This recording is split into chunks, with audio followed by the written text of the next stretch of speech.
Aidan, it's good to see you, my man. I'm very sorry about the delay.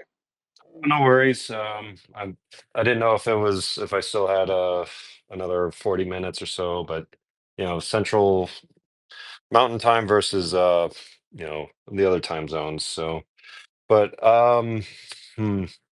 Okay, well, I mean, take it away. You're the host, and just was going to share from my life and some of these events.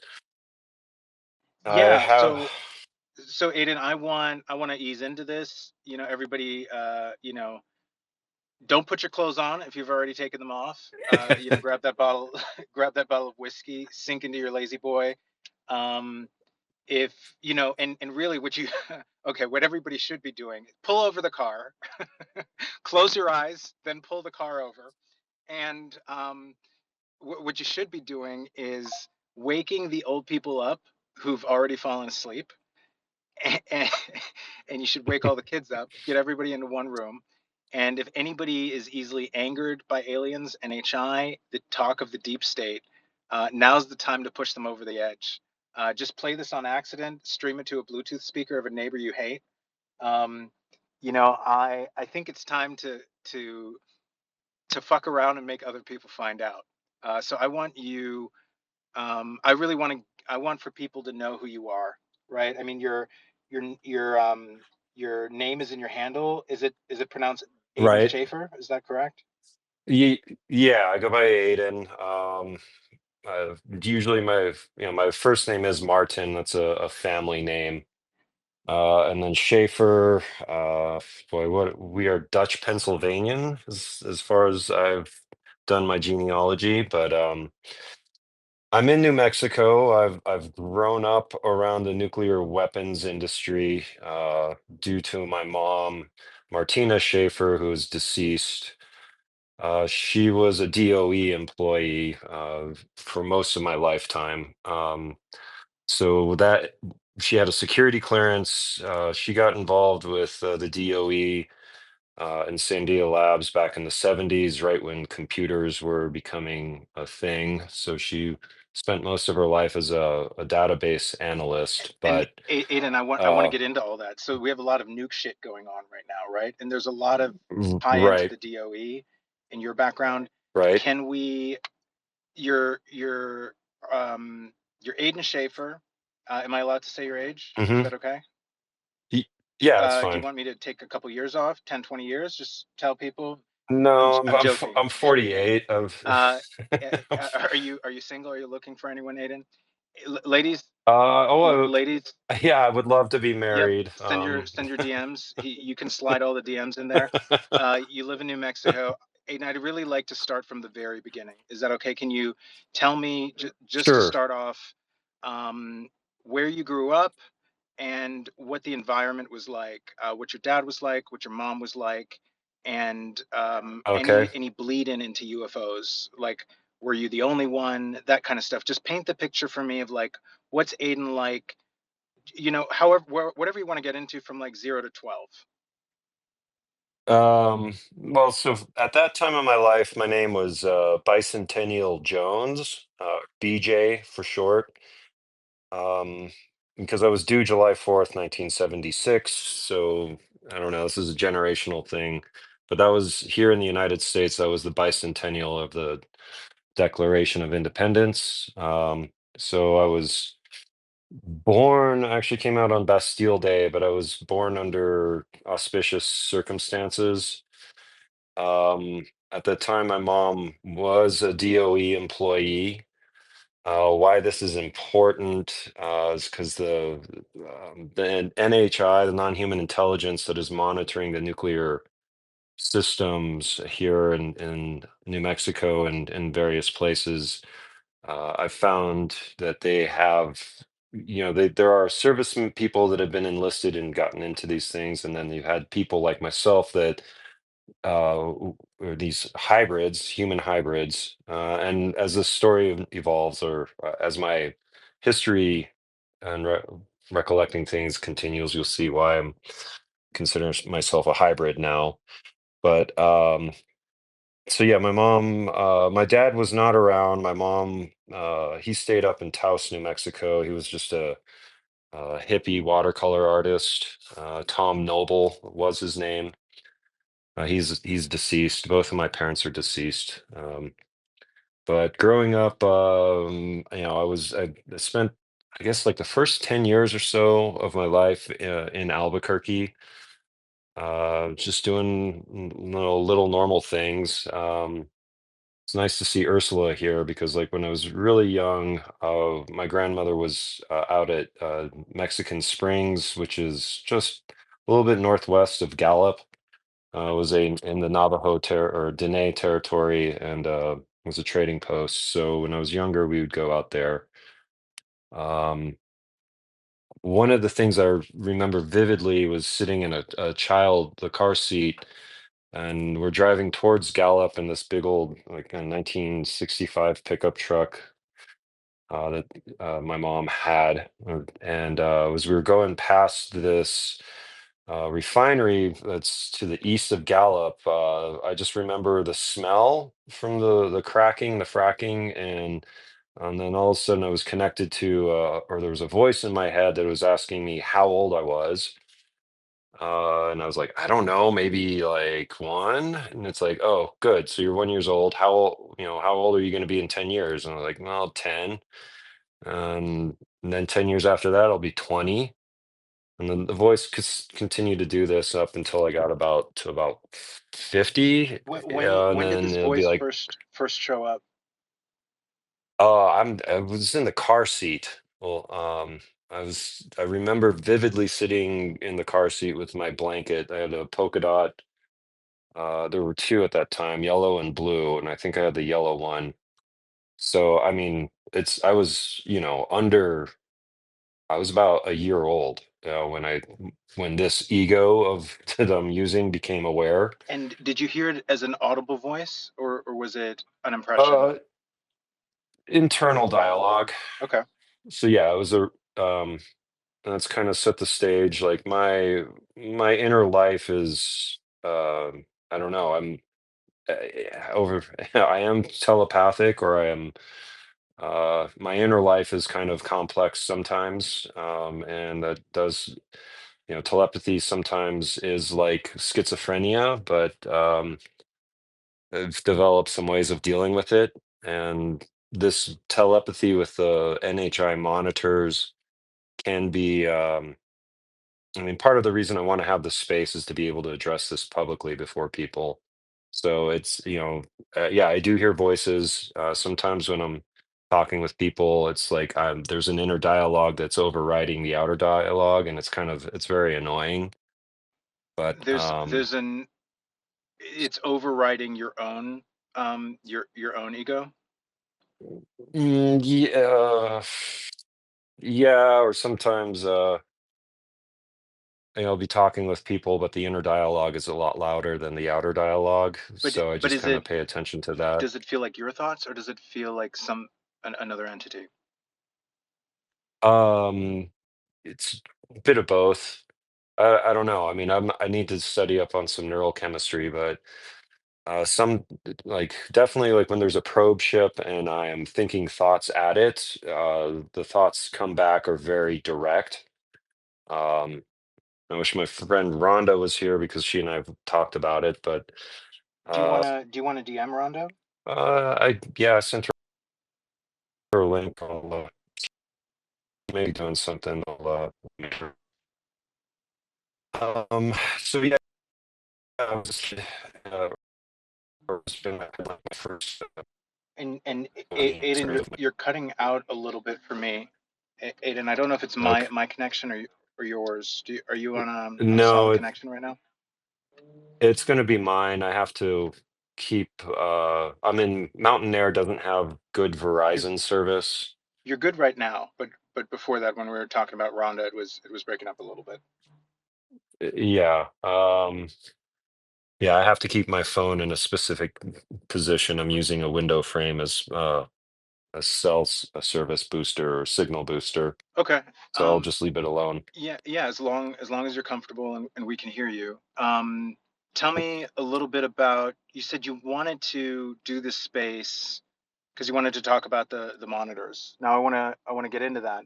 Right. But what is it? Why is this space important to you? Like, what do you want to get out of this? Uh, just sharing, making other people feel comfortable with the fact that there is this hybrid program going on.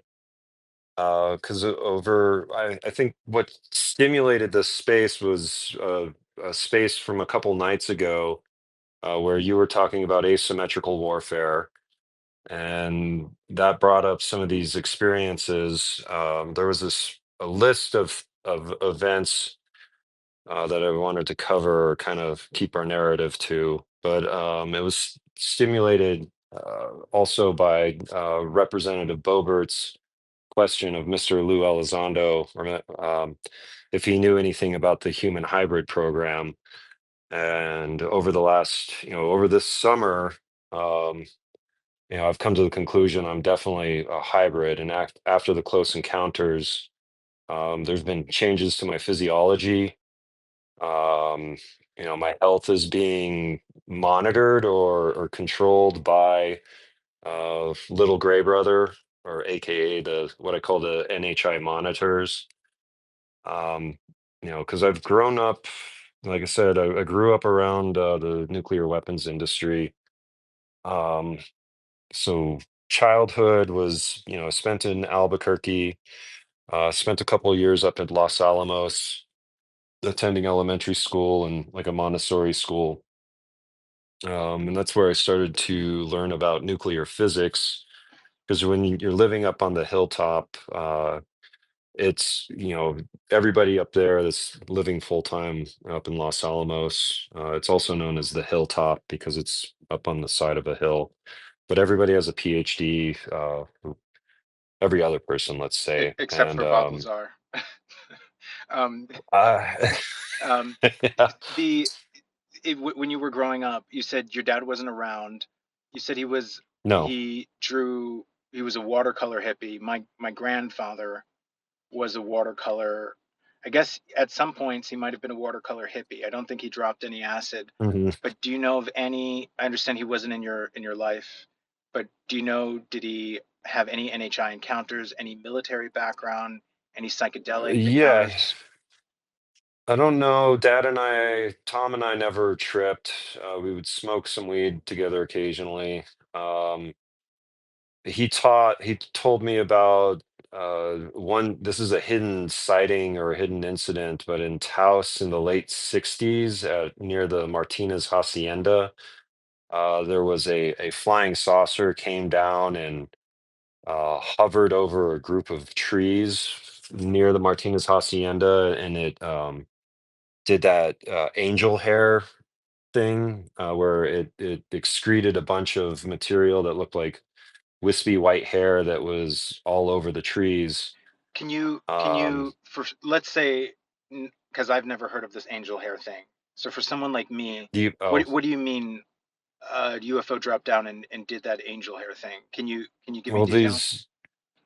um, it's not one of my strong area knowledges, but when I was researching sightings of flying saucers, there's a whole subcategory. Sometimes the saucers will uh, loiter, park, stay still over an area, and then underneath them, they'll the craft will emit or release what is like what kind of like cotton, kind of not like cotton. I don't know exactly what it is, but it's kind of from what I remember from the cases and when Tom was talking about it, it's like imagine getting a roll of toilet paper and you throw it over a house until the house is completely covered in what looks like, these long white thin streaks of white something.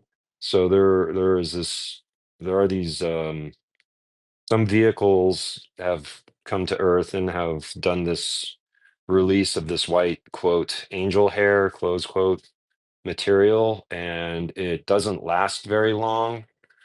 Um, and it was an oddity that that Tom, when was this, 2014, we were talking about stuff, and he like my first fighting sighting was in 2010, and I got the big, it changed my perception of reality. Um, I don't want to jump to that sighting just yet, but talking with Tom, that was one of the things that he brought up in the 60s. But he was Tom, your dad, also, or Tom Montauk? yeah, Okay. Tom Noble, my father. Okay. And so you have Um, like this weird white gossamer Spider-Man thread. Maybe it's mycelium. Like it comes down, maybe and what is the purpose of it? Why does it come down? I, it's a mystery.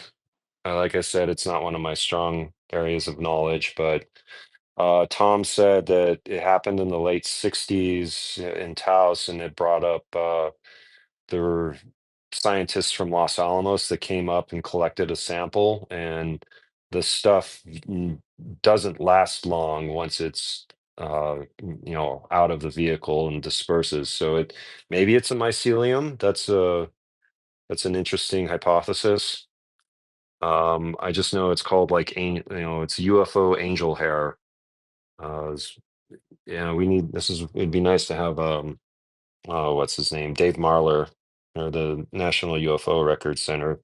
There might be some cases about that, or cases that contain more information on the substance, but it caused a stir in Taos in the 60s. Tom was in the military as an army draftsman. I think between Vietnam the end of the Korean War and before Vietnam. Um, and then he ended up acquiring some land up in Taos, and using his veteran his his vet money for taking care of bills and stuff. But Tom was just he was a very distant father. My mom kept him away because of some of this in Taos. The Hispanic community has ties into the cartel. Taos, New Mexico is the oldest inhabited city or town village in North America. The Pueblo has been inhabited for over a millennium. Um, but there was I want to say I stayed closer. My mom, because she was a DOE employee, had a good paycheck, and so I was well raised. There And was always food on the really table. really quickly back to the UFO. So far, all we've heard Hmm. was angel hair. Why did the UFO come up? Can you say any more to just to wrap that one up before we keep on going? I it's a it was just I was talking with my dad at his table about flying saucers, and he just went into storytelling, or he was said, yeah, there was, that's cool. I've seen a couple flying saucers, and um, oh, what was the other one? He had while he was overseas in Korea or in the military. He said that his other sighting was one saucer came over, and there was some rotating mechanism in the underneath it, and I was like, well, bullshit, the propulsion field is what spins. Nothing on a vehicle should spin. And he was like, you weren't there, I was there. There was a group of like five things underneath the vehicle spinning as it was flying, and I was like, okay, discussion's over, thanks, Dad. So you said there was something um spinning underneath the craft. yeah, but that was a different sighting of his. It's not the same as the one in Taos. It was in the late 60s, and the vehicle came down, and almost like Billy Meyer. It was just stuck near a tree for most of a day and doing something. And like a lot of people were like, oh, wow, there's this flying saucer there. And then while it was there, it made this white substance appear on the tree underneath it that um, brought up Los Alamos scientists. So I mean, it must have lasted for over a day or so, um, or they got a hot call from somebody and came up and chased it off. So I don't know. It is. I would have to go up to Taos, and if John Strader was around, he might have heard about that, but that's a story that has gone into the grave with my father, unfortunately. Have you run into 𝗬𝗍𝗍 in the in a UFO or in the hills of New Mexico? Straighter, John Yeah, Straight is a, 𝗬𝗍𝗍 is what they yeah, call them on the yeah. streets. Yeah, A couple times, yeah. Birdie is having her UFO ABQ meetups, and John is there, so he's a very good he should be cherished in this community. He's has good or previous on-air experience, so he knows how to make feel people feel comfortable and engage them and get things polished for being on air. So I yeah, agree. he's a good guy. Yeah, I completely agree. Um, Growing up, what was the environment like, just culturally? Like, was your mom religious, atheist? How did and if you don't mind, do you mind saying what your mom did at the DOE? You have quite an unusual background. Yeah. Like you have a mix of cartels, nukes, and alien implants, right? I mean, that's not, Right. those aren't typically what I find on my bingo card. So if you can, Well, explain to me what the environment was like, growing up. s- well sheltered. We always owned or owned a house, or she was paying I was living in a single house, not in apartment complexes for the majority of my youth. Like I said early on, up until I was about 10 or so, I was in Albuquerque. And then we moved up to Los Alamos. I think that maybe I was more like 8. We moved up to Los Alamos. I was up in Los Alamos when I was 10. So we lived up there up until about 86. Living on the hilltop is different. It just feels different once you get up there. Um, I was at Aspen Elementary. Was the school. It was actually one of my first high strangeness experiences. Was an afternoon out at the Aspen Elementary in the playground. This like flashing glowing piece of energy came down and touched my right hand, and it felt like got hit by lightning as soon as it touched me. What Um, color was it? And was it pulsing?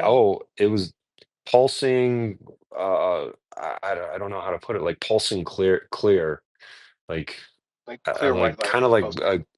yeah, pulsing. But as soon as it touched my right hand, it hurt, and it felt like I got hit, and it left a little red mark for a day or so. So there was something there. Um, a gift of the spirit, I would have to say at this point. But that would be my first high strangeness. I remember one night up there. There was a space shuttle launch, and there was supposed to be there was when the Soviets launched one of the Buran vehicles, and I remember it was on the news, but there was a red flash, or I was going to bed, and there was a red light outside of the house.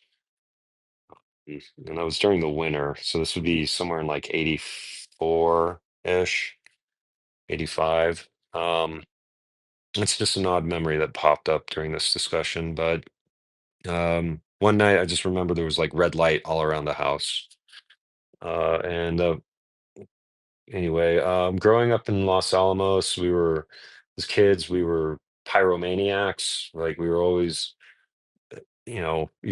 my friends' older brothers were doing well in high school, and so we could play around with computers. I got introduced to an Apple IIe or whatever, the little gray screen box. I was playing around with apples before PCs, due to growing up in Los Alamos. Then we transferred up to Boulder, Colorado during 5th grade, and she was at Rocky Flats.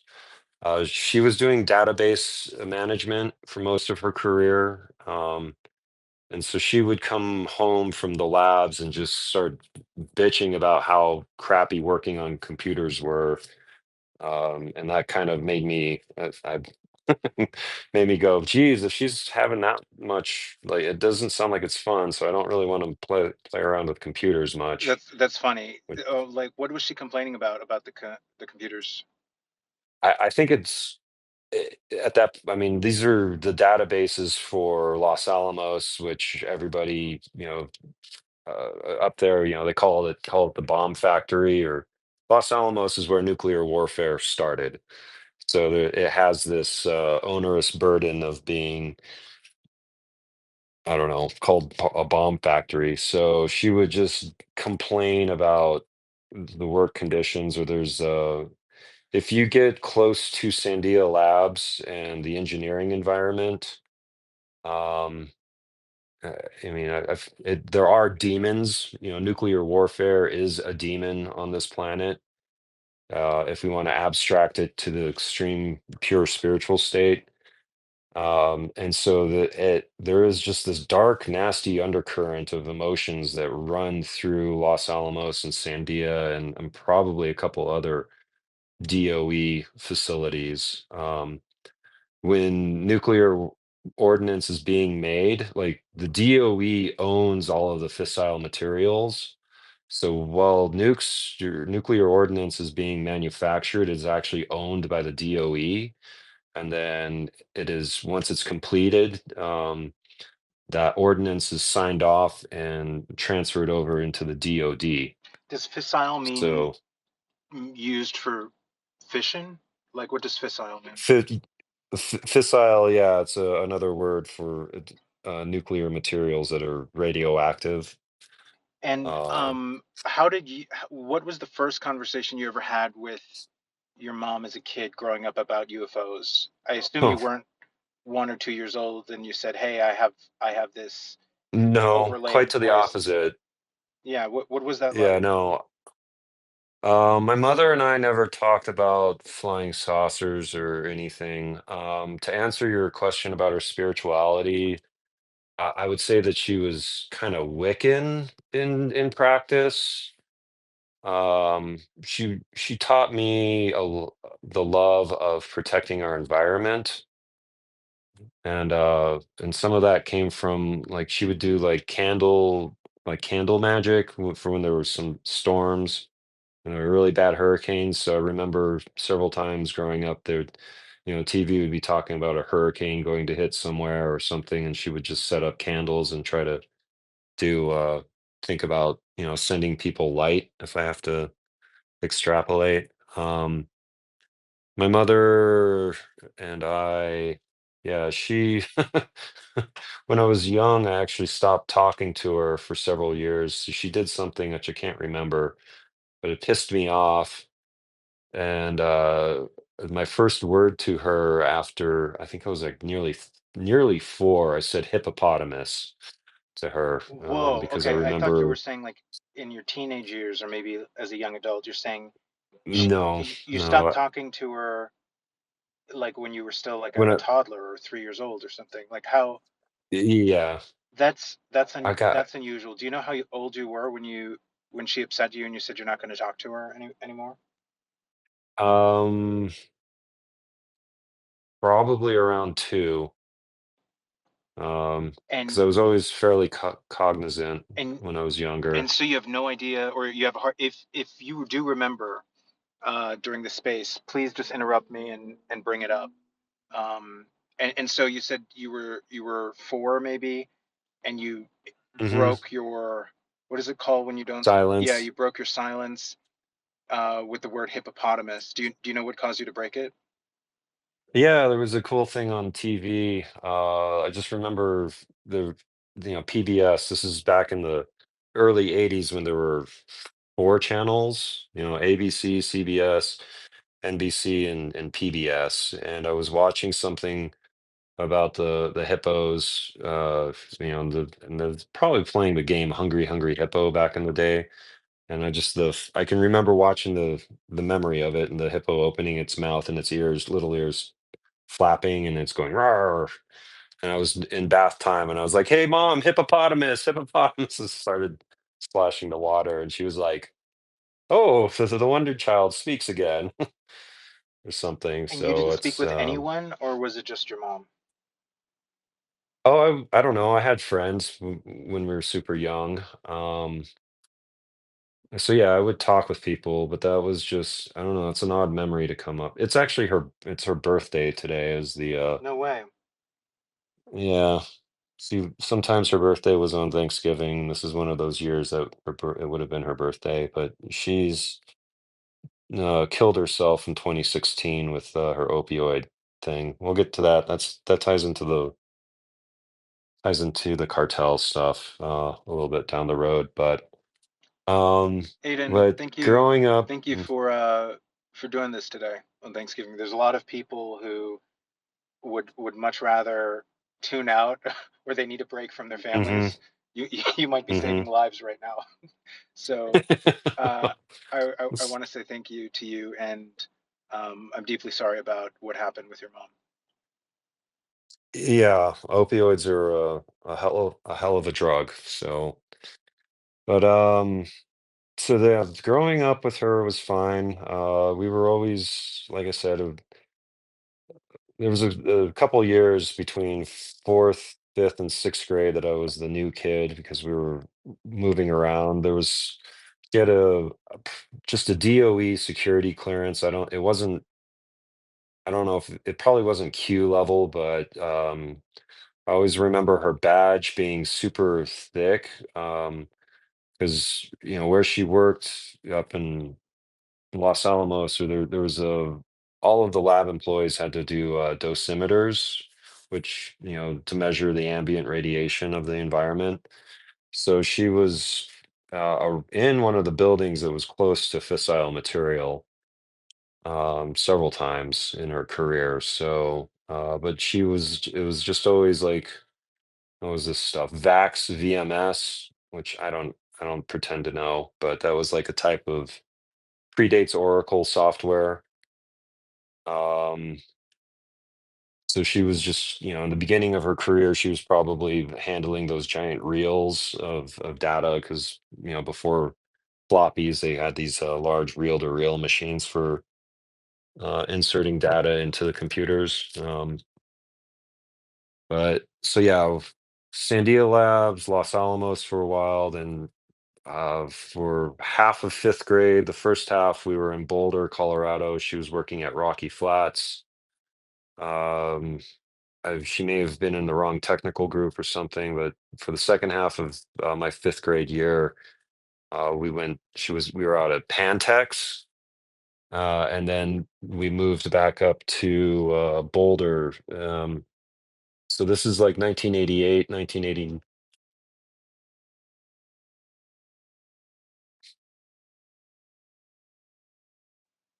Yeah, 1988. I'm Hey, sorry, I'm just checking to yeah, make no, Aidan, sure. you cut out there for a second. Can you, you said this was out there in Boulder, and then you went silent. Yeah. So in '88 is when we moved between yeah, Boulder and Texas, and then that summer, I think it was the summer of '89 or the summer of '88. I was 12 and I turned 13 that year, so that's when I had my first visitation. We were in Taos, New Mexico. My grandmother, it was after my grandfather had died, so I think it had to be the summer of '89. And we were visiting, and the house in Taos is shaped like an L. It's adobe, which means it's made out of earth. Um, and we, I was living in, the living room is kind of in the crotch of the L. And this area of the house is my grandfather, Martin Schaefer, purchased the land and built it back in the '40s. But it was built in to match the style of the some of the rooms in the Pueblo out at Taos, and that they have these little funny half walls in the family room. I don't, I guess I don't know why that feature exists, but it's so I was sleeping in the living room area behind one of these half walls in a couch, and I wake up because there's this like bright white light coming in into the house, and I'm like, well, what the heck? Like, I mean, it was super bright. So I get up out of bed and I go on a walk, and I'm standing between the little half walls, and I'm looking into the bright white light. I'm like, what the WTF, right? What is this? And then I can see two very tall beings walking. And then they approach the house and they do this like funny, like they bend over, like they have to step, like they can't just walk through the wall, but they bend over and like step through the wall. And then they're standing inside the living room. And I'm sitting there like, I mean, all I can remember are tall silhouettes. They probably, I mean, I wish I could have, I needed to take a picture of the living room. I've told this story many times in the house because it highlights how tall they were because I can reach up to above the windows. So these beings had to be like 7 feet tall. And how old are And you, behind, and when is this happening? this would be during the summer of 1989. So you were how old Um, then? I, I 12 or 13, pre-puberty. So that I turn, my birthday's in the summer, and like I said, July 14th. Okay, so I wanna blue So, ball people right here. Now's the perfect time to please DM the space, retweet it. I pushed your notes to the nest, Aidan, as well as hmm the video that you sent me right before the space. I'm okay, also threading the nest, so the nest does remain, but it disappears eventually. So people who listen to the recording, right underneath the main space on my timeline, you're going to see the permanent nest threaded. So people will be able to see your handwritten notes, and then I'm also going to make a post so that people can reply with questions, just in case we don't get to live Q&A. And I'll look at okay, those. And you're tagged in it, Aidan, so you're going to get pinged when those questions come too. So you'll be able to see the questions as they come in. So okay, everybody, please, if you can, the first slide to the far right and the second to last one, those are the space for you guys to retweet. I'd like as many people as possible to find the space as they're tuning in. So Aidan, you're like 11, 12, and these beings are coming in. 12. You're Yeah, 12, and these beings are coming in. This is the first. This is your first encounter that you can remember. yeah. And I always treated it as a dream. And it's between the summer when we were moving, we were going back to Boulder. Um, I always treated it as a dream, but it was like like it just I want to get into a technology discussion. So like their telepathic technology, they can like the vehicles can come down and they like basically like the neuralizer um, type of technology from Men in Black. But so these two tall beings are standing in the living room, and behind them come a whole bunch of little short guys. And it's almost like the scene out of Close Encounters of the Third Kind. And they're standing there and they go, I hear very loudly, "We will come for you this life." And then instantly I just feel like, snap. I'm like, zzz, like electricity. And I wake up in my bed shivering, or my bed couch. Um, and so during that visitation, I guess they woke me up because it was under their technology and their ability to access and manipulate our consciousness. Like I had to physically be standing up. It felt like I was standing up, and there's this white light coming in. So maybe that's when they started to manipulate my. I was coming woken up from dreaming or from sleeping, so those chemicals were still active in my brain, and they could pick that up and weave in this imagery of these tall guys standing with a whole bunch of little small guys coming in behind. But during that is when they took a sample from my left kidney. Um, that will become important when we get around to March 18th of this year and the medical treatment, or March 17th note. But When just you keep said that in mind. they took a sample of your kidney, did you have a conscious recall of that? Was that from regression? No, they did it. That's from this year, and kind of thinking about why my digestion has improved and why my immunity is improved, and how I'm able to work around guys in their 20s, and I can. I was just at dinner with them, but I can basically teaching a young guy how to work all day. But I'm the guy at the job site doing most of like the heavy labor right now because I feel like I'm in my 20s again. I mean, I get sore, but another thing, like last week, I was out trying to drink beer to get drunk. I couldn't get drunk. Just even last night, I went out with a friend, and I don't want to sound like I'm bragging, but this is part of the NHI human hybrid thing. Like I ordered sake with a friend, and the waitress, I don't know. I just made an offhand comment. Yeah, I'd like a really large one because I'm not going to be able to get drunk, and drank a bottle of sake with a friend, and I felt nothing, and he's like, "Whoa, dude," and I'm like, so Has that just always that's been this way, or has that been a recent development? no, it's been recent. um First time I was experienced this, being able to drink alcohol and not get drunk, was this is on a tangent, but in 2002 I met my guru, or a strong spiritual figure in my life, and he turned on religion for me. And in private chit chats, he can give out these attainments. Siddhi, Siddhi. It's If you get into yoga and tantric philosophy, you learn that the siddhi means it's an attainment or a spiritual ability. So that was he activated that one. He said you'll be out, you'll be able to drink alcohol without getting drunk.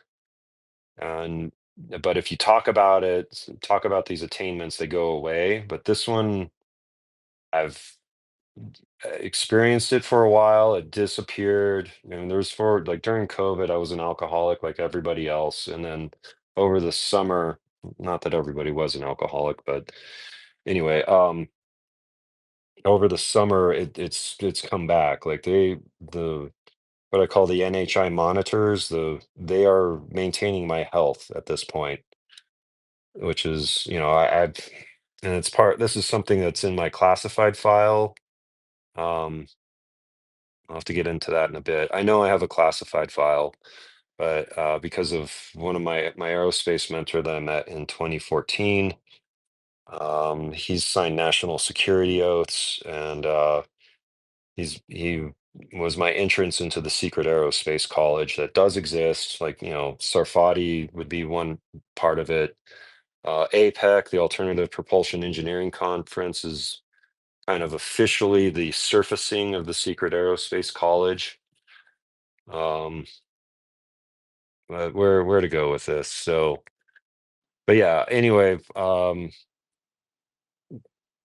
yeah, my health is being monitored or controlled by and that's part of why I'm a human hybrid, by the NHI monitors. And But so that the human hybrid thing is kind of interesting. Wouldn't your wouldn't your mom need to be aware?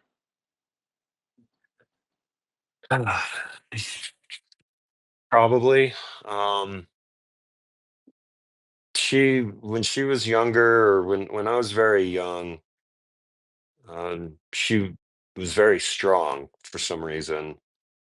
And I think that's maybe her strength was augmented, or her physical health was augmented, because I guess she when she conceived me, which would be like October of 75, she knew instantly, as soon as she was done in the act of coitus with my father, that she was pregnant. Like, my sentience was with her, or that whatever the voice was, my guardian angels, were told her that she was pregnant, that she had conceived. So And that's what she told um you, or how do you know that? yeah, That's what she told you? no, she told me. We talked about it once or twice over the years. Do you think it was So a she military involvement? Um, mm, do you know what I mean?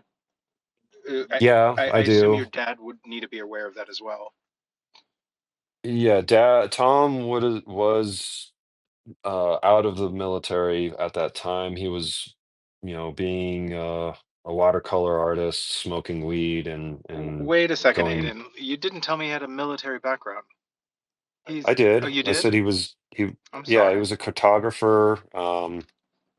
If yeah, he was a veteran. He worked in the army as a cartographer towards the end of the Korean War, right before the beginning of the Vietnam War. If I A cartographer. Why?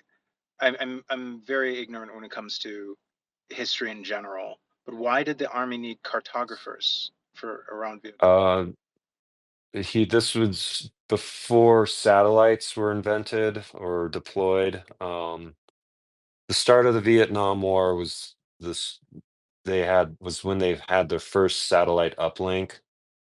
So back then they were flying planes over the areas where they needed to go in and do an operation or deploy troops and fight over territory. So cartographers, the planes would be flying over, and then they would develop the film, and then they would send it into cartography is the skill of making maps. Since he was an excellent draftsman when he was younger, his style evolved. Became, I don't know how to put it, very impressionistic as he got older, but his younger drawings were more technical. So he was adding like topology lines into these pictures, and they would put like a sheet of vellum, which is like a clear plastic like stuff that you can draw on. Um, Here, this is like genetic spiritual memory, but he was making maps for the decision makers that he was that were above him, the ranking officers. And then afterwards, he came back and he enrolled at UNM, the University of New Mexico in Albuquerque, and studied some Buddhism. He studied with a Zen guy. So one of his first jobs back then was actually working in with AT and or Ma Bell, excuse me. Everything was Ma Bell back then. God, I am dating myself. Anybody else remember Ma Bell? Any Americans that can remember a telephone company before AT&T? So, um, It's okay, but like do you so there do you suspect that he had any NHI involvement? that would be a good question.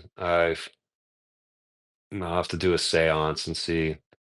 Um, Okay, but no, no, you don't think so? Mark, I don't think so. I'm not 100% sure, but we've talked, like I said, when and after my sighting in 2010, when he found out I had the UFO buzz, he talked about that uh, the event where a very large saucer parked down on top of trees near the Martinez Hacienda and did the angel hair thing. My foster brother Paxton has told me that he's seen flying saucer, like a probe ship came down real low, and he's had missing time experience. And this is in Taos. Where's right in El Prado, which is where John Strader, Jay Stray, lives. So my dad grew up or was living close to Strader, um, probably during during most of John's life. So, but yeah, if there were any modifications to Tom, there's we'll get into that. In the on my dad's side, last name is Nobles, but all the noble men, my cousin, my uncle, myself, my dad, we have these two little funny moles underneath our right eye.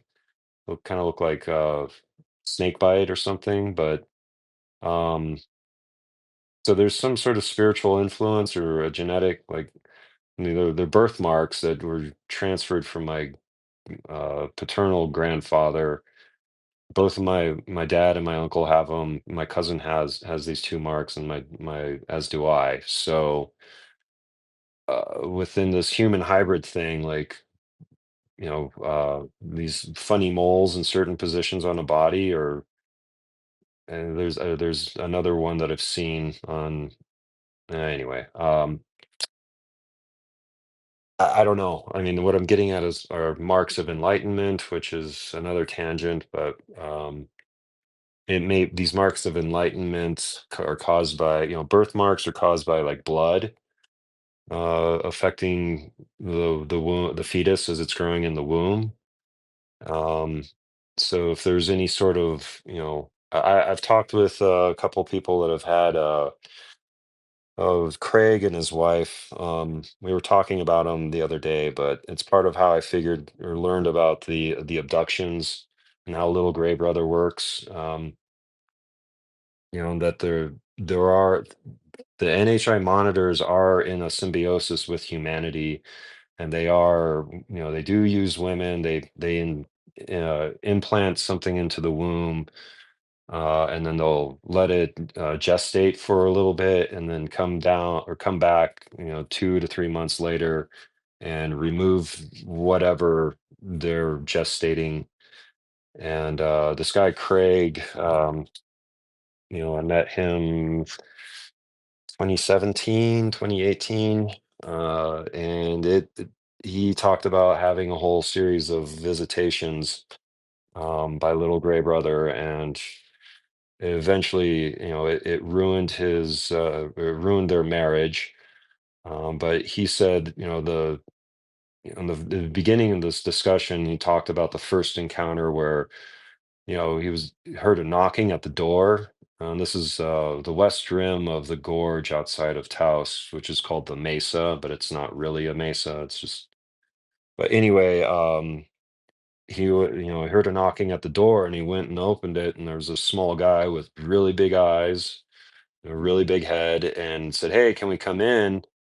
And he didn't have any choice. Like, he was just made to go over and sit down on a couch or a chair, and he watched, two of them walk in, wake up his wife, and start to leave with her.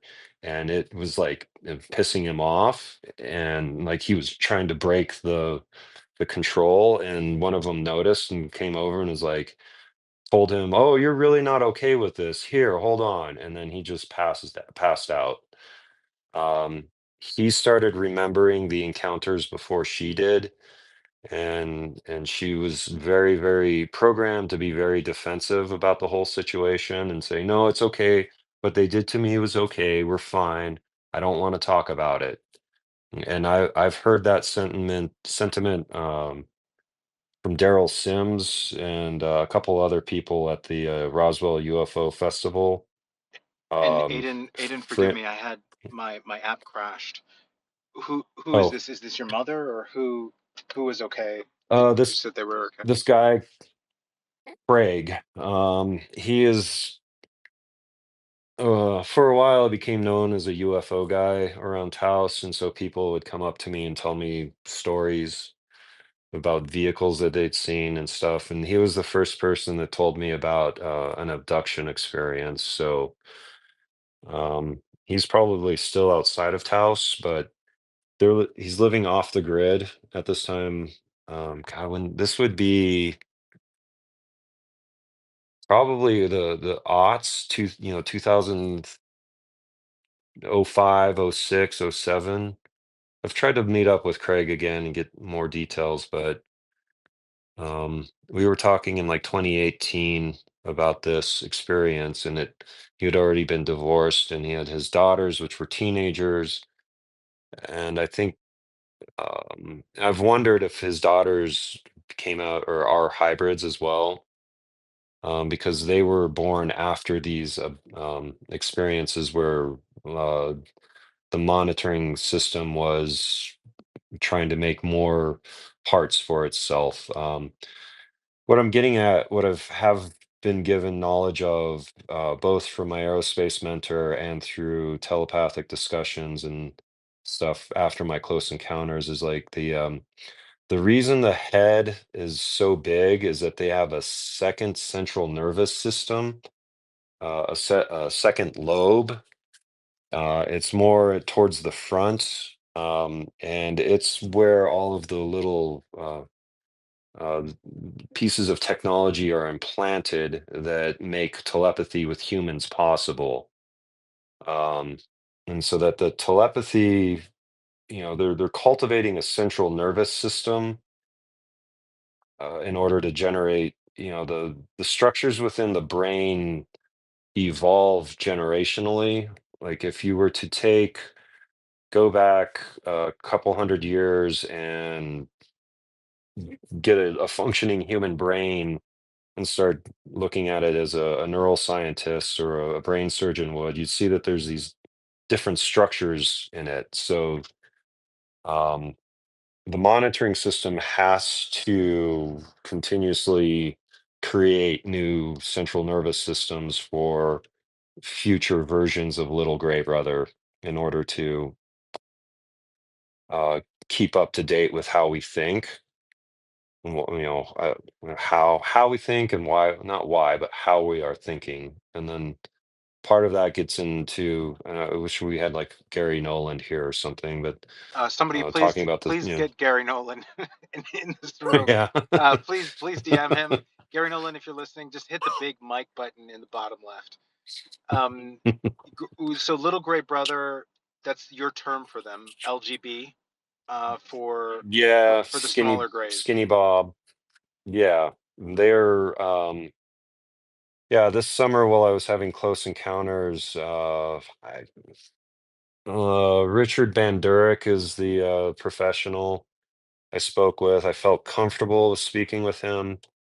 You can look up on APEC number 4. Richard Bandurek has successfully made a flying saucer model, or it uses like batteries.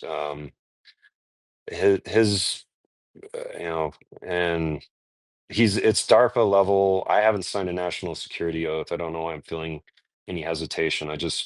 He's been professionally polite with me, so I don't like I hope they're nice people out there, but you can anyway,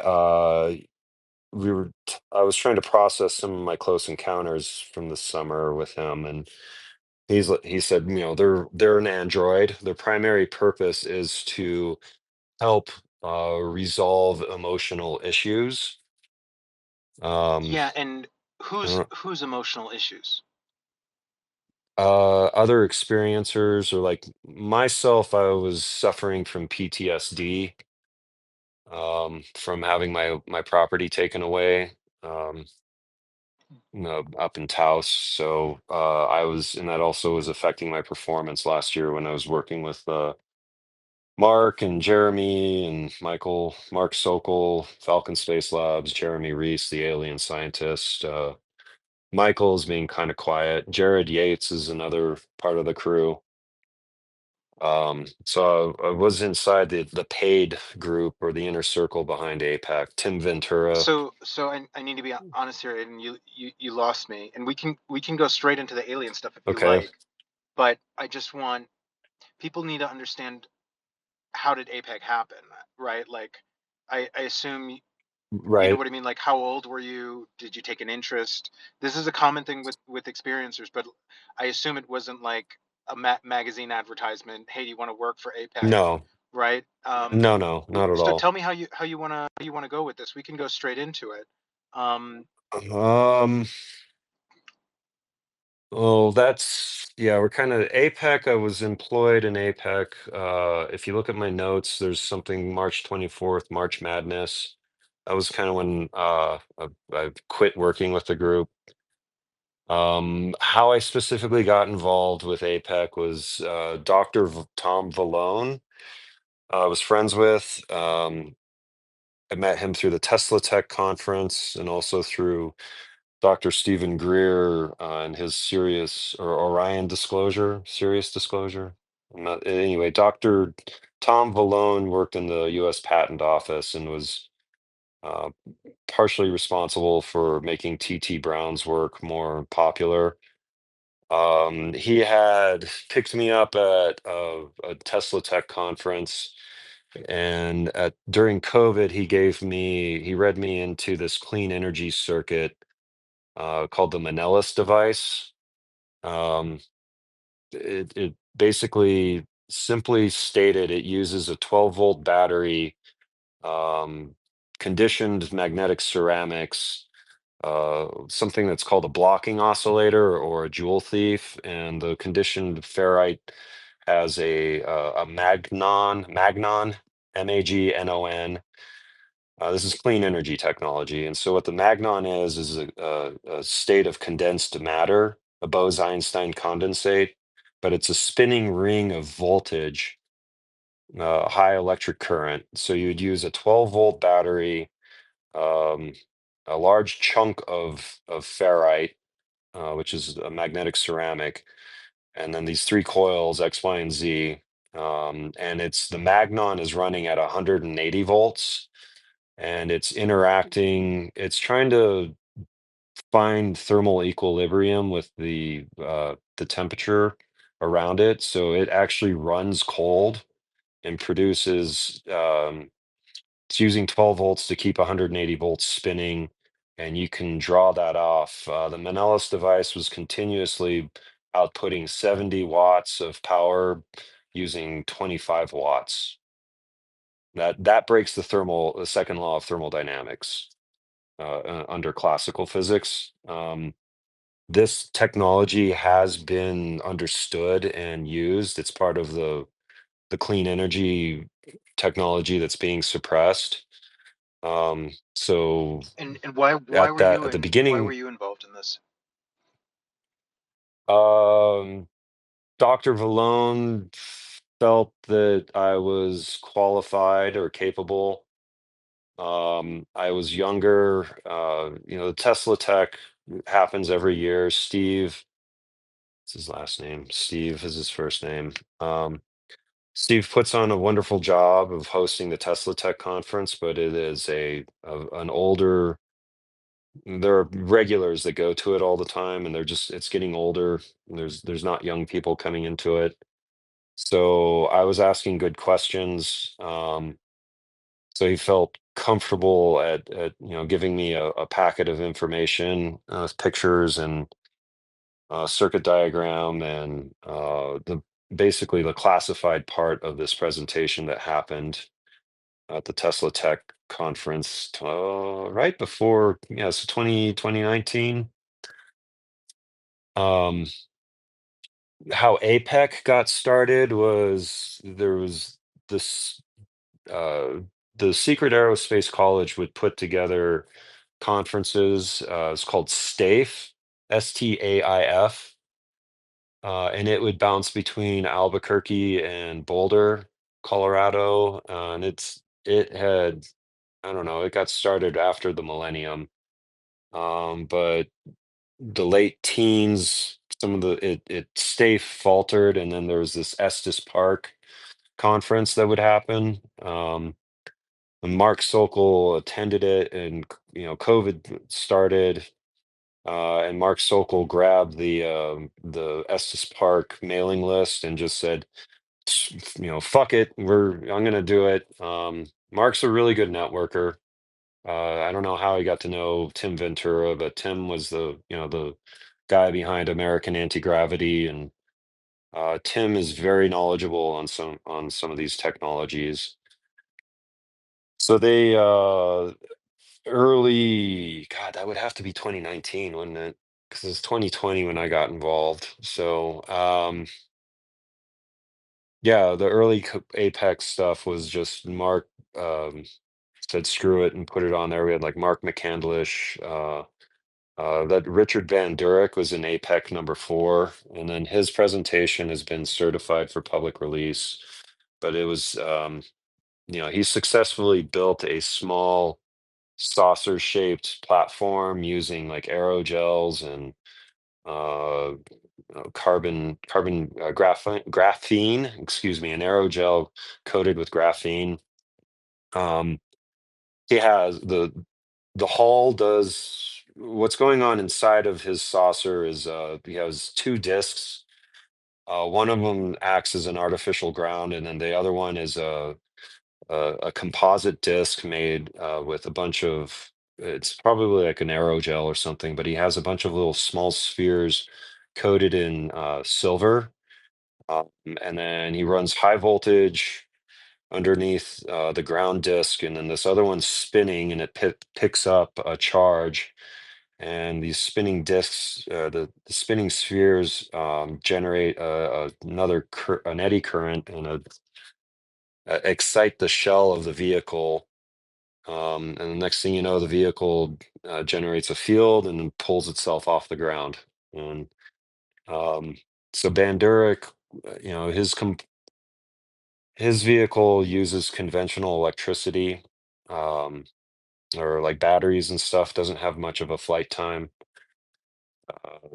But he has successfully created a flying saucer made out of composite materials with a very short flight time.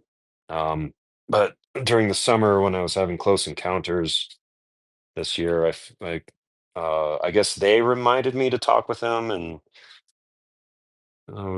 we should probably come back to this in a bit when I wanted to stay focused on my Yeah, timeline. But we can stay focused on your timeline. If these questions throw you off, we can save them till later. I just have a couple audience okay, questions. What is Aidan's sure. greatest fear and or public proviso? Given the realities, challenges of now, what do folks need to know, focus like a laser on? Can we get out of this fractal hole of dumbery? This is elections reform or perish. That's the first one, and you can respond to that however you like.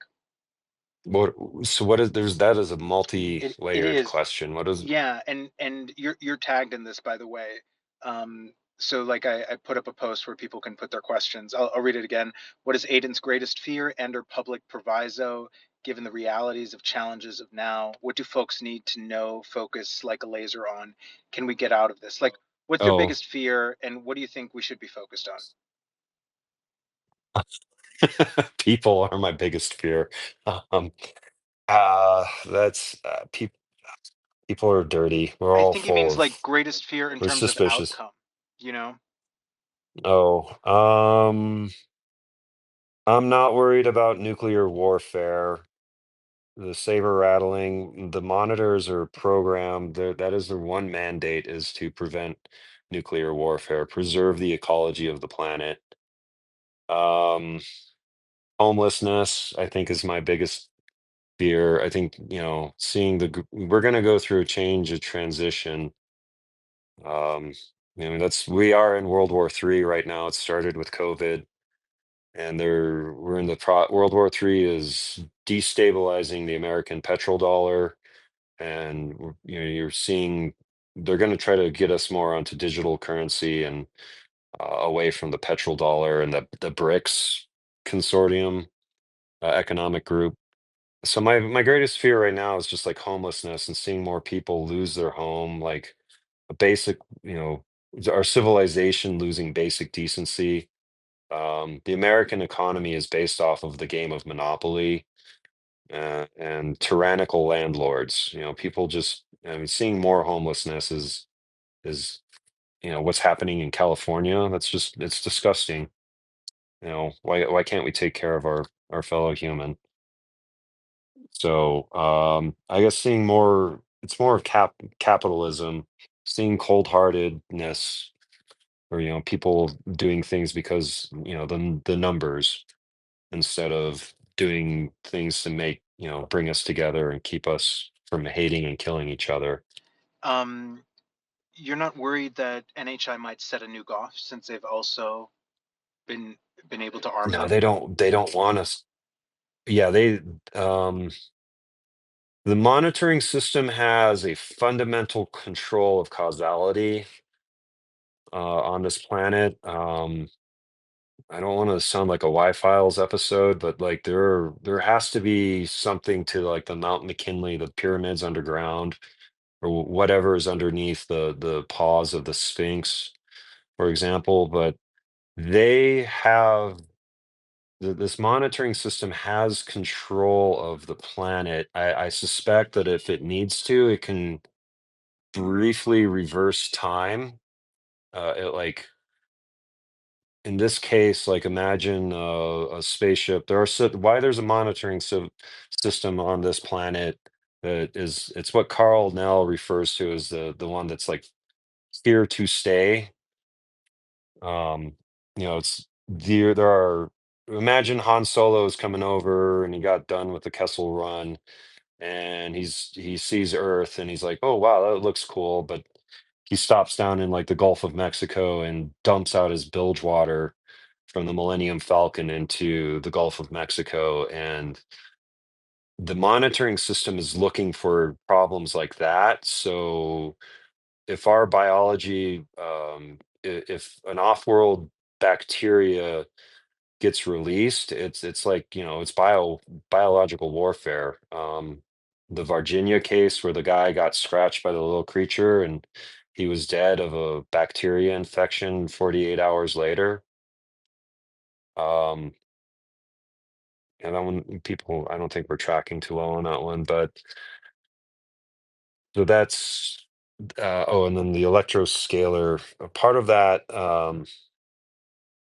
the scalar physics, Dr. Greer was really big in talking about that, but if you can if you can make a spherical capacitor, a capacitor works by you have two sheets and then you have a dielectric medium in between the two sheets and you charge one of the sheets with all the electricity and the dielectric medium prevents it from going over to the other one, and then you can draw the stored electric field off of it. But if you make it, instead of like a thin foil and wrap it up in a roll, if you make it spherical, you put a voltage on the inner shell. The outer shell reads a higher voltage than the applied voltage. So that is scalar. um, Scalar is a topology, which is a shape of a field. The flying saucers, when people talk about like, oh, the flying saucer came near and all of my power systems or my car acted weird. That's electroscalar radiation coming off of the vehicle, and that the propulsion field, that the vehicle's making is a different density than the planetary electric field, and that electroscalar radiation, the differences in field density causes electricity to act weird. And that's also relates to our missing time issue. When you're abducted, like if you're taken on board a ship, you're on ship time, you're not on planet time. So I don't Okay. know. That's And the so you seem fairly confident they're either gonna stop all nukes, right? When you say they're in control of causality, do you think they would intervene on nukes or would they intervene on people's minds and just get them to not set them off? well, that's what we're doing with the timeline scrubbing right now. Because that's, I think, part of me being a hybrid and why I'm used is that when they do these timeline scrubbings, I mean, it's how to put it. We're jumping ahead to like stuff that they demonstrated to me this summer. There was a week in August where Iran could have nuked Israel, early August, and I had premonitional knowledge of what was going to happen or possibly could happen, including solar weather phenomenon. I think it was the second week of August. August 8th was coming into my mind recent. But yeah, so myself, like over the last, this summer, like when I'm going to bed, I'm getting light body visions of little gray brother coming in and standing.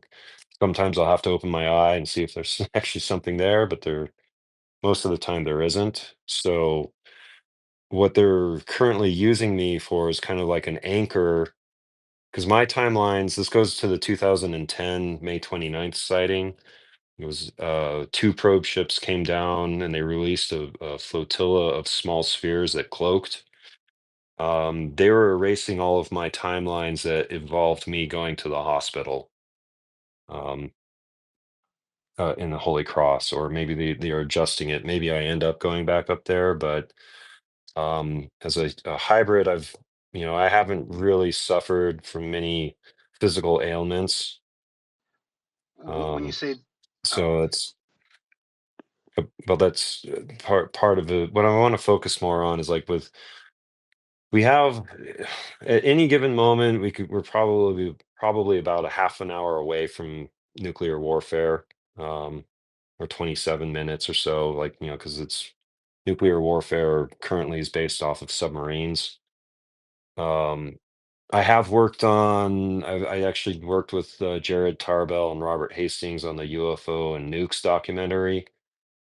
It's something I didn't put into my timeline here, but that would be during 2011, 2016, I think, 2015, 2016. So when Jared was working with Robert Hastings on the UFO and nukes thing, but the monitoring system is preserving our ecology. They will not allow uh, nuclear warfare. They've mapped. They know how the fuses work on any nuclear device on this planet, and some of their control systems.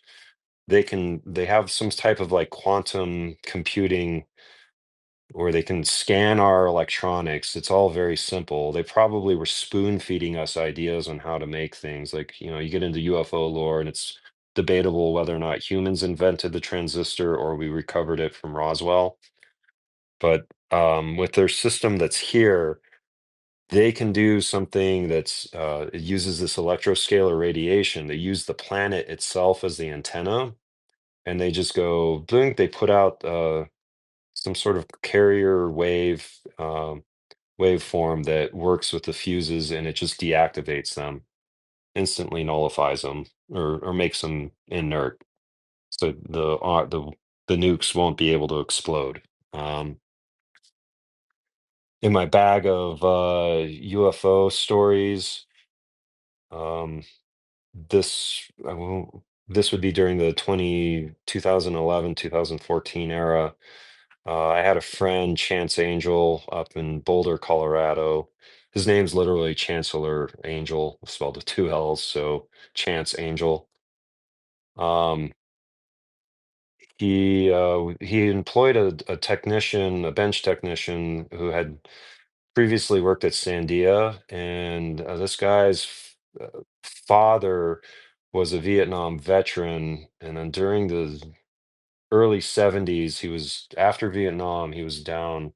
This man's father was flying in a group of F-4 Phantoms down in the Gulf of Mexico, and they were in formation doing their patrol. A single probe ship comes up into the middle of the formation, proceeds to activate all of the weapons on the squadron, teleports itself into front of the squadron of fighter jets, acquires a target lock on itself, and then teleports back into the middle of the group of the fighters. And everybody in there is like, thinking that their missiles are all hot, and then it just flies off randomly some direction. The squadron makes it back, and within a week, this man's father is out of the Air Force and starts a Baptist ministry somewhere in Texas. So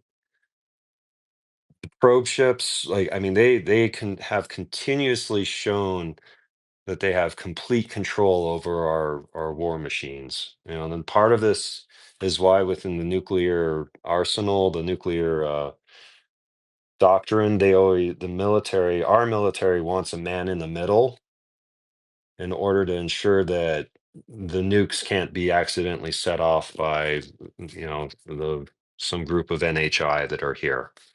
Wait, wait. Can you rewind the tape? Probe, like, so when you use a term like probe ships, right?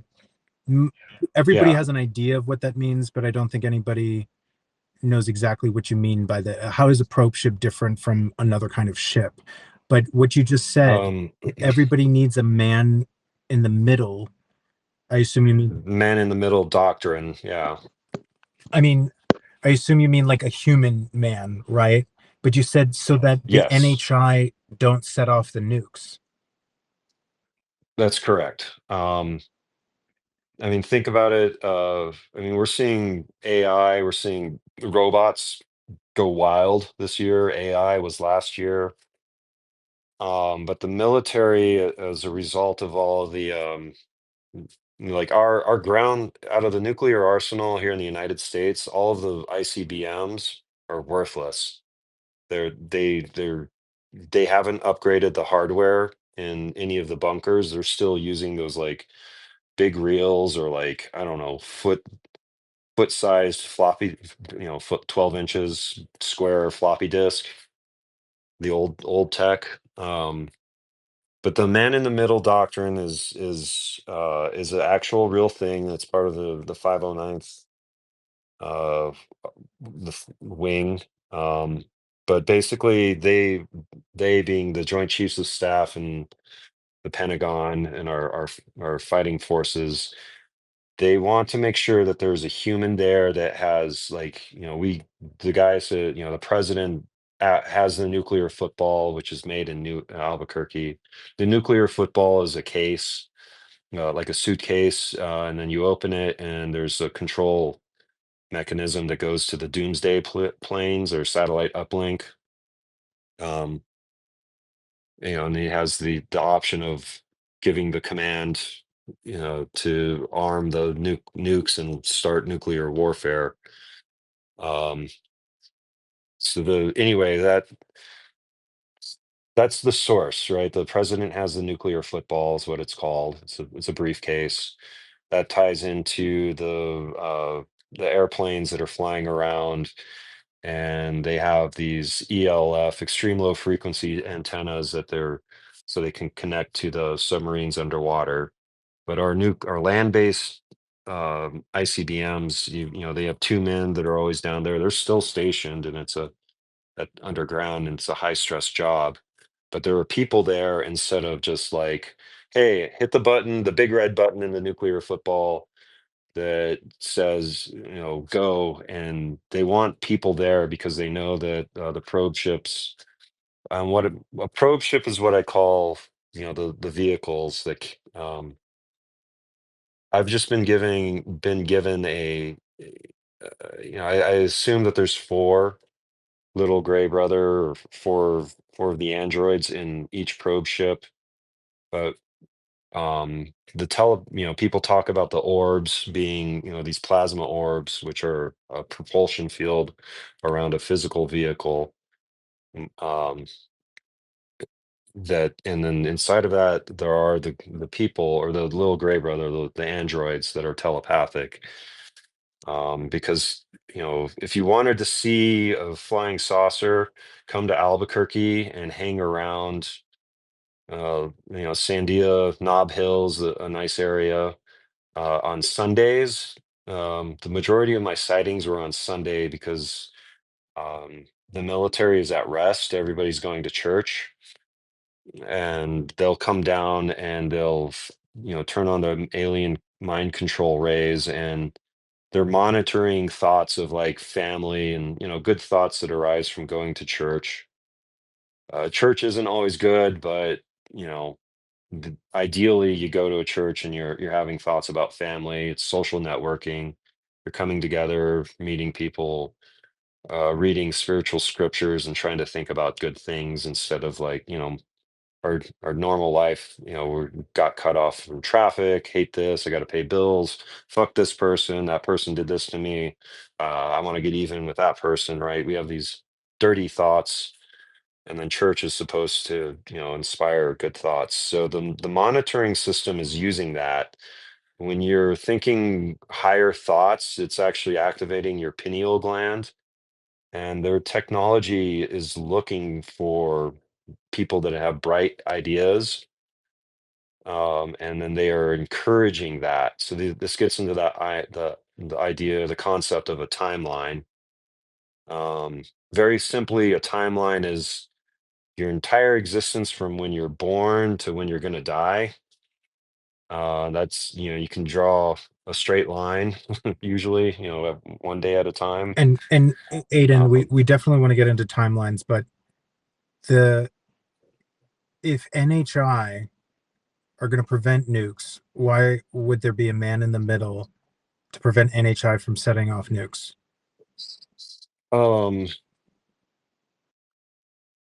I just know that the policy was a response to some of the events that happened. At the Michael Solis, I think, is more of an informed person on this. My information is based off of talks with Robert Hastings and the UFO and nukes, but the policymakers, as the nuclear arsenal developed, became, we were, they were made aware of the fact that we're not alone due to the Roswell incident. So all of the secrecy around the UFO stuff is tied into the Atomic Energy Commission. And at that time, a lot of the early nuclear progress that we were making was happening here in New Mexico.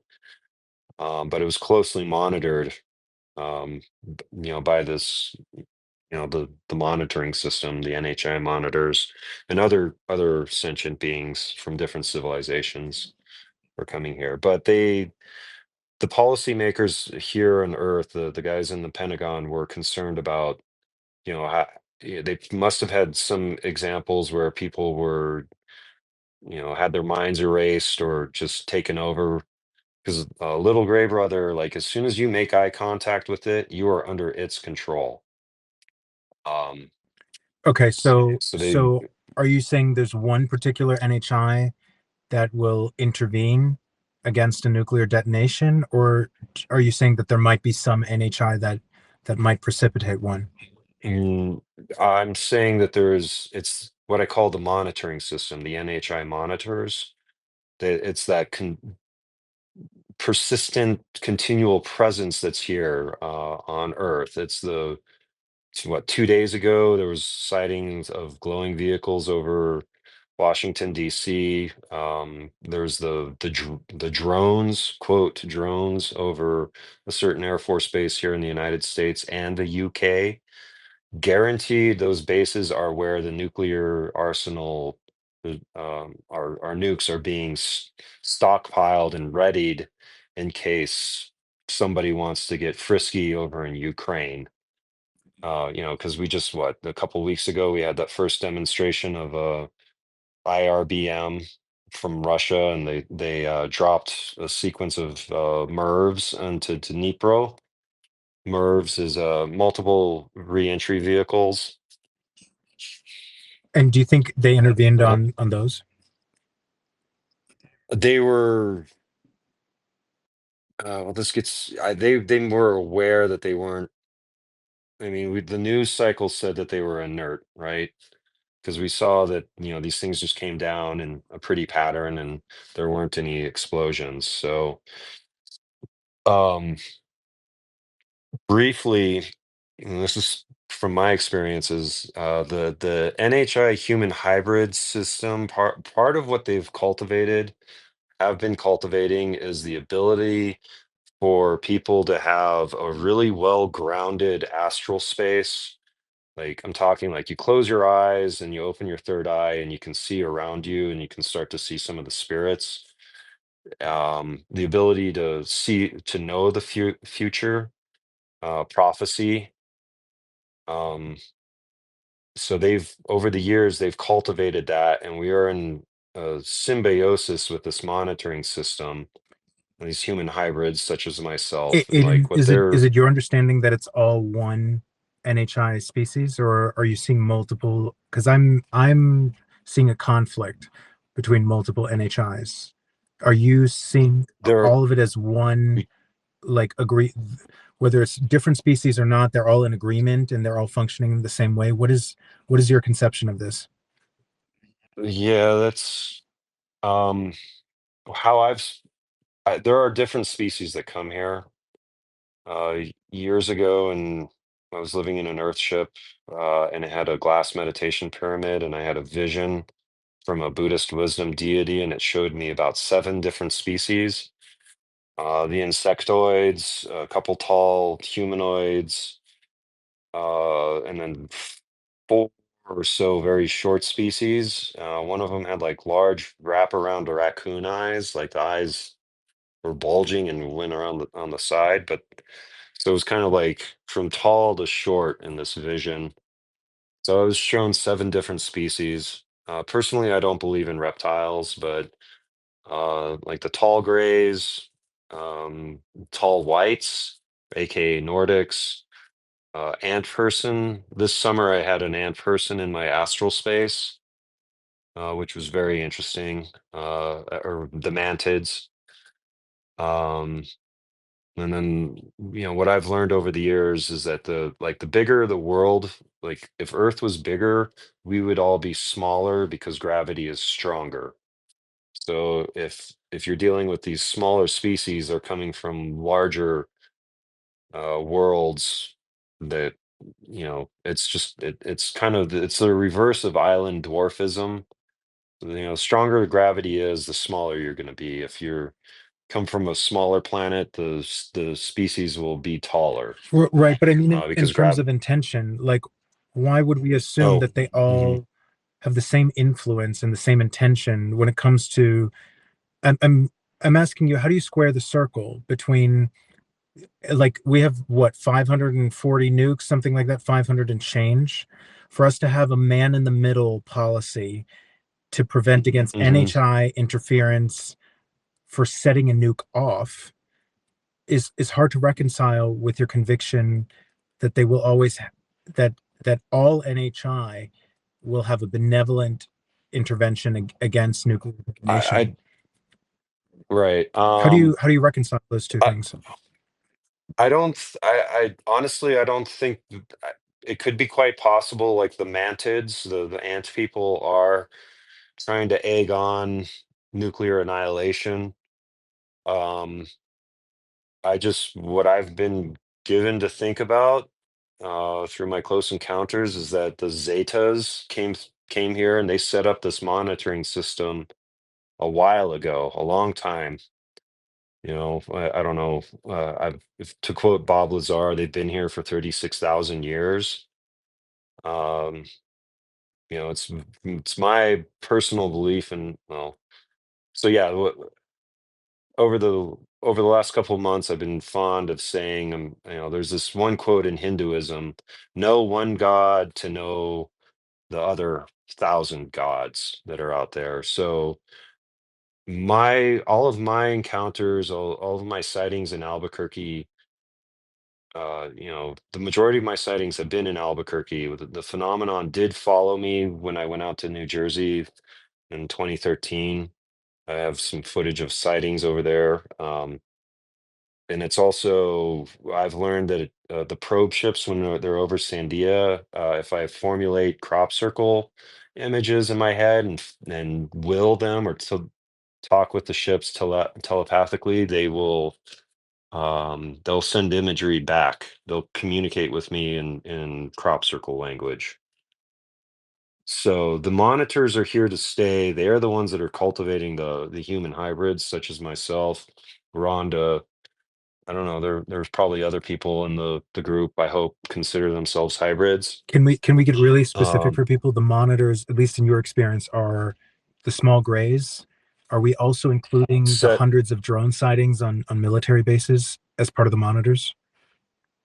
this, yeah. So the Zeta, and they're probably created by the Zetas or from the Zeta Reticuli system, What kind which of would be. species would that be? Like, what does that one look like? Uh, if we go to my notes, May 23rd, or when was that? May 22nd, 2023. I had a holographic discussion. I think when we were pre-chatting, I said EA, EA. But it looked in that discussion, it looked a lot like Little Gray Brother, but its head was large, was pointy, went up and back and was pointy, and its eyes were much larger.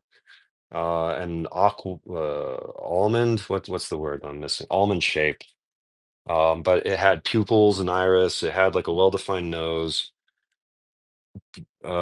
I've documented that one. It's on my quiet YouTube channel on Aidan Shaffer on YouTube. I don't know if you'll, but I should post. I can't move my phone because you'll lose No, that's totally connectivity. fine. Do you want me to Um, find your YouTube, make a post to the channel, push it up there? yeah, it was economic development and the blue people, and just briefly how that discussion. It was holographic telepathy.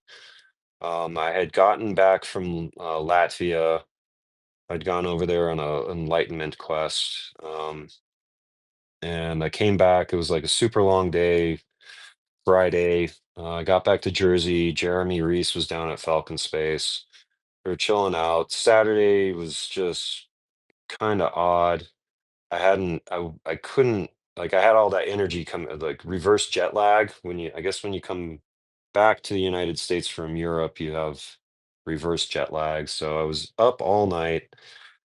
I had been sober and away from weed. I think when I got back, what I'm trying to talk about with drug usage at this point was that I was not getting heavily inebriated or anything during this leading up to the holographic telepathic discussion.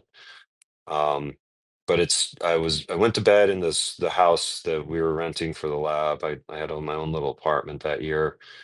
And I was trying to go to sleep, and I had, 2 o'clock, couldn't get to sleep. A little bit after 3 o'clock, I'm like finally starting to go to bed, but it starts off with this buzz, like a, and it changes pitch. It goes, and the next thing I know, I see this like red, blue, like flashing. Is all red and blue. And so the flashing became faster. It tuned into the frequency of the buzz, and then turned into a checkerboard, then morphed into like a solid circle with a big ring around it. And then from there, it turned into this. I was looking at a young girl's ass. Like I was like, girl in short shorts, and this gets into the NHI monitors telepathic technology with us, and voiceover was like, "What are your thoughts?" And I'm like, "Oh, I don't know, protective. It looks like she needs to go find her mom." And the voice is like, "Very good, you pass." And then so I watch. It zooms out, and I can see that this girl is obviously too young. So I'm like, "All right, not, it's a young woman. I'll just be protective and make sure that she gets home." See her walk down the street, and it's all in reds and blues. Like, imagine the old 3D tech film where you wear the one blue glass, the glasses have a blue and a red lens. But what was going on physically is that there was one of those small spheres hovering outside of the apartment, and it was using a form of directed energy system. The blue light is coming in, it reflects off of the earth, and then it gets bounced out in red light. And then they build up an interference pattern. They found, they know how my body works. I've been observed, so they know, the frequencies in my neural chemistry probably at any given point. That's improved since the implant. Um, and so they went into this discussion. And you get an immediate psychology test from them when they'll flash images, and they'll see how your body reacts to things to see if how well you came out, how intelligent, and how your EQ and IQ work together.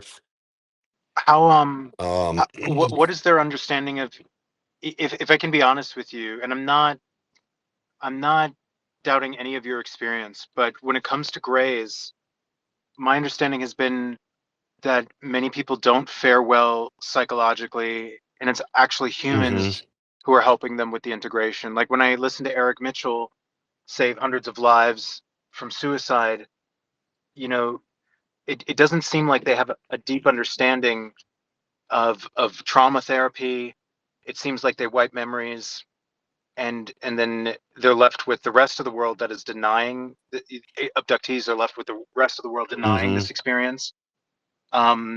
I've never heard a single encounter where somebody describes a therapist on the ship. Where what makes you think that they're worried about the psychological integration of humans post abduction? I don't think all species are. Something maybe in this case, I think the monitoring system that is creating human hybrids, such as myself, is concerned about.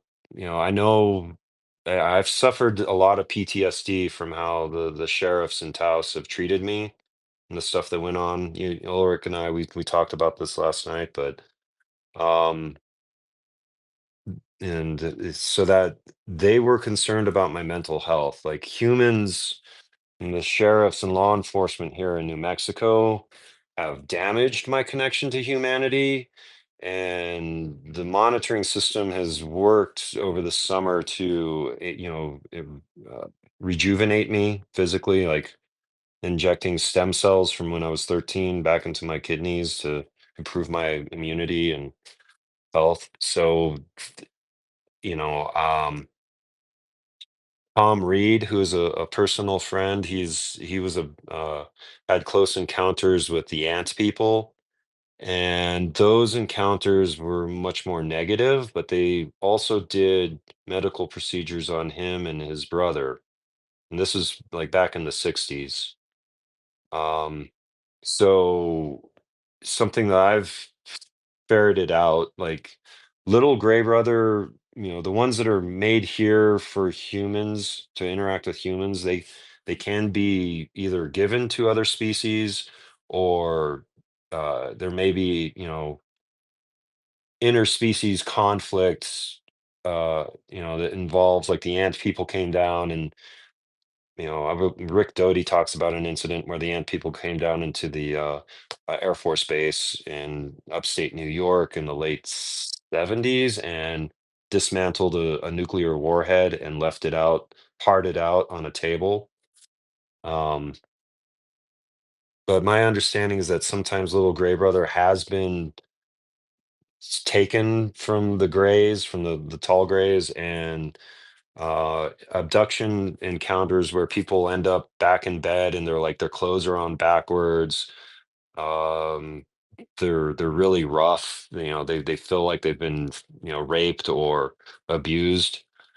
um I mean, this gets into a deep question. Like, I mean, it's carrot and the stick. And we like to say you can lead more people with honey than you can with shit on a stick. Um, so the monitoring system, I think, tries to treat people better, but also be aware that the monitoring system, it does have a planet-wide effect, and it wants like when I saw an interplanetary ship in May. My last thought is, like, looking at the lights on the bottom of the ship was very difficult. They weren't bright, but it was difficult. And for the first 3 days, the memory of the event, they prepared me for seeing the interplanetary ship, but it was like a slippery, greasy memory. I knew I saw something.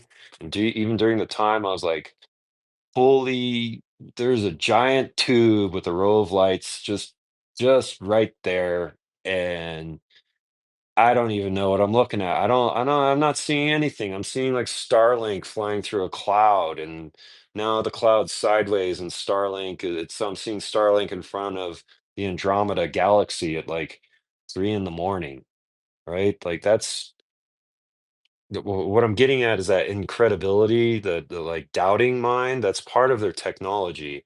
They demonstrated that to me this summer with a friend. They told me the day before, like, we're gonna visit, and your friend's gonna see us, but then he's gonna like just immediately disregard us. And we're sitting on his porch, and he's like, "God damn it! There's the things are there. The glowing. You brought them down here again."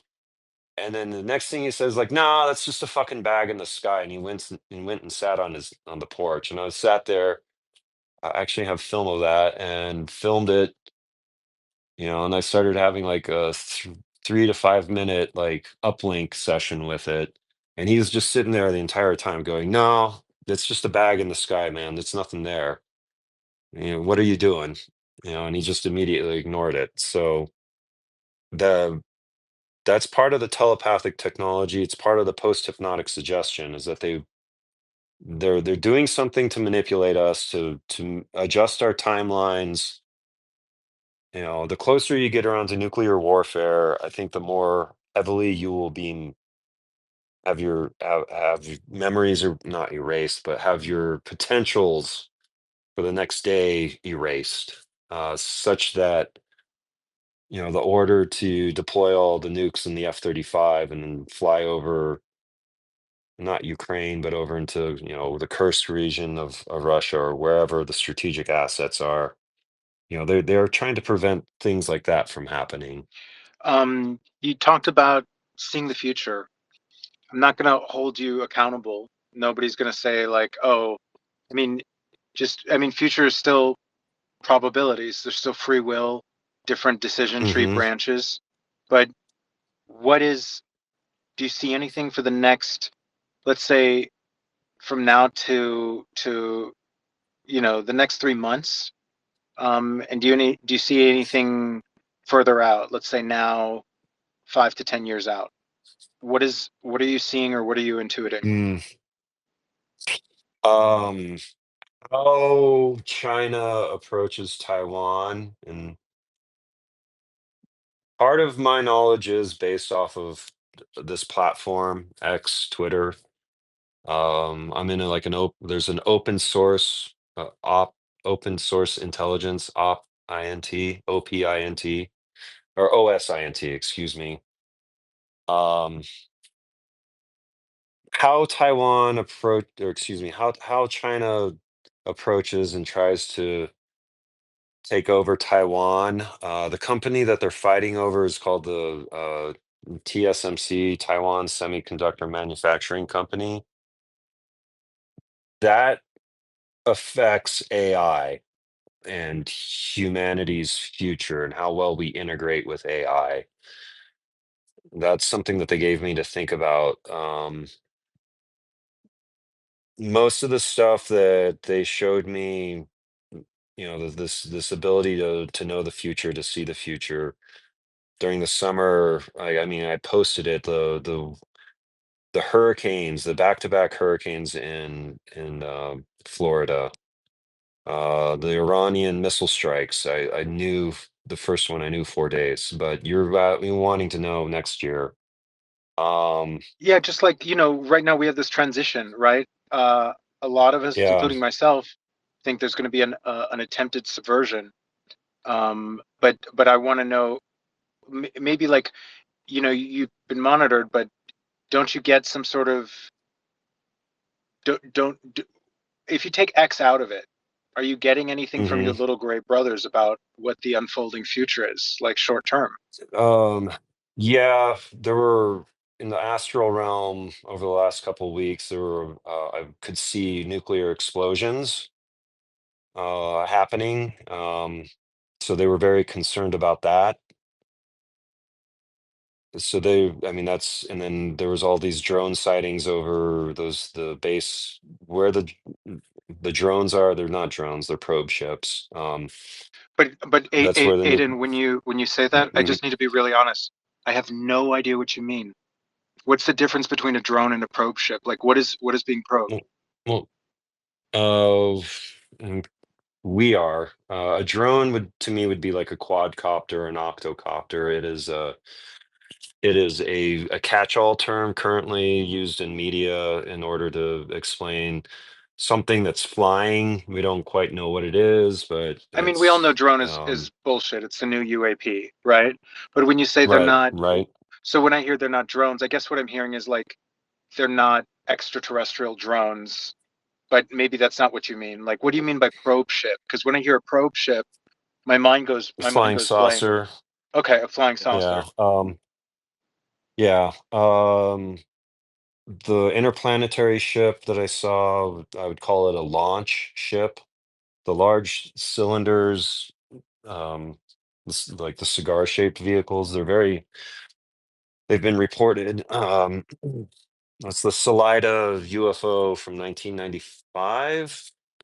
That's one of them. It's the large cylinders. They're over a mile long, and those are interplanetary ships from the Zetas or the tall grays. Um, and so they carry probe ships. The probe ships aren't capable. There's smaller saucers. Uh, there are some that they're stationed here. Something that Richard Bandurek told me this summer is that most of the vehicles that are stored, like in the underwater bases, their power systems are no more than 50 years advanced from where we are currently, in order to prevent humanity from gaining of or prevent us from gaining, extreme power sources. So the thing that Bob Lazar was working on, the sports model, that was given as a gift, and that's it was the Kingman, Arizona, 1952. That's when the sport model came down. But probe ships are just are saucer-shaped vehicles. From my perspective, they are the glowing lights that you see um, over the Sandia and other nuclear weapon facilities. And what they're doing is they're probing. We can insert dirty South Park jokes, or clean machinists. Like a probe is a machinist tool that you use to take measurements to tell the CNC machine where the object is. And So, I mean, they obviously have already fully mapped out our nuclear facilities. So what are they yep, probing? they're vehicles. They're looking for, like I said, like within the last 2 weeks, right after the Dnipro strike in Ukraine, when the MIRVs hit, for the next couple nights, humanity were like set on fire. So they are, because I grew up around the nuclear weapons industry and I have above average knowledge of nuclear physics and some weapons, associated weapons. Like when they uplink me into, like, the monitoring system is a mesh network of I don't know how many vehicles and crew at any given time. But in the holographic discussion, when they said they were giving me uplink. The tall gray at that time said, a lot of people talk about downloading, but we're giving you the ability to uplink. So after the strike in Ukraine, I was having I'm not afraid of them anymore. They've changed it, but they were having me look and use my ability to vividly dream about nuclear explosions, and that gets tied into the mesh network of a little gray brother floating around the world in probe ships, and they're using hybrids. We're in a symbiosis with the monitoring system, and they're looking for these potentials, and that's partially why they inject fear into certain people. Because I mean, I grew up, I don't know how many people grew up with the Red Scare, but like when I was growing up as a kid in Los Alamos, there were many nights I would go to bed, not crying, but like shaking in bed because I knew about nuclear warfare. And it was like, we're going to wake up and there'll be a nuclear wasteland. The 80s were a little bit different. And especially if you're up in Los Alamos, that's part of the active culture up there is to worry about nuclear warfare. These drone sightings are repeating, obviously, in response to the nuclear escalation worldwide. Hmm. But they're not just repeating; they're increasing in number. And so, I'm sorry to be so persistent, but it's a question I have, and I feel like you have a better chance of giving me an answer. So I'm not upset with you, but it's a Hmm. question that everybody's asking. What the fuck are they probing? Because they're obvious. Unless they have a horrible case of OCD, are they just looking like, yep, nuke's still there, nuke's still there, nuke is still there, nuke is still there? Hmm. or what are they doing? Well, I mean, for me, like I said, it's there was a couple days where I was just like I could actively dream about nuclear explosions, and I would, I don't know how to put it. I guess we it would get filtered, or I would get the uplink would get activated, and because part of like when there was a probe ship over Albuquerque, this spring there was one instance when the uplink was pretty good and I could almost see what they were looking for. Or they're monitoring for these potentials. I mean, humanity is incredibly reactive to the sun, and we're in a solar maximum right now. The start of the Ukrainian war can be tied into the start of the solar active cycle. And it's something, you and I are both familiar with Ben Davidson and such, but so, we are, as a species, as a global creature, the sun can go blah and send a nasty CME and just, these geomagnetic storms. I don't know about you, but as the pole flip continues to happen, watching, suspicious observers, or his website, the space weather, there'd be days where I'm like, everything's fine, but then we're in this high geomagnetic storm, and I would go from being like, okay, I'm cool, to like paranoia, kidney reaction, like shivering. I'm very anxious about nothing Yeah, whatsoever. experiencers and abductees sense them like almost days Mm. before the CME hits. Right, Yeah, they sense them very, very acutely. but right. And so from my perspective, though, I would use the spaceweathernews.com website, and there's that one chart that has the bars and shows the KP index. And so on those days when we have like red bars, that those days I know I need to have like a glass of wine, red wine with lunch, or um yeah, that hasn't they over the summer, since the implant, things have been I've been buffered from it. But what I'm saying, the point I'm trying to get at, is that we may think everything's fine, but then the sun creates a geomagnetic storm, then that just sets everybody off instantly. And so the monitoring system is looking for that, is aware of the effect of space weather on the human animal at a global scale.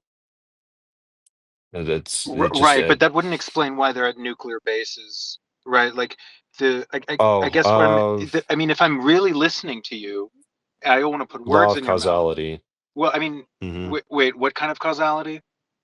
The law of causation. The nuclear warheads cause terror, and so the people that are closer to that are generating more of the psychic potential that they are looking for. Um, is I kind of just want to leave that statement there like that. So Okay. these nuclear weapons, these warheads cause terror. Like, I mean, I, nobody wants to see a bright flash. And no sane person that has like family values and such, but So, fucking raving so lunatics probably want to see. I get what you're saying. So like the tensions are going up. So these nuclear sites, they've Hmm. been here for a while. It doesn't seem Hmm. like we've created new nukes around those sites, but the sightings We. at these sites have increased exponentially Hmm. in the last 2 years. But if I'm really listening to what you're saying, and I don't want to put words into your mouth, but if they are probing the minds of people, could it be that they're Hmm. probing the minds of the people at the bases? Yes, definitely. Which people? The soldiers, the people working inside? Like, if you had to make your best guess, what minds are they wanting to Um, read? And are they possibly wanting to influence the minds? they're looking at. I mean, just 2 nights ago, 3 nights ago now, the UAP sightings over Washington D.C. That's it's a core group of people, these intelligence people talking with. There's 44 generals in the deep state. ranking members, and they each have a little fiefdom. The area of interest where the battlefield is Ukraine. It's not in Russia's interest to nuke Ukraine because of the global wind patterns. The fallout will come back down on Russian allies. So the probe ships with their telepathic technology, they are monitoring, they're looking for the decision makers, and it's not the president, it's not Trump, and it's not Putin. It's some of these, ranking generals, 3 or 4 stars on their shoulders, sometimes one or two, that are, was it the Joint Strike, JSOC, Joint Strike Operations Command? Um, Everything is that's where the core of our military is. It's where the action happens, is within the Joint Strike JSOC terms. No, I'm sorry, people out there. I didn't bone up on my military industrial complex lingo, but yeah, it's JSOC is where the decisions are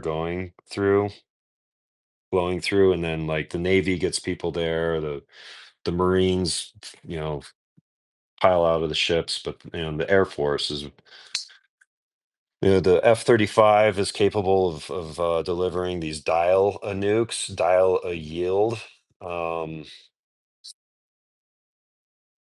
Our nuclear arsenal, every 12 years, our more advanced nukes need to be maintained. They're using a foam around the nuclear core that's doped with tritium, which is a heavy form of hydrogen, but tritium has a half-life of 12.3 years, which means that like the radioactive foam that is around the core of these things every 12 years, you're expecting to light off a 30 megaton nuke, but you'll only get a 15 megaton, or actually some fraction. Maybe, it won't work as desired because some of the materials have gone through a radioactive decay process, and also fissile materials or radioactive materials, they move when you machine them to like X, Y, and Z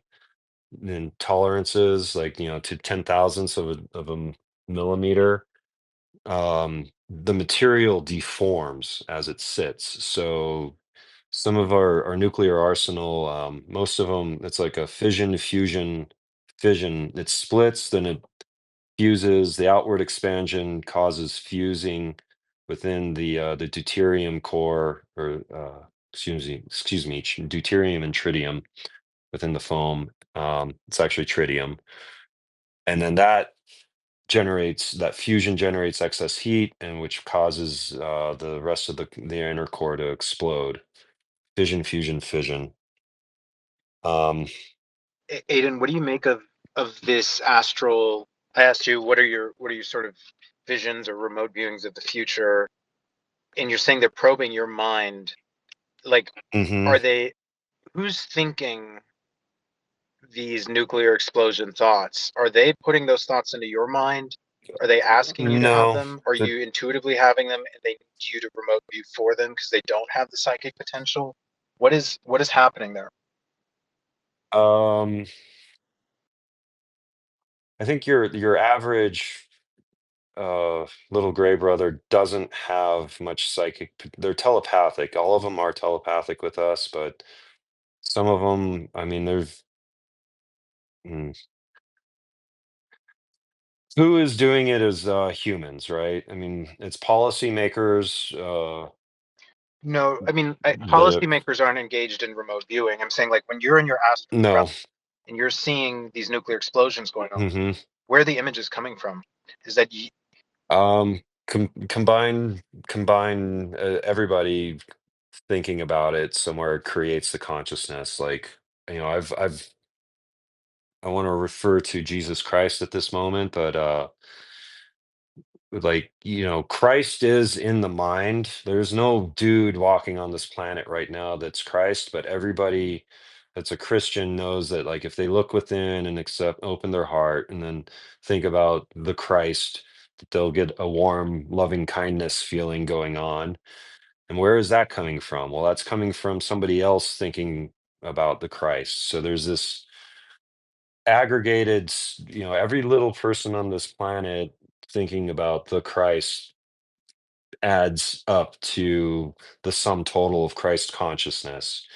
Everybody on this planet worrying about dying in a nuclear holocaust adds a little kernel, a penny, a bit into that thought. The astral realm, the dream realm, is very, very fluidic.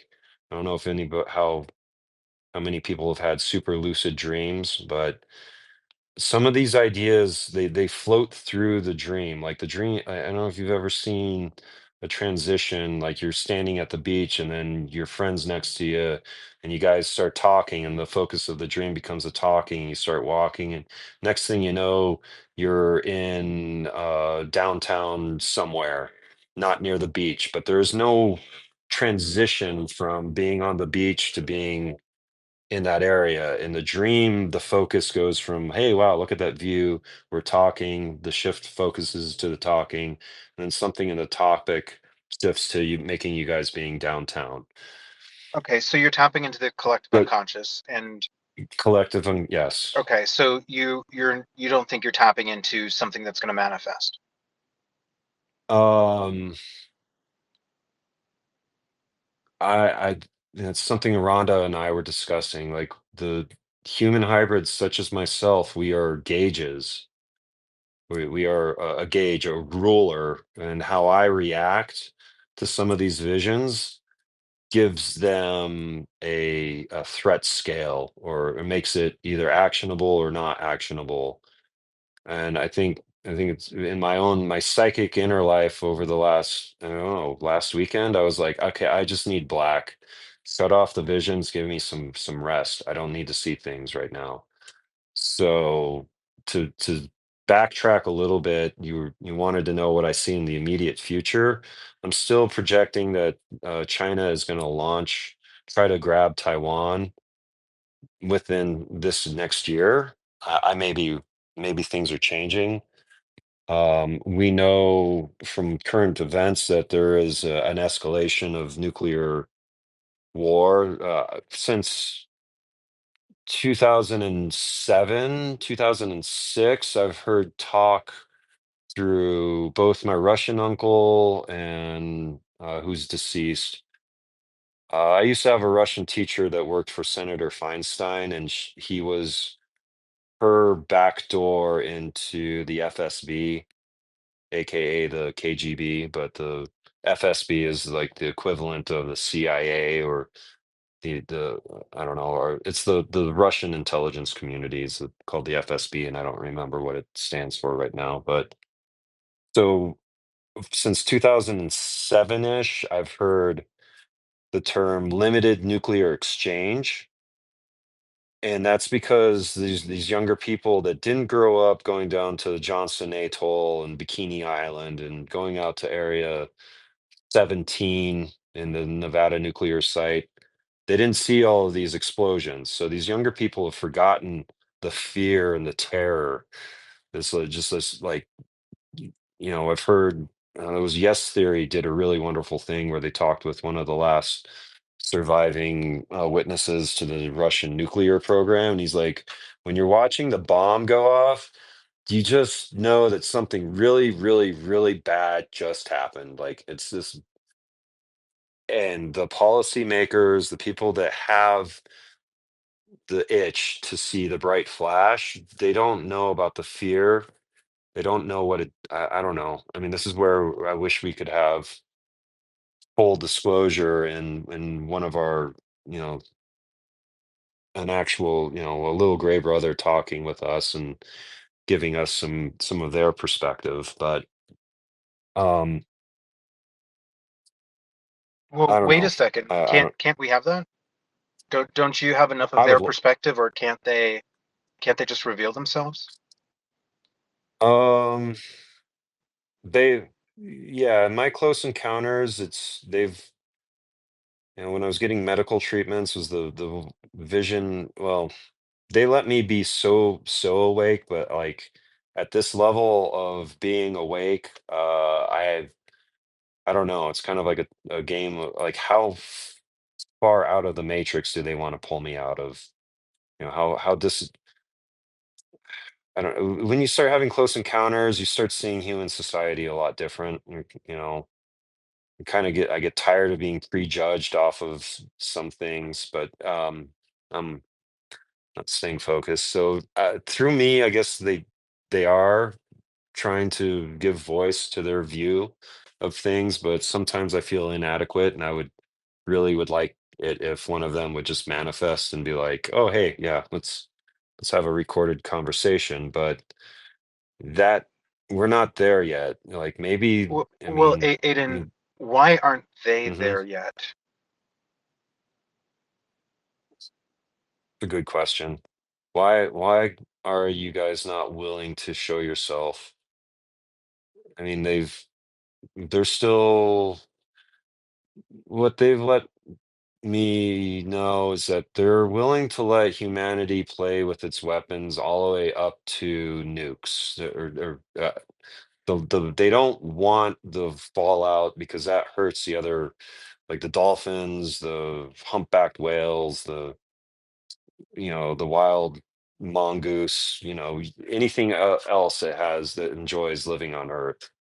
They're trying to preserve the ecology. W- So So they're willing to let would us. that mean that they'll also prevent the next unlocking of the crust and a solar micronova? I mean, the 99% of species have died from past cataclysms, Hmm. and you know, most of the flora and the fauna has to be brought back. So a lot of it's not just human samples that are being taken for Hmm. post cataclysms, and it's not just humans who've already sampled the genetic diversity that they need post cataclysms for their bunkers and their golden tickets, but the monitors or whatever is going to be here after the cataclysm, they've already sampled the flora and the fauna and the biodiversity. So Hmm. how do you square that? I mean, they seem to be perfectly fine with letting the sun nuke the planet. Does it really matter whether it's a nuke or whether it's plasma that's causing a 99% extinction? Why does the difference matter? I think it's like just the act of an intelligent species willfully trying to kill itself. Like, I mean, we all have that. I assume everybody has that like basic instinct. Like, if you see somebody having a bad idea, a bad day, and it's like, I'm gonna go over and kill myself. Like, you'd be like, oh, whoa, whoa, hey, bro, hey, sis, like, what's up? But So, like, isn't that this. still better? Isn't suicide better than withholding information? Like, let's say right now I knew that there was a car bomb in your car and I knew it and I didn't Hmm. tell you. Isn't that a greater sin than suicide? I think so. Yeah, because you're kind of yeah, I mean, How you have knowledge that would stop this person from dying, but in this case, we don't know what that person did to deserve a car bomb. right. But Isn't what's happening with the pole shift in the sun just a car bomb on a much larger scale that most people aren't being told mm, about? it's a natural process that happens cyclically. So I think, if this car bomb is natural and I know about it and I don't tell anybody, then it's okay. Like if the car bomb is on a hidden volcano and I know it and I don't tell anyone, then all of a sudden there's no moral accountability. well, you have that knowledge. And do you have the ability to act upon that knowledge to stop the car Well, bomb, yeah, I or is think if it? you tell somebody to move their car and the car doesn't explode, I'm saying when you withhold knowledge, that's a life or death situation. The last thing I would think is, well, it matters whether or not something naturally would kill them or whether it's an artificial bomb. Like that never even occurred to me. Well, so Bob Lazar said that they've been here for 36,000 years, and that lines up with three great disaster cycles. So they may have already taken that into account. Like, I mean, why are we being, as a society, being hastened into this? Like, we've never had satellites. Like, everybody needs to like realize how new satellites What are, about like the Black having the Knight ability to look satellite? down. The Black Knight satellite is not Um, ours, and it's been floating around there before we ever threw one in there. it would be something left over from another spacefaring civilization that came here, and maybe it's a monitor, a quiet something for the ant people, let's say, to so they can get start monitoring for whether or not we have we're giving out energy signals or something. But if what Bob Lazar said was correct, that there's been something, one group of NHI have been monitoring humanity for 36,000 years. I mean, that It doesn't seem like a it's long part of why time to we me, need. to be honest. I mean, I assumed when you said monitors that these were the ones who were here before we were created. But you think it's the Right. Well, 36,000 years? um, yeah, there's been something that you would recognize as a human for 300,000 years. You know, Denisovans, and Neanderthals, the Homo sapiens. We're technically Homo sapiens sapien, I believe, is it's something I learned when I was going through college. Yeah, So yeah. Homo habilis would. Well, yeah, the Neanderthalensis and the Denisovans are all Homo sapiens, right? So, so, Okay. so, I mean, at least that's my understanding. So, and you're right, we're Homo sapiens sapiens. But what do you get what I'm saying? Like you seem to understand, or you believe as well as I do, that we're facing an impending cataclysm. Why do they Yep. care about the nukes if the Earth is going to turn over right now? Um, Long-lasting environmental pollution, radioisotopes, the things that come off of the daughter isotopes are pretty fucking nasty. And they, what was the piece of science fiction that? So you have your mother isotope, and then it breaks down into its daughter isotopes. And some of these things, it's not like the uranium that kills you; it's the cesium-136 that comes off of the explosion and the fallout, and it creates nuclear fleas, these little segments of radioactive daughter isotopes, which are very unstable, very highly ionizing, and they can, like I said, fissile material moves against space-time, or radioactive material is in motion against the background of space-time. That's another way of understanding radioactivity, is that you're seeing very subtle movement of a material. Um, I'm trying to I'm trying to give out something that in that statement that made me stop fearing nuclear materials, is that, oh, the material is actually moving. That's what I'm seeing through radioactivity. But as it's moving, it's breaking down into these other less stable isotopes, which can be incredibly destructive.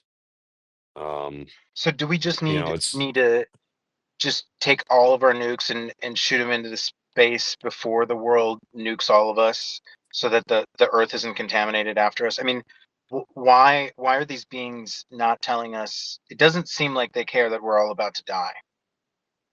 I think they do. I really do think they do.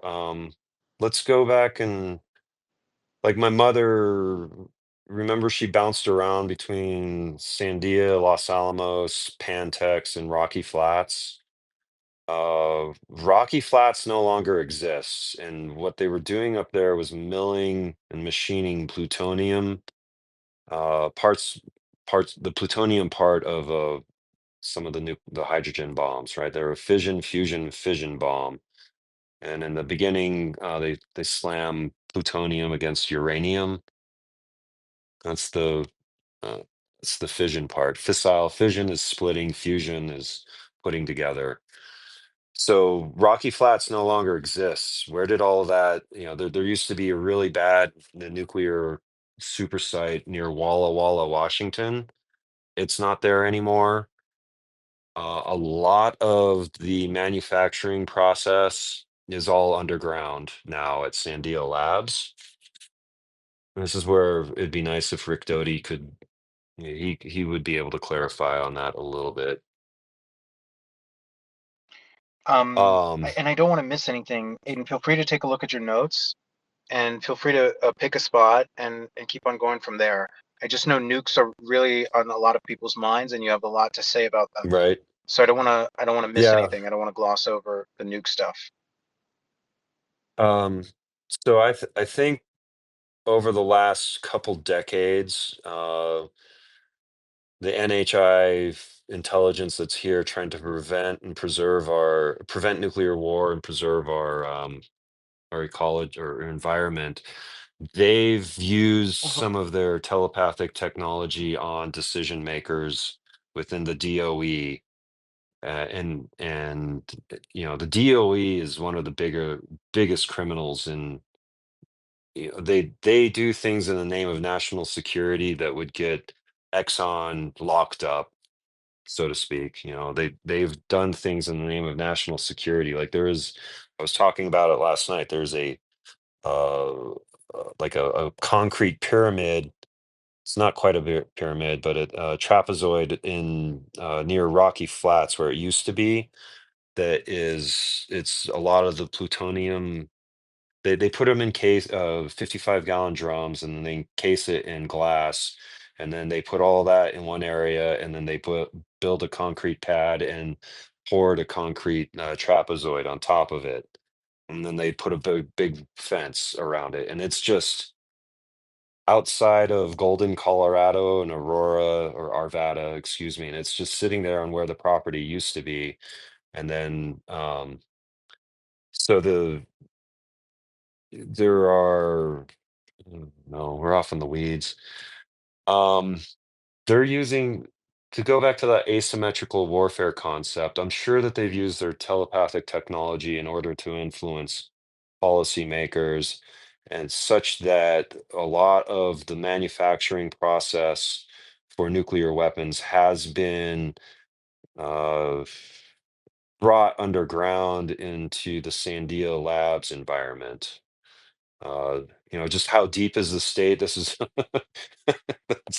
because north of Mountain Air, there's this little thing called Nevers Ranch by 15 minutes, and when you get close to it, it's this really looks like a fancy building, but it's all out of concrete. You start looking at the roof, and the building is shaped to withstand some sort of like airstrike. I mean, it's much more steep. The angle on the roof is designed to reflect blasts, and you start looking at it, and you can see that the roof is just a facade on top of poured concrete. So this Nevers Ranch is a back door into the Monsanto mountain base, is what the locals call it, but it's the underground part of Sandia Labs. And just this is a joke that came up with my aerospace mentor this summer while we were talking. He over the years, he has signed a national security oath, and we've been talking, and I can get into his mind and get him rambling, and then every so often he has to check himself and be like, "Oh wait, forget that. That's classified. I didn't say that." I've had that statement come up a couple times, but so just how deep is the state? Well, in New Mexico, we know that it's like 9 or 11 stories underground. It's I'm trying to make fun of a demon that's lurking underground here in New Mexico, but so they're the monitoring system is giving us ideas. I don't know how many people out there have had like you've been thinking about a really cool technology, and then you get online and you find out that it's already there. Like I used to, for example, like in the mid 90s, I wanted seats with bass speakers in them, and I was like, oh, that's going to be like $1 million idea. And then I start talking with a friend, he's like, oh yeah, they already exist. And it's like, chicken and the egg. Like, did I have the original idea, or did I just somehow that desire got transmitted to me? Um, Everybody has telepathy. We all transmit ideas. The dream world is a form of communication between people. That's a statement based off of years. After my first guru, I spent years meditating, being a renunciate, and I started living more in my dreams, and just being still in the waking day, and then trying to sleep and dream. Because after he activated religion in me, like dreams became super vivid. Like I've learned how to use like DMT. I can get to that state again through using DMT medicinally. But like, how do ideas get transmitted between people? Well, part of it is that we do have these higher functions in our brain that allow ideas to radiate. It's your rib cage is actually your antenna. That's, I mean, even if you understand antenna theory, and it's something that the guru taught me and many others, is like, it's the parasympathetic nervous system is the transmission system on your body. You have your sympathetic nervous system and then the parasympathetic nervous system. So it's unspoken desires and such, are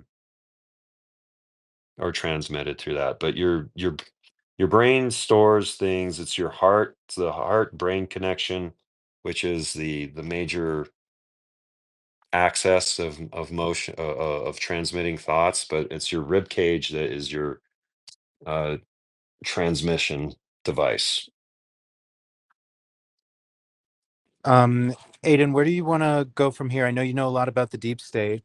Do you want to explain from the ground up what your understanding is, what it's made up of? If you could include humans and non-humans, give people like Mm, whatever you want to go into. mm. Where is the deep state? What is the deep state? Like I said earlier, there's roughly 44 generals that are in control of the Pentagon, and they each have a little area of operation. Like I'm talking about like Ramstein base in Germany, Guam is another one. I don't know. This would be one of those an ideal time to put up where exactly is the US military presence? Qatar. Um,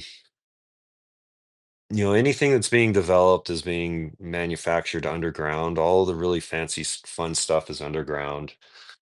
Of course, we still have like, Area 51, the Nevada nuclear security site, Dugway Proving Grounds in Utah. That used to be where they were testing stuff, but I think once it got leaked, there's only so many places that they can go with technology.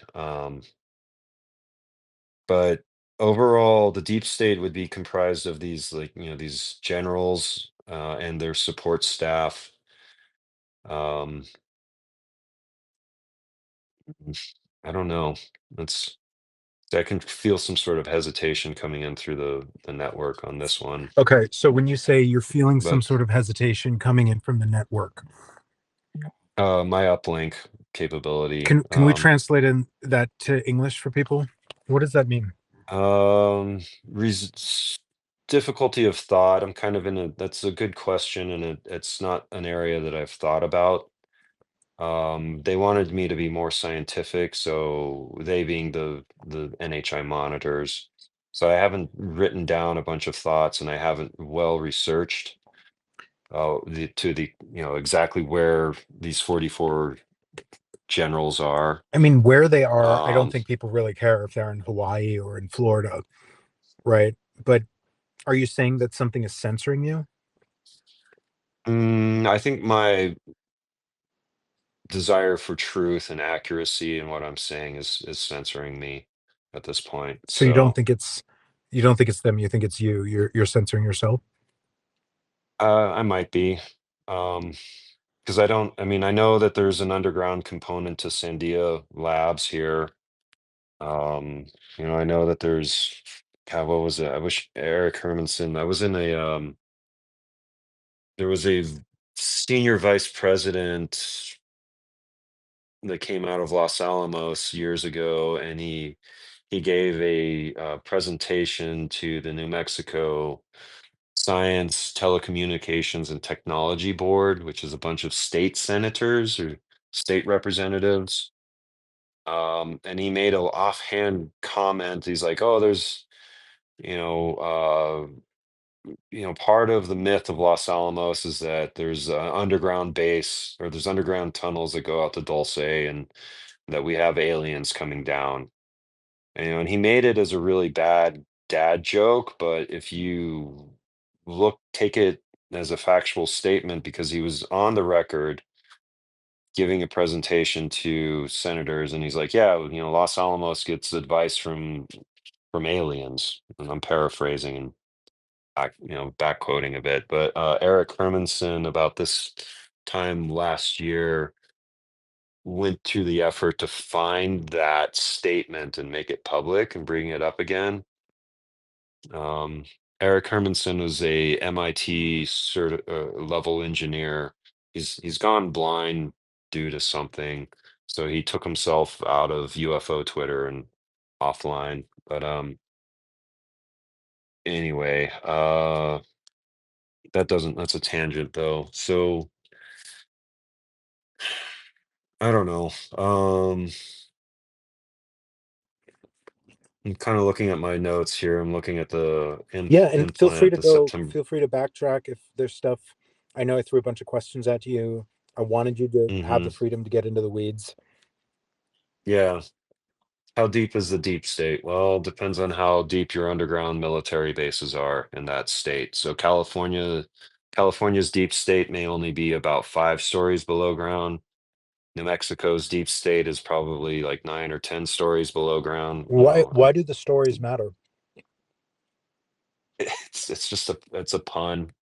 I don't know if it really does matter, but it's a way of making a joke at the seriousness So of if they're just talking generals, with. why are they the deep state? Aren't all generals under the command of the president? That's what we're. I no. I mean, that's what Eisenhower warned us about. That's something. What was the guy? It's what Dr. Greer has voiced. That the politicians are just there. The president is not really the truly powerful person, and he doesn't have the authority. He's just given the choice to like activate the nukes. But you have these people within the Joint Chiefs of Staff are definitely in the know. And it's who are these individuals and how do we approach them and tell them to quit doing what they're doing? Like, we don't need to be at war, but I guess maybe moving. I don't want to jump all the way up to the Dream Crown technology just yet, but I think I want to go back to the notes. The holographic telepathic discussion. I went through that a little bit. Take it Um, to wherever you want to take it. Just tell people in your notes where you're going so that they can follow with you when you decide. okay, so May 23rd. That's. I think I want to give. I wish Rhonda. I don't know if she's in here or not. R.S. Skybird. She's become a good friend over the last year. She's really helped me kind of deal with the emotional backlash from close encounters, and she's a wonderful, caring person. Um, Very insightful, got a good sense of humor, and we found out over the last year talking, like she had a near-death experience, and she had a during that time while she was healing from the near-death experience, she had a tall gray come and talk with her, and like Mm, obviously it didn't show her its head, it just showed her its body, and then made her feel like, she was in love or very attracted to this guy and this being. And then when I was having the holographic discussion, it just showed me its head. It went from watching that young girl walk down the street, the girl went into the house, the daughter started talking to the mother. The focus of the vision shifted over to the mother's face, which my mind has replaced or has clarified that with how Rhonda looks, her face. Aiden, And I'm then I'm the looking for vision, Rhonda, but I have no idea what to search for. I typed in Rhonda Skybird with uh, an R H, and I R found nothing. RS, no, her handle's RS Skybird. RS, two S's, SKY, Uh, no, R Skybird. R Let me see. Skybird, I don't want to move my phone because you lose Skybird with a connection. Y. Yeah, red sky blue, I think is what Yeah, she was in here red earlier sky in the blues. space. Okay. Well, um, what I'm getting at is that the NHI monitors talked with her, did something, well, gave her this vision, this hypnotic suggestion, if you will, and then um he and I became friends last year around 420 on Twitter, and we're starting to talk and stuff. And then I had that holographic discussion, and it turned, the imagery that was in there turns into some of her private life, her personal life. But in the vision, I was talking or looking at the mother, it zoomed out, and then the mother morphed into a tall gray with a tall head, aquiline eyes. And then he and I, the one thing I really remember from the beginning of the discussion is that he said there's something that I learned in the 80s when I was growing up in Los Alamos that is important to us. Um, like, maybe that it might be that I mentioned it briefly at the beginning, like there had this interesting glowing piece of reality touch my right hand, and it felt like I got hit by lightning. That may be part of it. But the through talking with Rhonda over the last year, I found out that that holographic discussion involved some stuff that they had.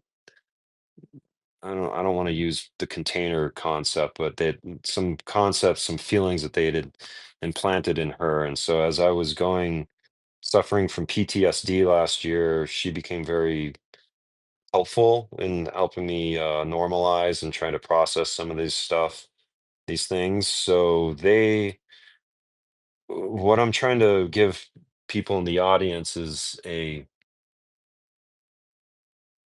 to keep my phone active, is a glimpse into the nature of how they are able to see people and like see how they're like Rhonda and I have a really good working friendship, like a good back and forth, a banter. It's like, sometimes I wish we'd met when we were younger because it's like, hey, very, very encouraging discussions at times. And it's you don't always have a good friendship with people. So, um, anyway, so there was something that they were aware of how her emotional maturity would help with some of the stuff that I was going through. So it's kind of it goes speaks to their ability to read a human body and then sometimes send dreams and monitor how the body responds to the dream imagery.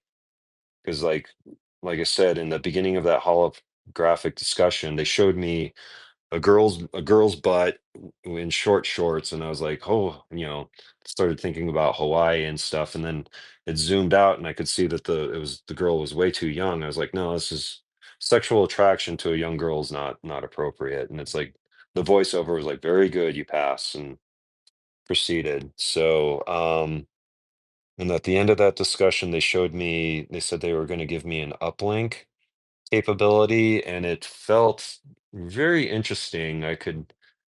R- I felt like I was being elongated and stretched out, and then all of a sudden I hit another group of consciousness, and then I could feel it's like a fractal, right? Like a fractally tree. I could feel them breathing, whatever the little gray brother, the probe ship. I could feel them breathing. I could smell. There's this really like a shitty sulfur smell that they have with if they get because they are physical beings. They do excrete. They have to give them their bodies are very simple. They have their mouth, one and a vent down below, and then they just showed it into me in a dream. They'll like when they're feeding them, they have little gel sacks, and they have a nutrient ball in the middle, and then fluid on the outside. Um, and like I said earlier, little gray brother, they're androids that are really useful for helping alleviate emotional problems. And then sometimes, like if I like in the crop circles, they back around this time last year in Worcester, they showed me the engineering crop circle, which is this long, it's over a kilometer long, and it has all these funny symbols in it. And they showed it to me in a different way where there's this square spiral that is the center. That's where the reaction is happening within a flight reactor. And they showed me a way of making it circular so I could start to see more of the physics. Um, so when the uplink is active and it's really interesting. It's like your IQ goes from, I don't know what my IQ is. I've never done an IQ test, but I'm going to assume it's around 120, sometimes 140. When I was working around Michael Perrone and Jeremy, like a lot of my vocab was coming back. So maybe up around 150. Part of an IQ is being able to, it's part of how quick you can respond to a question and how accurate that response is. So sometimes when I get uplink with them, it's like DMT vision without touching DMT, or like these I'll have very vivid dreams at times. And then the implant the implant is over on the left side of my head. When it's active, it leaves a little bump in the roof of my mouth. And sometimes I don't want to sound like I'm bragging, but like I did a EQ IQ test and like I was super stoned. They still let me get stoned because of it helps sometimes with I do suffer from anger from how I've been treated by the Taos County sheriffs, but When you say they I still did a let you get stoned, what would it look like if they didn't let you get stoned anymore? I probably you smoke weed and you don't feel anything. You drink alcohol, you don't feel anything. Uh, it's like drinking water, and you know you're drinking beer, but or wine, but you don't get tipsy. Um, Part of that comes from like spiritual purity, but in this case, it's like since the modifications to my kidneys and such, it's been different. They But right now, they are over the last couple months, like it's just pointless for me to drink. It's been nice. I actually prefer sobriety for most of my life. I've, been sober and such, but Taos, everybody smokes weed up in Taos because you're just near the Indian or the Pueblo, the reservation. It's kind of different. So I don't know. It's just like some of the implants or the modifications that they've done to me. I handle intoxication differently. And so that happened. That started last year in September. The interesting thing about that was that I was hanging out with Jeremy Reese or working next to the alien scientist. He doesn't believe me at all. He's like, "You're full of shit. He's just aliens aren't real." Michael Perrone was like, "Okay, Jared Yates is the other person. He's within the APEC crew. He's been on Linda Moulton Howell's show. Um, The one thing I really wanted to bring up though is that November 2023. So at that time, um, they started there was a part of the crop circle language that I hadn't focused on, like one line, and it has to do with how the propulsion field interacts with the light that it generates. Um, and it's the squeezed state in quantum mechanics. Like it turns out that there may be a fundamental fifth force in how magnetism and photons interact.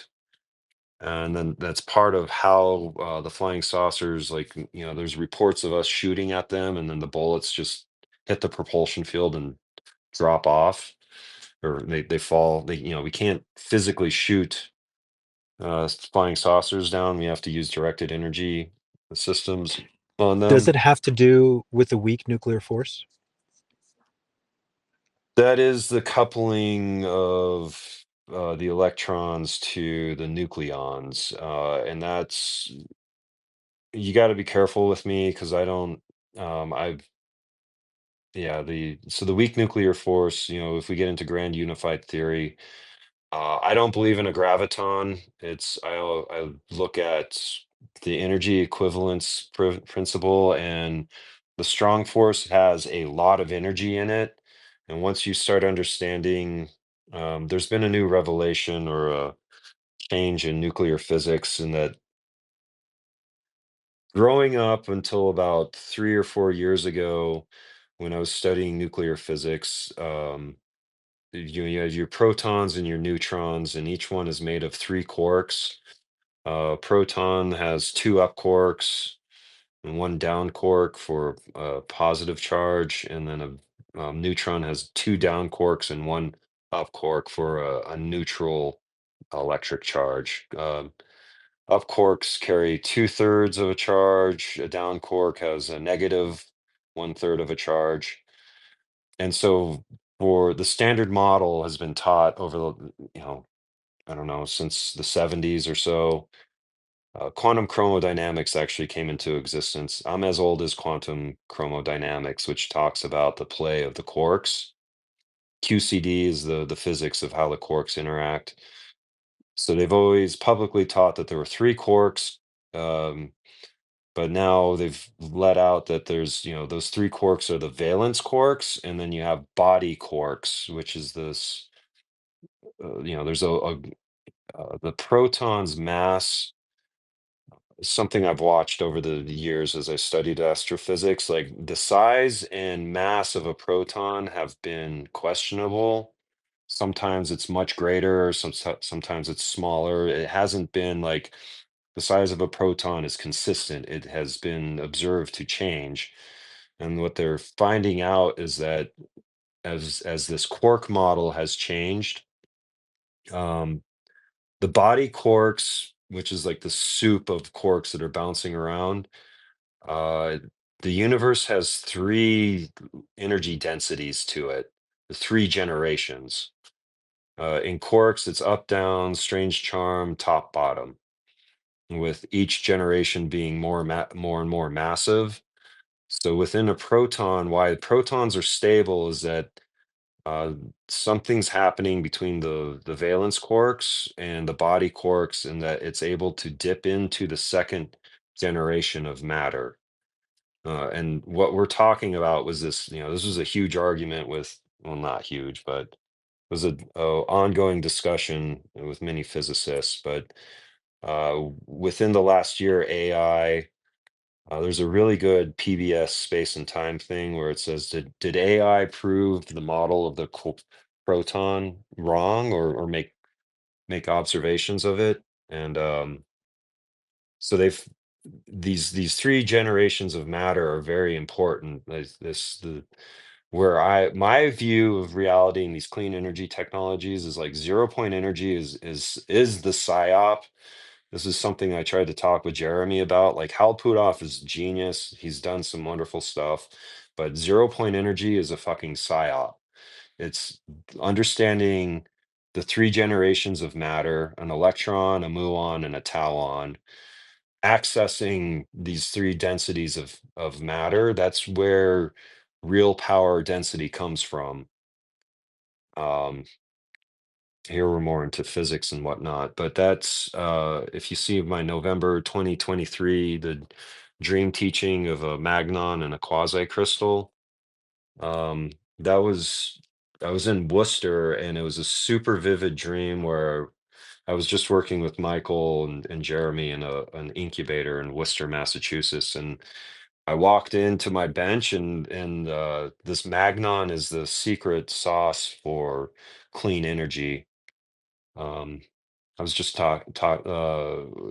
we'd have to go back and reference where how I got involved with APEC and the Manila circuit, which was this clean energy circuit. It has that magnon, which is a condensed matter, a state of condensed matter, the a spinning field of electricity um, within magnetic material. Magnon, MAGNON. If you want to understand the basis of clean energy, or like these free energy circuits, look up magnon, electron, and photon. And it's combining, photonics, squeezing light into a magnon, and that's part of how these clean energy systems work, and it's also part of how flying saucers fly, because the saucer shaped craft have a spinning field around them. um You remember in the space that that Arthur was hosting, where Ivan Hanel was the guest, I was saying, why mhm, are we trying to do anything legislatively anymore when we basically already had the biggest hearing we could have had? We have the closed hearing that we don't have access to. The laws mhm, specifically do not allow for public disclosure, even when, even under whistleblower protection. And mhm, even if we had laws that allowed for these things, that allowed people, or gave license for people to break their NDAs and share publicly, that the mhm. power is likely held by people who have more of an asymmetric tech that the US military can't combat. And that's, that something you wanted to speak to. Do you want to go into that? Do you want to explain what it is you were trying to say? Yeah, I guess we would go to my down to the bottom of the list in the September 2024, the Dream Crown with telepathic technology demonstration. And just please, um, whenever you have a new term, just explain it for people, because dream crown is probably something you would need to explain. Yeah, and I apologize if I'm as clear as mud out there, because let me. So that this event, this did happen. This is here at the Schaefer Hotel. I know that I've been personally closely monitored. I have to tell people sometimes, like, due to working in APEC, I've suffered a Pegasus attack on my cell phone.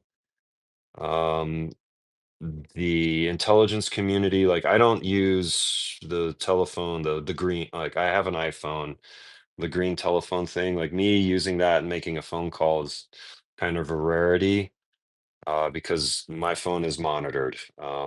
What does that mean, you don't use the But green telephone thing? You mean you don't make I try cell not. phone calls, but just internet calls? Yeah, I try to use, like, Signal is the one of the better apps, Okay. but All right. I'll, although I do make phone calls and talk with people, but I just don't. I know that I'm monitored. Like, Isn't I'll get Pegasus funny. all invasive? Aren't they listening in if you and I talk over X or Signal or a regular Yeah, cell call? the yeah. Or if I make a shitty comment about, I voice some of my feelings about the Taos County sheriffs and their connection to the cartel, I'll get a tracing call. If I text something, I'll get a funny ping. So that's or anyway, Shouts out to the so my cartel. Sorry. it's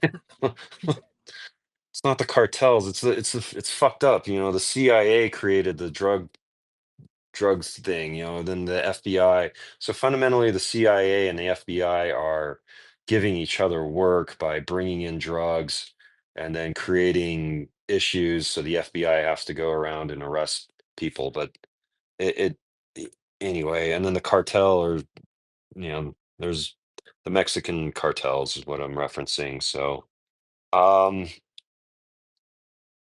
my phone is hacked. I just use it differently. I know I treat it as a hot mic And due to that's being fine. an And I APEC. didn't want to get you That's off track. fine. I just didn't know what you meant by But the green phone thing. So yeah, the asymmetric tech, like what was your perspective on this? the Dream Crown. So this was an event in early September. Um, this guy showed up. He gave me the name Lonnie.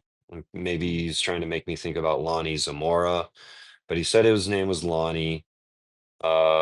He was here to talk with me. He ordered a platter of tacos from the Schaefer Diner. I was sitting outside, and he's like, "Oh, it was the best tacos I've ever had," and I could just tell that he was there to talk with me. But he had, when he came in and checked in, he was carrying a case that had a handle on the top, and it looked like it was designed like you put a fancy hat inside of it, right? And but he's like, he rode in on a Dodge 250 or 2500 pickup, blue um, Dodge Ram pickup, and he rented a room here. And the first thing he does when he came in was he was carrying this hat case that looked like a Gucci bag, but was designed to hold like it had something in it that you put on your head. And then he goes and gets his plate of tacos. He's talking, and it was like I was grilling stuff out back of the hotel, and I premonitionally, or for the week before, I'd started meditating on people in the deep state, or people that have signed national security oaths. So they wear golden handcuffs, and they're only allowed to like drink hard alcohol and smoke cigars or smoke cigarettes and alcohol of some sort. But so we're sitting out back, and he's sitting there smoking a big old stogie, and he's got a bottle of Maker's Mark whiskey with him. And I was like, I'd been fairly sober. The implant, was making drinking pointless, and then Mountain Air itself is a dry town, so it's actually nice to live in a dry town. I highly recommend it. People are not as angry, but so he's sitting there and talking, and I was like, yeah, let me have some whiskey, and he's like, well, I got to be careful, I don't want to get too drunk. And I was like, well, because I could probably sit there and work through the whole bottle and be like, yeah, you got any more? I'm fine, let's go round two. Or, I mean, let's get another bottle. But um so we start talking about, he just goes into this discussion. He's like, oh, well, I'm the father of the current director of Boeing skunk Phantom Works, and my son has done a lot of worked on a lot of projects, but Boeing Phantom Works is not under congressional, it doesn't have congressional oversight. Like, so my son is always working on, and he just keeps going over this basic logic structure of how Boeing Phantom Works is operating without congressional oversight, and that its bosses report to some senior vice president, but there's a disconnect between what's going on, and you know the generally accepted accounting principles aren't followed, et cetera, et cetera. And I'm sitting here going like, why would this, can I get like a job? Can I get your phone number, and like, can you hook me up with your son? Because I'm curious. What Lockheed Skunk Works got all the propulsion technology. And then recently, what I've come to understand is that sometimes when they've recovered a vehicle, the deep state has gotten access to this telepathic technology. And then so he and I are talking about this, and oh fuck, did I start it? I was like, he wanted to know about some like counters, and I'm like, well, how's your spirituality? Because like once you understand that there's this system here that's perpetuating itself, and that it's highly telepathic with us, and that it does it for for the system to come down and do a miraculous birth like Jesus was definitely a hybrid. It's, if you understand in vitro fertilization and how these guys can come in and just, I don't mean to be rude, I respect women, but insert something into the womb. Understanding the Immaculate Conception, it's not a problem. It's once you've been read into how these androids are, propagating themselves, and then you take a step back and you look at Jesus and his birth story, you're like, oh, well, no, there wasn't a miracle. There was just a use of technology, and Jesus was a human hybrid. That for me, I can handle that. I'm not a devout Christian, but I have been baptized, and I don't use Jesus Christ as a swear word. But for other people, that can cause that, what is it, the ontological shock. And he made Lonnie at this time was, just wanted to say that, he was a Bible and verse or scripture and verse guy. He was a standard Christian, but he said that I had a basic understanding of Mosaic laws. I know there's like 5 vertical laws and 5 horizontal laws, and the only one that I could remember at the time was like, don't lust after your neighbor's wife, or don't go after your neighbor's wife. But he was making, as we were finishing up this discussion, he was making this concept of, the concept of God. He wanted to know what my concept of God was. And then at the end of the discussion, he grabs my hand and we just stand there holding, like not shaking hands, it wasn't a firm grip, but it was just like a solid, like, I'm holding on to you, bro. You're okay. You seem to be a good guy. And it was like a 30-second hand grip. And then that evening, I go to bed, and the first dream I have, I see this like Chinese woman that was all in blue lights, like shades of blue. And what was her name? If I can remember this name, that's key to some of the stuff that they've done. But turns out, like, my concept of God is an Oriental fighting woman, an Oriental female martial artist. And the dreams that evening were very circular. They they s- they ended where they started, and there was a sequence, that first one of meeting the woman and seeing herself, and she was introducing herself as myself, to me. So I was meeting my concept of God. What was the first one? One of them involved Rhonda. I don't want to get into that one. Not safe for work. And then the second one, I was in my home in Boulder when my mom was working at Rocky Flats, and it was the guy. He started talking with me, but then he turned into a woman, and I was like, it was trying to get control through this technology. They try to gain control of various aspects of your body, your Kundalini force, for example. Um, they can, through this technology, they can insert imagery.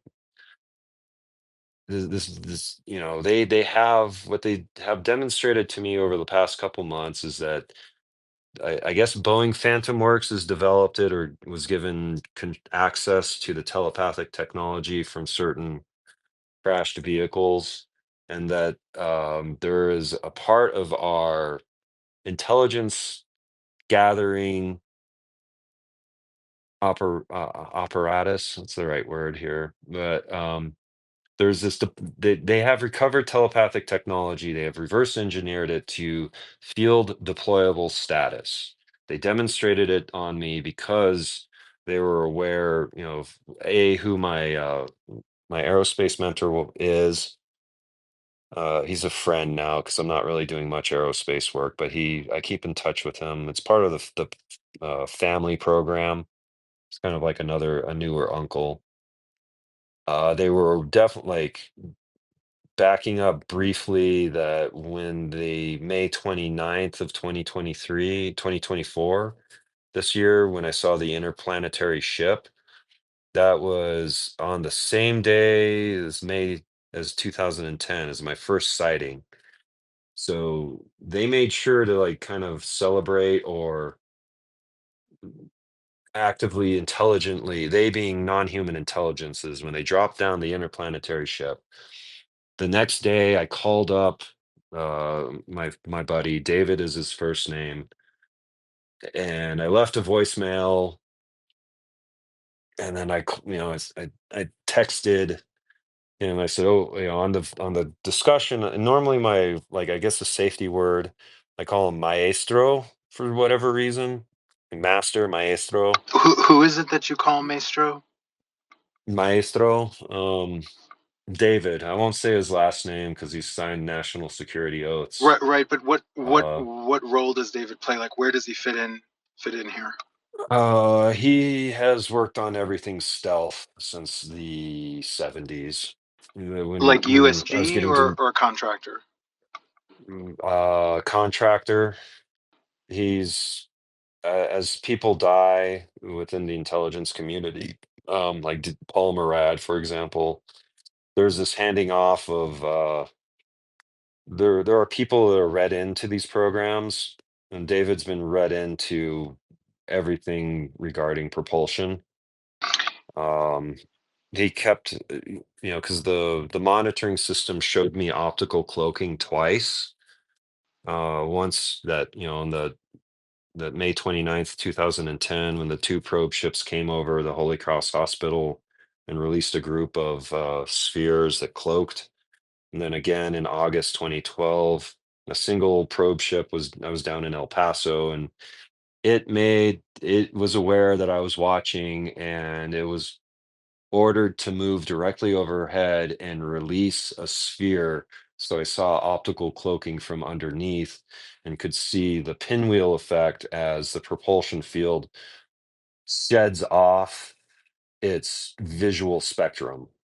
When you're directly underneath optical cloaking, when it happens, it looks like the object pinwheels into nothing. It just like Lou Elizondo taught me to use that word pinwheel because I'm making this hand gesture that you can't see, but uh, anyway, When you those two, when you say when I talk, Lou taught you, you mean like you picked it up from watching him in interviews? no, I met him at the Roswell UFO festival when he was there a couple of years ago and started talking about the five observables and how I've seen optical cloaking both from the side and underneath. And I was making this funny because when it came out of the probe ship, it was a dark dot, and then it spun out. It looked like it fractured and spun out into parts that just disappeared. And how did Lou This would be know that pinwheel was the appropriate word? he's he- I said that statement, and he's like, "Oh, we call that pinwheeling." Hmm, that's interesting. That's interesting Yeah. that he would share that with you. Did you share any of your experience as an abductee with him? I'm not. I don't think I've been abducted, but no, not yet. Because when I met, I hadn't had the close encounters. I hadn't been forced out of my home in Taos. And, So, I mean, please uh, correct me if I'm wrong, but isn't it impossible that you were not abducted? impossible that I was not abducted. I, I, my engagement with the monitoring system, I think, has been lifelong. Like I've tried to No, I show mean, at like, the dream how visit, is it but possible for you to have implants without an abduction? because they that event I was car camping because I hadn't found a place to live in Worcester yet, so I was in my truck, and they are aware of me. They are monitoring me. Like when I so they came down, they gave an implant to get like when I was inside working with Jeremy and Michael in Worcester, there's the voice of like, "Hey, we would like to see what you're seeing. Is that okay?" And I'm like, "Sure, go for it." I'm like, "Hey, we would like to hear what you're hearing. Is that okay?" I'm like, "Okay, fine." So that what they did, the implant is on the left side of my face, and I guess sometimes they can hear or they But the implant like is not I on your face, right? It's no, it's inside my head. okay. It's So it's either, how did the implant get there? It either was, you either had to invasively go through your mouth or through your nose. Is that fair? No, they can phase. They have you watched The Flash, the movie, the Yeah, so you can DC you can movie? phase. I guess phasing might not fit your definition of invasive, but either way, we're talking implants have to be implanted, right? So even if you phase Right. in, what I Yeah. guess for most people, even if they remain in their rooms, once you have something that's phased in, inserted in your body, most people would consider that an Mm-hmm. abduction. But you're right. Technically, Okay. if you don't move, you know, but like you haven't had missing time. You don't. Do you know what I mean? I mean, I would consider Mm, you an abductee, but I guess not. If you mm-hmm. stayed, you were in your home when you received this implant. No, it was car camping. I was looking. I was technically kind of homeless. We hadn't found a place for me to rent, so I was in sleeping in my truck. Not. I was outside of Worcester by like maybe I don't know 15, 20 minutes or something. I just that night I was planning to stay up by Jeremy's dad's house because his dad lives in a quiet place outside of he's in Massachusetts somewhere. I don't, but yeah. Anyway, the I was car camping and they came down. I was in my truck and I felt them outside. I felt them walk up. Or they let themselves be known that they were approaching me. They because they can broadcast feelings and uh, sensations. They can broadcast their So, feelings, or they can broadcast feelings into you. both, And what did you mean by this but statement? I don't know. It's kind of like a martial arts thing, like put on the blindfold and see if you can feel people around you. Some people are their empathy is such that they are able to sense other people around them. Right, but then it wouldn't be You know, broadcasting feelings, right? I'm just saying, like, when they were they broadcasting feelings for you to have, or were they sharing their feelings with you? Mm, no, it was like I could feel two guys walking up towards me. Okay. That was the feeling. And then as what I mean by phasing is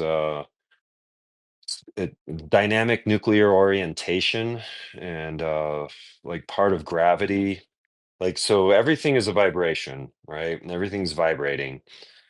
The Earth has a specific vibration that is tied into its gravitational attraction, and that creates a orientation within the nucleus.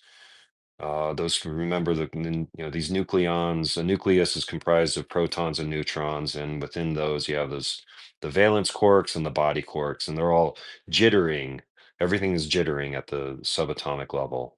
Well, now take a step back and look at a whole planet, a spherical object, and it has a group jitter to it, an overall harmonic, and that's its nuclear phase angle, and it's why objects are attracted to a gravitational body. So some of their technology, they are able to, if the probe ship is over, they extend a field underneath. Little Gray Brother just teleports. They drop them. The probe ship's up there. They project Little Gray Brother down onto or sister. The androids are sexless. They just have a single hole. So the androids they're not fully in phase. Like other abductees can talk about this, that they can walk through walls. Well, the implant they is probably some weird chunk of silicon with something in it, and they are able to, well, they're still out of it's like again, like I said, the Flash movie, when he goes and he vibrates and he walks through a wall. they were able to just slightly adjust the phase angle of a finger, and they go vroom, and stick it through my body, and they have control of that, and they go, and they readjust the phase of the implant so it's in 100% alignment with my body. And some of these things are quasi-organic, so they also, since they have taken a sample of my kidneys when I was 13, they know my genetic makeup and all the markers. So the implant is custom tailored to my body such that my autoimmune system doesn't attack it. And where do you feel the implant? Like, do you feel it on the Um, roof of your mouth? Do you feel it anywhere in your nasal cavity? um, what I've in the first couple of months, November and December, I don't feel it, but it leaves a bump when it's active. I noticed there's this funny ridge or this funny bump in the top of my mouth. Everybody, I don't know if you can run your tongue on the top of your mouth, but there's like towards the front of it, there's a little duct that's where your pineal gland, or a little vent in the roof of your mouth. And it's where your pineal gland secretes onto your tongue in order to help stabilize the heart-mind connection. But isn't Um, there quite a bit that separates the pineal gland from the roof of your mouth?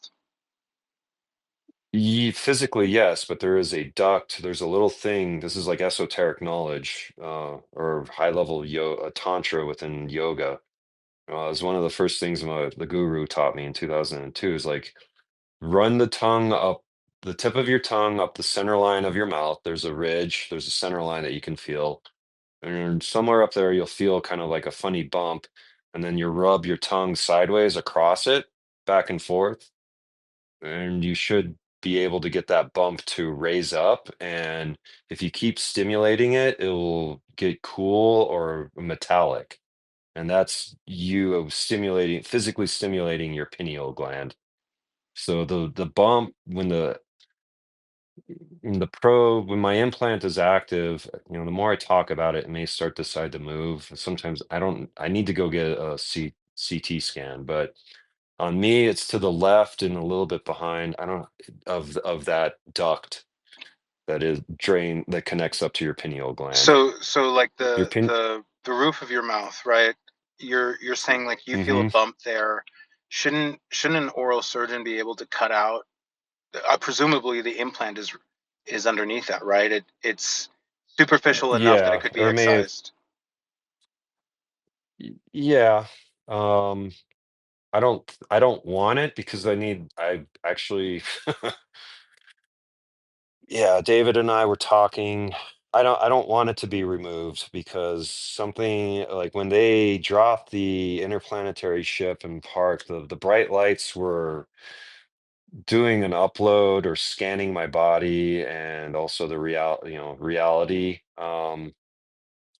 The implant gives a connection to the ship crew. So there is some truth to these like secret space force, or the Zetas, mm, with certain hybrids or certain abductees.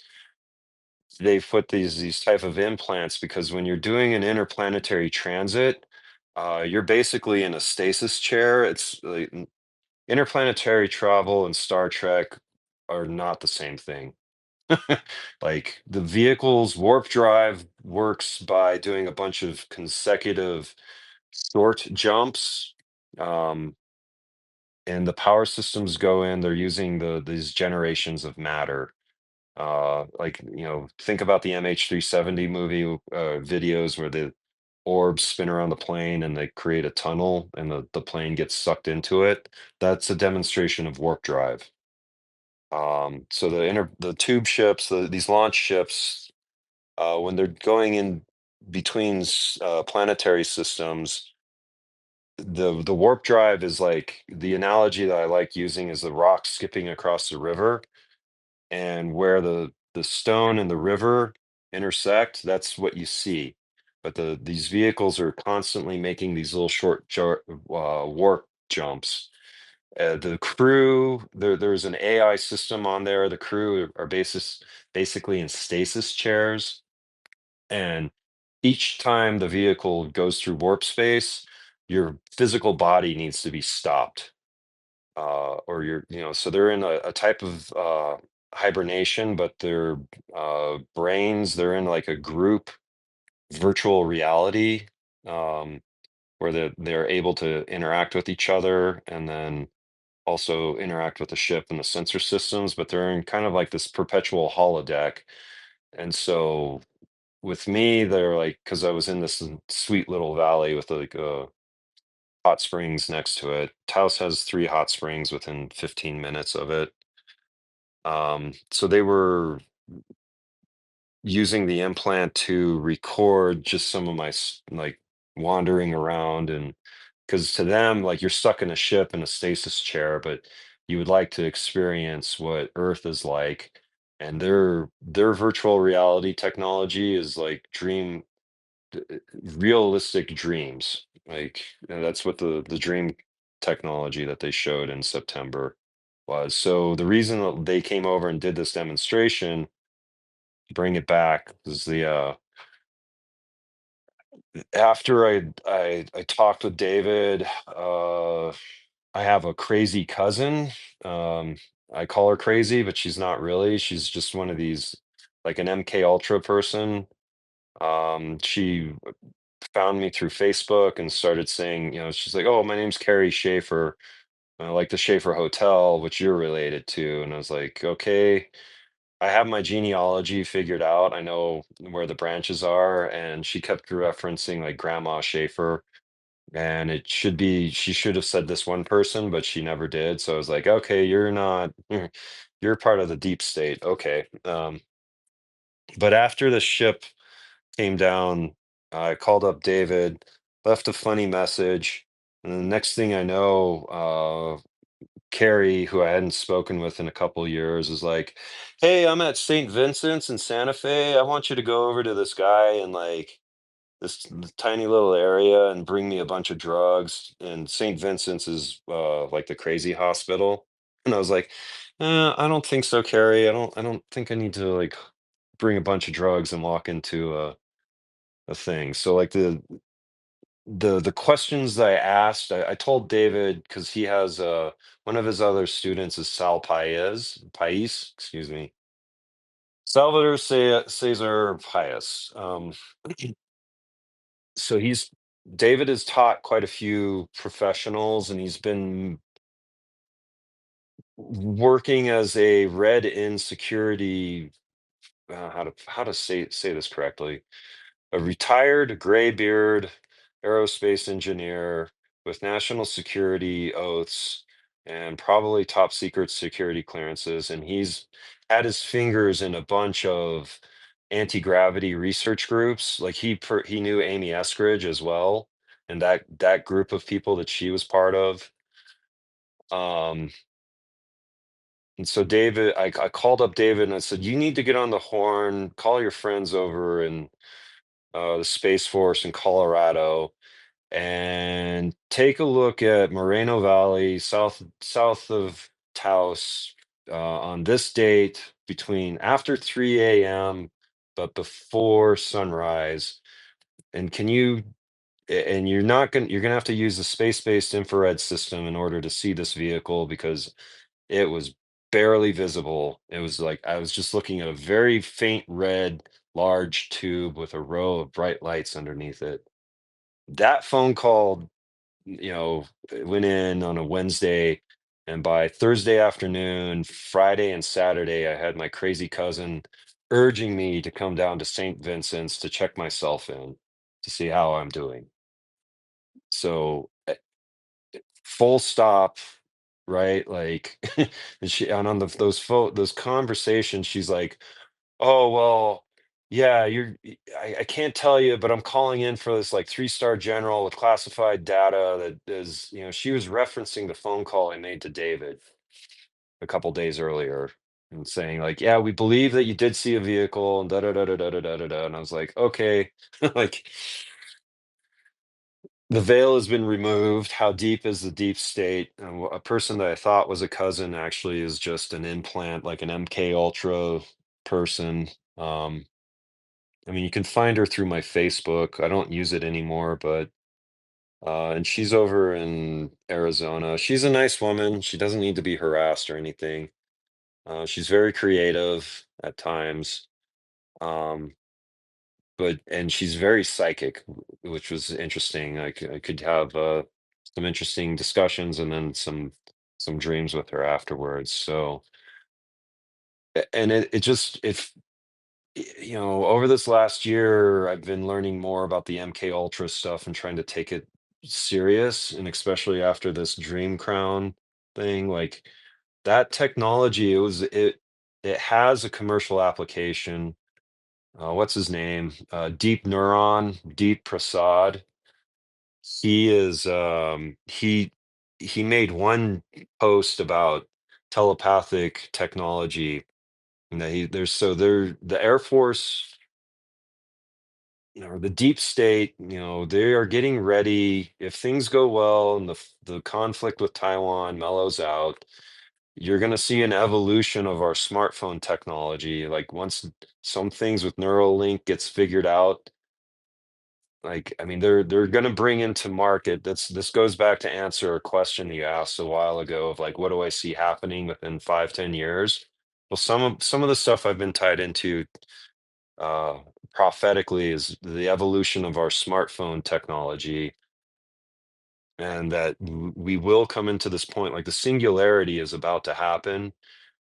They have recovered from the non-human intelligence's telepathic technology and reverse engineered it into spycraft stuff. So I don't even know how to look for the signs of its usage on high-ranking officials, but technology that you go to like an embassy as a spy, you share a drink with, I don't know, whoever that is at the head of whatever program at the embassy, and then it works off of taste somehow, because in order to have the technology work, or the uplink work, it was sharing the Maker's Mark whiskey with Lonnie that somehow is the neurochemical bridge for us to have a shared dream together.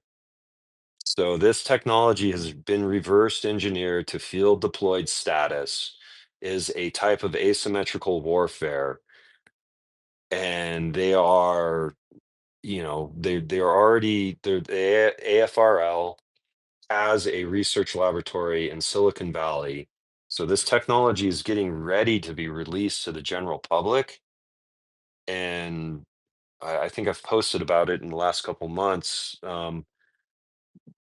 They're going to find that some people have prophetic dreams, and those people that have this technology will probably be like, they'll, I don't know, be very strong influencers. And then at the other end of it, you'll have people that want to go into these dreams and have sex or have group orgies, because that's humans always just want to have group orgies. That's Who what who Meta is has showing. who has this asymmetric tech?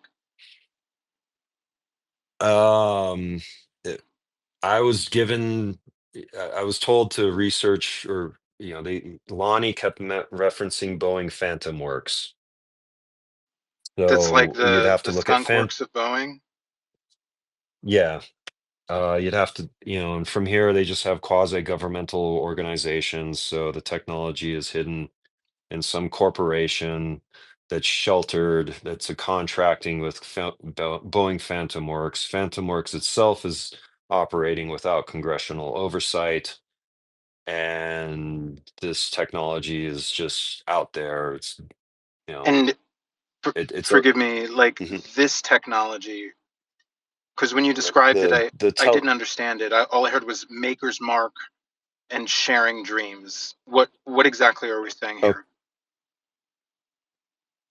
what was used on me, I think I'm a special use case because I have this implant that gives me uplink with the monitoring system.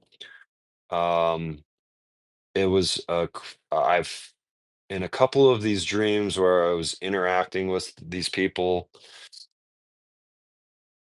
Early on, I learned I kept telling them because I'm an old soul on this planet, and going into the dream, like when I'm lucidly in the dream, I like to fly or like to try to get out of the lower part of the dream world, which is full of fields of whatnot. But there were a couple times when I was coming out of a dream and I was still in that state of shared consciousness with whoever was using this. It's like a crown. Like a hat like or a crown like object, and it has a couple um in neuropsychology, your ego, the part of your ego is all the way in the front of your brain, the prefrontal cortex. When you're interacting and making eye contact with people, you're actually trying to engage with, your active speaking vocabulary is stored, or in the front part of your brain. So I was coming out of a couple dreams, and I could feel the other person go, ugh, and pull an object off, and I could feel these little impressions on the front of my head and on the side. And I'd like wake up and I'd be like, nope, that was it was the dreams are very circular. They end where they start. Like for me, for whatever reason, they're trying to understand my connection to my deceased mother and some of the stuff. So that gets off into psychology that um, I don't need to talk about right now. But they, for whatever reason, like, or even growing up, like in the 90s in Boulder, I didn't have very many dreams. It was kind of black. It was very, But Aidan, this it'd tech, be a rare. are we talking about something that you put in somebody else's drink? Something that you have to put in both Uh, drinks? What oh, exactly are we talking about here? yeah. Well, Lonnie and I were drinking from the same bottle of Maker's Mark. We were put a cup, and um maybe part of my understanding of this is based off of tantric literature. And when you're trying to understand the non-duality of the self, um there's verses in tantric literature that says we become of one taste. And Right. So I can understand the more esoteric stuff, but you said this tech was about to be deployed at scale. So it will be deployed at scale within the next 5 years. right. But I I th- assume that's not forced signups of tantric metaphysics for the population. I n- assume there's an actual kind no, of tech that I- would be deployed.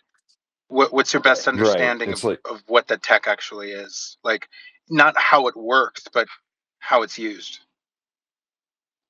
well, I mean, it's going to be like another type of virtual reality gaming environment, except for you're going to put on a device, and it's a controlled environment. That's what I've noticed. Like when they bring my mom into a dream. Like I've already said goodbye to my mom in the dream world, and she doesn't.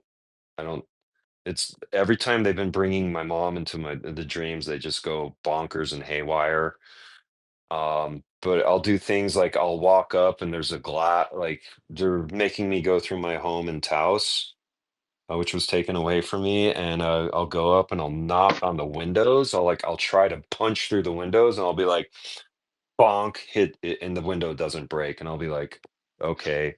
Or in the first night where they had a sequence of dreams and they tried to do a sexual dream to get control of my root chakra and the kidney function through this technology. And the it turned into the other user turned into a sexy woman, and they pulled me into a certain room of the house. And there was a point where I was like, no, I need to go through the door. And I tried my best to like walk away and go through the front door of the house. This is a different house from my Taos house, but and I couldn't. And I went, I don't know. I'm going into subtle peculiarities of my dream world But you're and a saying bunch some of sort of examples, but nano neuromodulatory tech, something that lets people influence somebody at a deep yeah, level of neurology, right? It could be an aerosol, yeah. it could be a liquid, it could be nanotech, it could be anything, but Mm, that's what we're talking about. mm, there there have been nights when I've heard it's not tinnitus, but it's like my implant has a carrier wave where I'll hear this modulating like high pitched two-tone high pitched sound. And then that night I'll have one of these circular dreams where it's very lucid. It's in a controlled environment and there'll be somebody else like it's we're having a two-way discussion in the waking world. It's a two-way discussion with another person in the dream world where you're able to do fantastic things or they can like they determine my baseline psychology is that I'm hetero male. Like I like women. I don't want to fuck, I don't like homosexual sex. Nothing wrong with it. Love is love. I've been around the rainbow. I've had gay friends, but I just like what I like women. I want to have the child But you and said they whatnot. determined that. But they wanted well, this Sorry, is I'm just paying close attention. uh, I'm not trying to trip you up. I know you don't know all my online habits. I've been attacked, but while I was in isolation up in Taos, like I started using cam girl sites because I was stuck during COVID and there's no, you couldn't go out and talk. I couldn't uh, the just it's not the I'm a minority No, white no, and that's not what I meant. Hispanic and I mean, not native culture, I'm not but trying to mess with you, Aidan. I'm saying, I are know they what determining I'm sexual orientation for other people? they might be able to.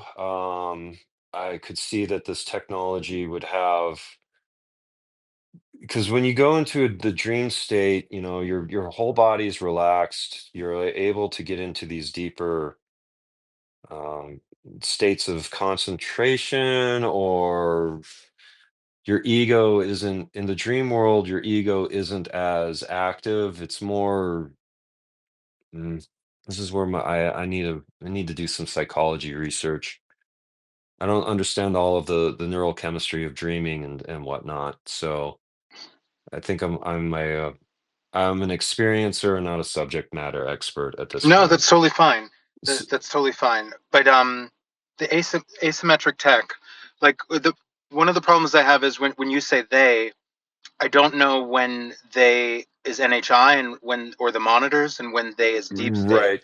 right? Good point. So, Um, and this is fairly like new that we're talking about the deep state asymmetric tech stuff. So, can you disambiguate that yeah. for me a little bit? Because right now, Yeah.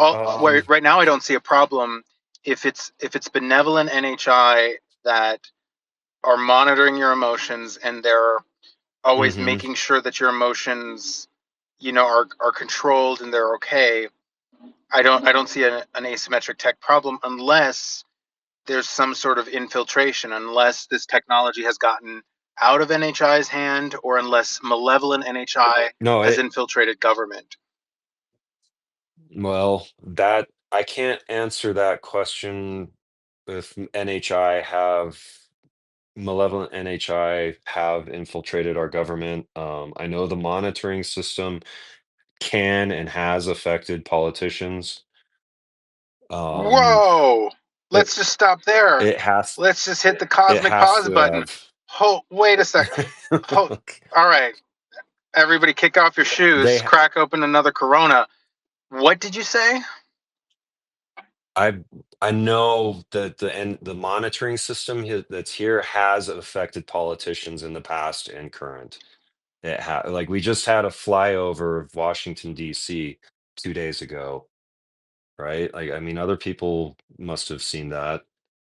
The Kimball, UFO intros was posting. There's that one image where it's obviously that there's like four lights and they're being reflected. It's internal reflection, but there's footage of glowing vehicles cruising around the DC skyline from the 26th, 2 nights ago now. So, I mean, what I've learned over the summer and what I've told people is like when you see a probe ship, it's in that present moment, it's affecting something in your future. It's already doing something to your. It's trying to adjust. If you're getting download and you're like, oh wow, I'm understanding physics, or I'm feeling more at peace or more connected with the universe. These are just specifically, I'm saying, the ones that I see frequently over Sandia Labs, our nuclear weapons manufacturing center. It's affecting not that day, but it's affecting something 2 to 3 months, maybe 6 months in the future. Okay, so you're saying, and when you say probe ships, have you seen these? That's You when you say probe ships, we're still that's also inclusive of what the news has labeled these drone sightings, like more than 600 different drones over the right. last 2 years. So I don't lose the audience. I'm going to use the word drones because everybody knows Okay. drones is bullshit euphemism for UFO. When we're seeing these drone sightings, your understanding is they're shifting timelines. Yes, they're trying to erase potential bad thoughts, or are they by increasing so that I mean, the monitoring system has a fundamental control over human psychology.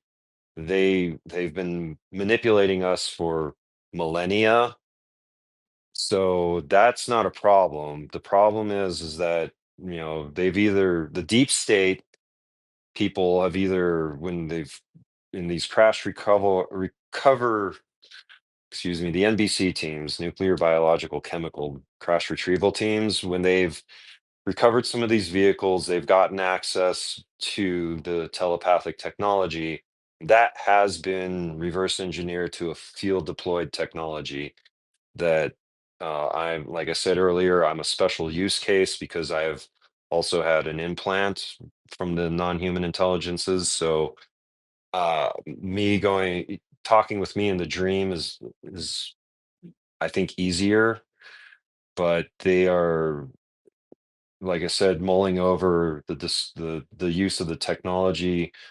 It's a device that works, and somehow, like sharing whiskey with Lonnie was the medium for some neural chemistry to be like maybe they put some of the whiskey, like the machine may taste have like I didn't get to see what was in the case, right?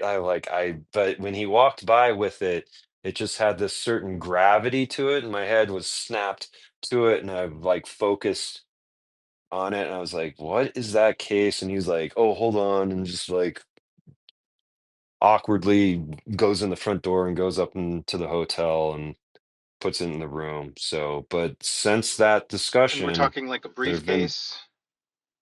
no, it was like I said, it looked like it carried a small hat. It was a hat case and that had a brim, but the handle was on the top and it looked like Gucci.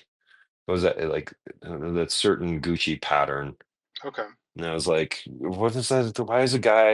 Why is a dirty cowboy in a blue pickup truck carrying this hard hat, fancy leather case that looks like it has a hat in it, right? I agree. It's very So, suspicious. Yeah. but the medium of exchange or activating is through some sort of drink. So, like in spycraft, maybe there is some sort of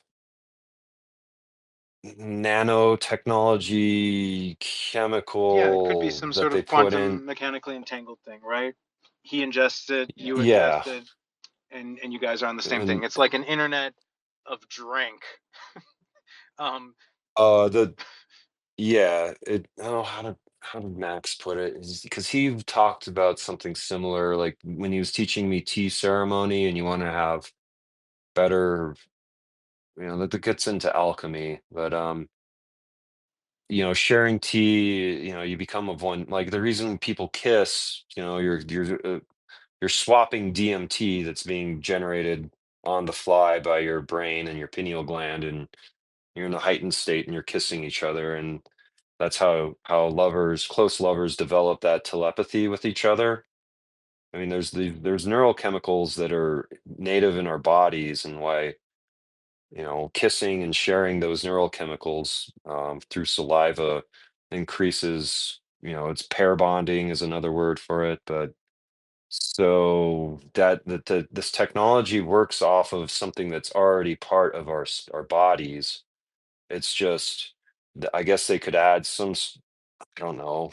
I don't know, some chemicals, some neurotransmitters, and something that the technology picks up on, or I mean, it's recovered technology from off-world. That's so I don't know. I'm an experiencer, not a subject matter expert. We're having this space and sharing this information with you people, so you may take these seeds, these ideas, and try to understand it. But this technology is already ready. They are starting to work with people like 𝗬𝗓, Deep Neuron. He's I don't want to blow him up. I don't want to make him angry, but he posted something a couple months ago and was like, "Ah, you just got read in, or you just like this telepathic technology is coming out, and it Neuralink is a baby compared to what I experienced." And when you say you experienced it, do you think, I mean, I know you're experiencing it from the monitors, from the NHI monitors. Are you Hmm. saying you experienced it from human use as well? Yeah, they were curious about uh, Who is they?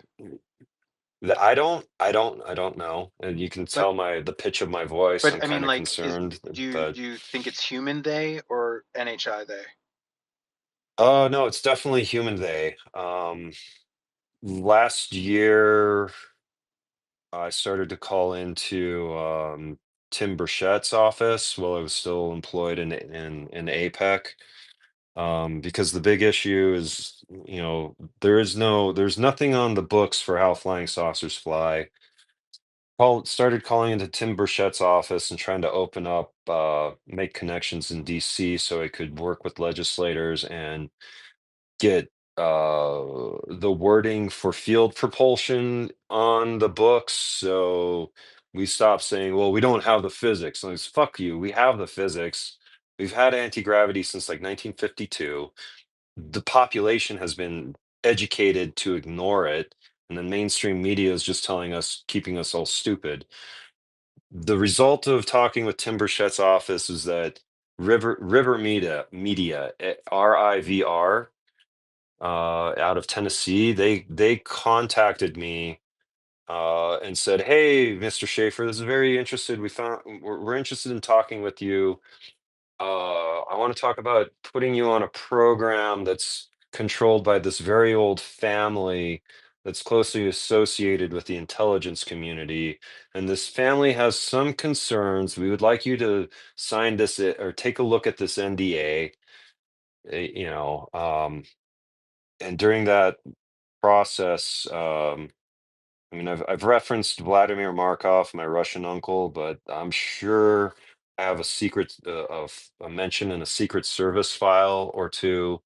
And then, since being in close proximity to Mark and APEC, um, China, the Mossad, the FSB, Russia has left me alone because I'm sure they know of my connection. I was taught by Vladimir Markov, and Vladimir Markov was Senator Feinstein's back door into the FSB. So Russia has left me alone pretty much, but China surveils me, the Mossad, the French intelligence community is very active. They're polite. China, it's the United States people are more guiding, I guess, or more hands-on when how they're giving me suggestions through social media or funny phone calls. So I don't know exactly who they are.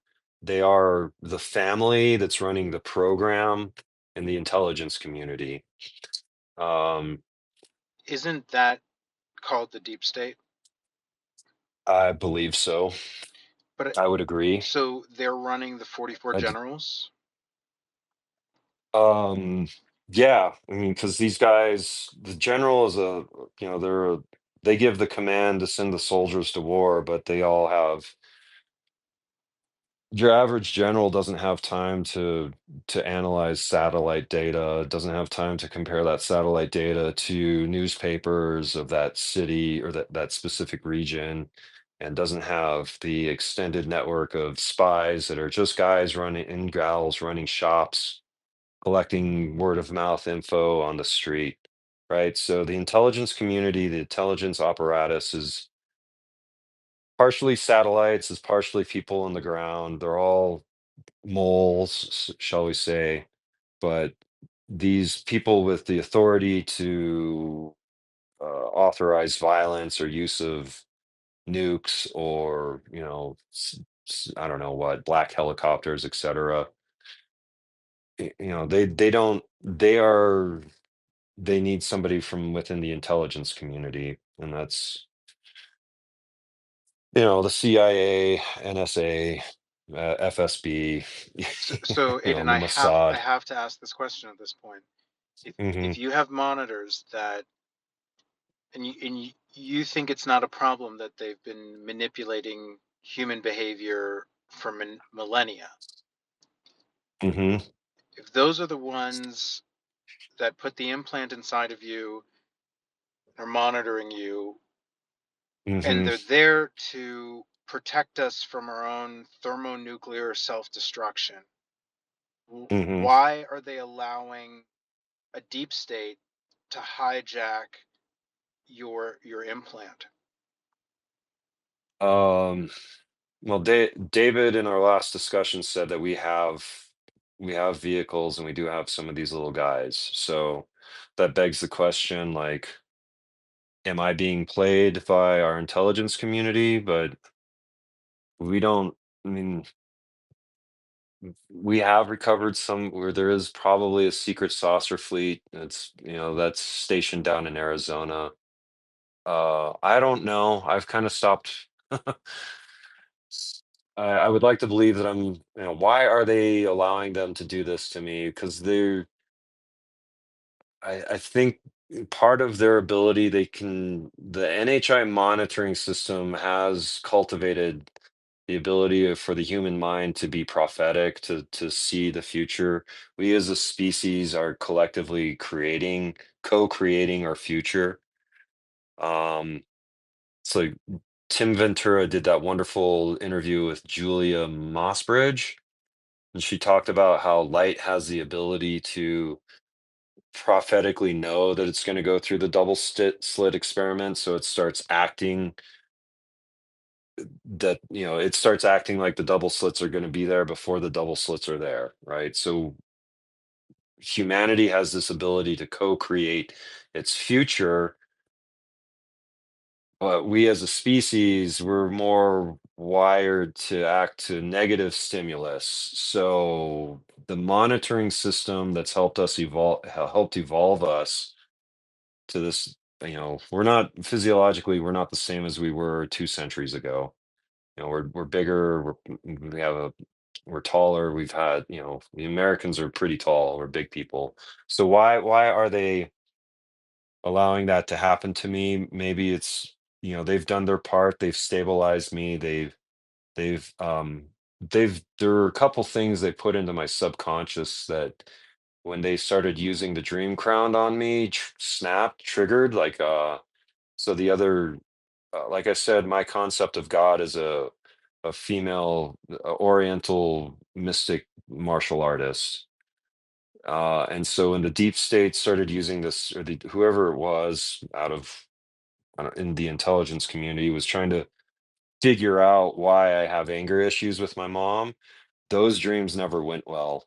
Like, and there was somebody in there that was impersonating my mom, and those dreams ended very quickly because I personally, like, my mom betrayed me because of the opioid industry, and this is a whole other branch where, you know, um, anyway, I felt betrayed by my mom. Like, she chose opioids and drugs over listening to me. Like I said, to go all the way back to the beginning of the discussion, she pissed me off when I was really young, and I stopped talking to her for 2 years and finally told her hippopotamus. That Did it was, come to you? Did it just come to your mind? Do you remember what it was that she did when you were 2? oh, no, I really don't. Um, so how did you figure It, out that, and was it the deep state or was it NHI that was impersonating your mom? it's got to, the NHI have probably monitored everything in my life. I don't know how interesting some of these details are to them, but it's the stuff that happened in that house. I've how my mom was treated and how I've been treated by the Taos County sheriffs is grounds for treason. Um, I'm not saying that correctly, but basically, my mom betrayed me due to the opioid usage. She stopped acting like for the last decade of her life. She was not my mom. She was Martina. I was like, you sat with the guys that murdered my grandmother was murdered by lethal injection. She chose these guys. She chose to let the drug dealers take over. She sided with them. And that to me is betrayal. So these people that are trying to understand, like, I mean, my phone, there's sometimes when I just have to go off on a long drive and the anger comes bubbling out and I'm a fucking shouting lunatic because my heart hurts. And that's somehow how I process some of the stuff. Um, and my phone is a hot mic. And so these guys are like, oh, Aidan's shouting about something. So they were trying to figure out if they could, I don't They know, being the deep state. they, yeah, humans in this case. So, um, But although I mean, you said that they were emulating or simulating your mother in a dream or in a communication. My question to you is, yeah, how did you figure out that it wasn't really your mother? because I had that after she killed herself and went away, there was this one dream where we were standing in the porch in the house in Taos, and she was going to say something. I'm like, look, you're dead. I know that you've died. You're dead. And then she shut up and the dream ended. And that was, that was the last dream that I had, that she wanted to tell me all these things. And I was like, no, you're dead. This is you need to move on. You betrayed me. I don't know how to, I'm saying more than what was in the dream. She was trying to tell me something and I just told her you are dead.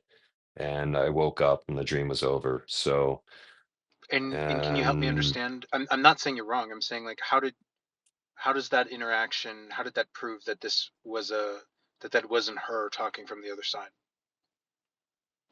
um well, part of my enlightenment in this life is that I'm tied into the Tibetan Book of the Dead. So I've done my practices, my prayers and stuff for helping her to move on to her next life.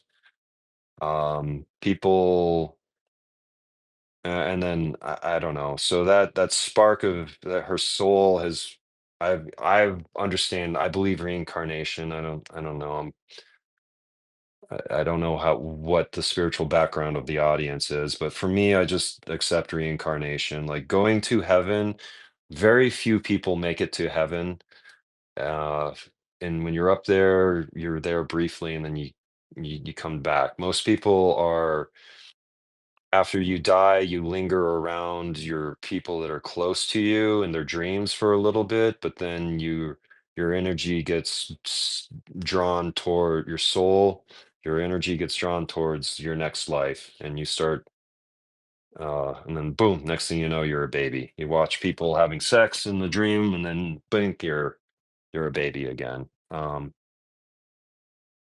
Oh, I don't know. We don't. This is a whole branch of astrophysics, or excuse me, metaphysics. Well, I mean, there's many cases. Whitley Strieber's a famous one. Hmm. He has an implant, Hmm. allows him to communicate with his wife or something that is claiming to be his wife. Hmm. So do you get what I'm asking? Like, I mean, so far none of what you said explains to me why that wasn't your mother. And for the record, I'm very inclined to agree with you. I don't think that was your mother, right? But Um, my question is, I mean, like, if you believe in reincarnation, then it could absolutely be your mom. Like, how did you figure out, or why do you think you figured out that this wasn't your mother, and what was impersonating your mother if it wasn't? um, well, it was, I don't, she betrayed me. So in these artificial dreams or these controlled, they're not artificial, but in these controlled environments. And the first one, they brought her in. I went fucking ape shit. And the dream, like, I mean, I knew I was in the dream because it was in that first night where they tried to take me into the other user turned into an attractive woman and tried to take me into like my grandmother's bedroom. And I tried to veer off and exit the dream. And then in that one, I was looking for my grandmother's dog, which would always beat the shit out. It was like a demon. That dog was so. Then the next one after that, they brought in my mom and my deceased grandmother, and they're engaging my ego at this point. They were trying to, it was a lucid dream. And the stuff that my mom did to me, like I had when I was growing up, I had a credit card in my name for $100,000 that she held. She arranged for that, and I never knew about it until after she died. That there were so many years when I needed some money, and she was using that against me. Like there's these, I don't know. We're getting into like group therapy. My mom at times was not a good mom. So She was a Aidan, good teacher, but I yeah, have been betrayed by my mom. I'm on your side. okay. I'm not trying to say like that your mom's a good person. I'm trying to Well, understand, how did you figure out that the entity impersonating or acting as your mom was fraudulent? it was in this sequence of dreams where it was too controlled and they were very circular, and part of it could have been a warning lesson because over these last couple months, like, I've been bouncing questions off of my uplink capability. I'm like, why are you guys letting me be fucking homeless out here? Like, why did I deserve to go through all this crap? Like, you obviously you've invested in me. I'm some sort of asset to you guys. You're trying to keep me alive. You've healed the PTSD. You know, the thing, like, I knew for 20 years before I lost my home that I was going to lose my home through these dreams that I had when I started meditating.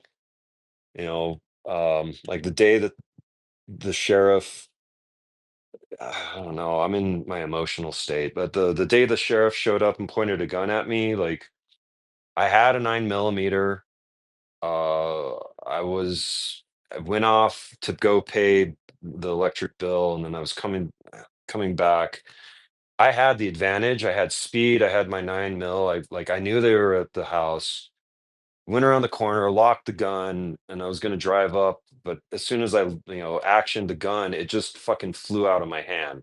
Like, thunk. I was like, what the The fuck? nine So I millimeter let was it. to shoot and defend yourself, or it was to kill yourself? Yeah, no, to shoot and defend myself. I was gonna go out, and I don't want to die an old man in this life. I'd rather. I mean, this is getting old and dying in an assisted living center is kind of crappy, and how I've been treated financially.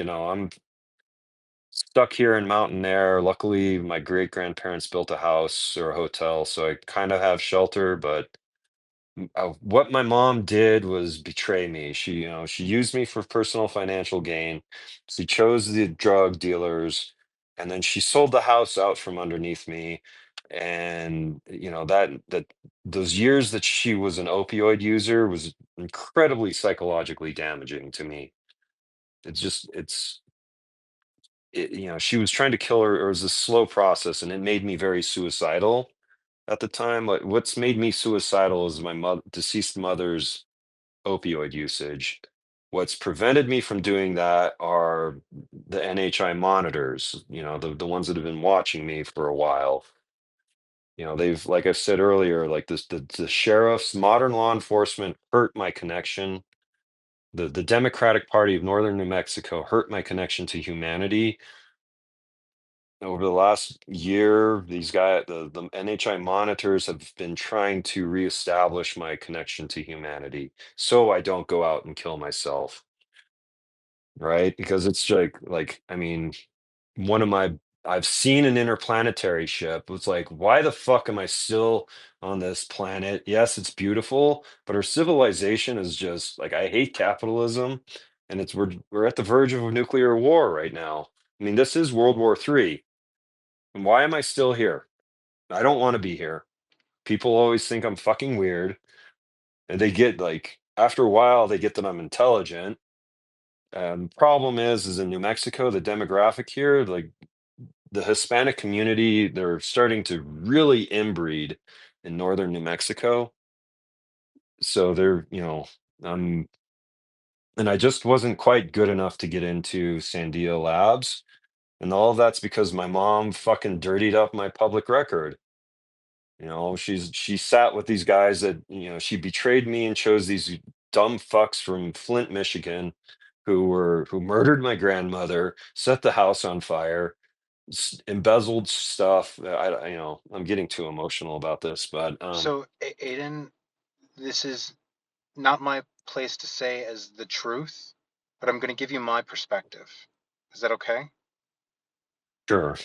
You're wrong about the emotional thing. Like when you're saying right now I'm getting too emotional, the the Yeah. idea that you have in your mind that you need to have this monotonous, you know, like impartial, sterile accounting of events, it's not doing you any favors. Like right now, this stuff that you're talking about your mom, that's grabbing people's attention. Like that's Okay. the shit I care about. That in fact, that's the shit that starts to make sense of everything, including the NHI stuff. And I think you're making an incredible mistake by thinking that, you know, that you're veering off subject when you start to connect to what emotionally matters. If you want to find your connection to humanity again, maybe you need to stop cutting yourself off, because people are listening right now when you're talking about your mom. I'm listening, and I'm not lost. I think it's an incredible mistake to think that you're becoming unhinged. I think you're connecting to something, and at the very least, you're connecting to me. Like I'm Yeah. hearing you. This is How did your mother betray you? the um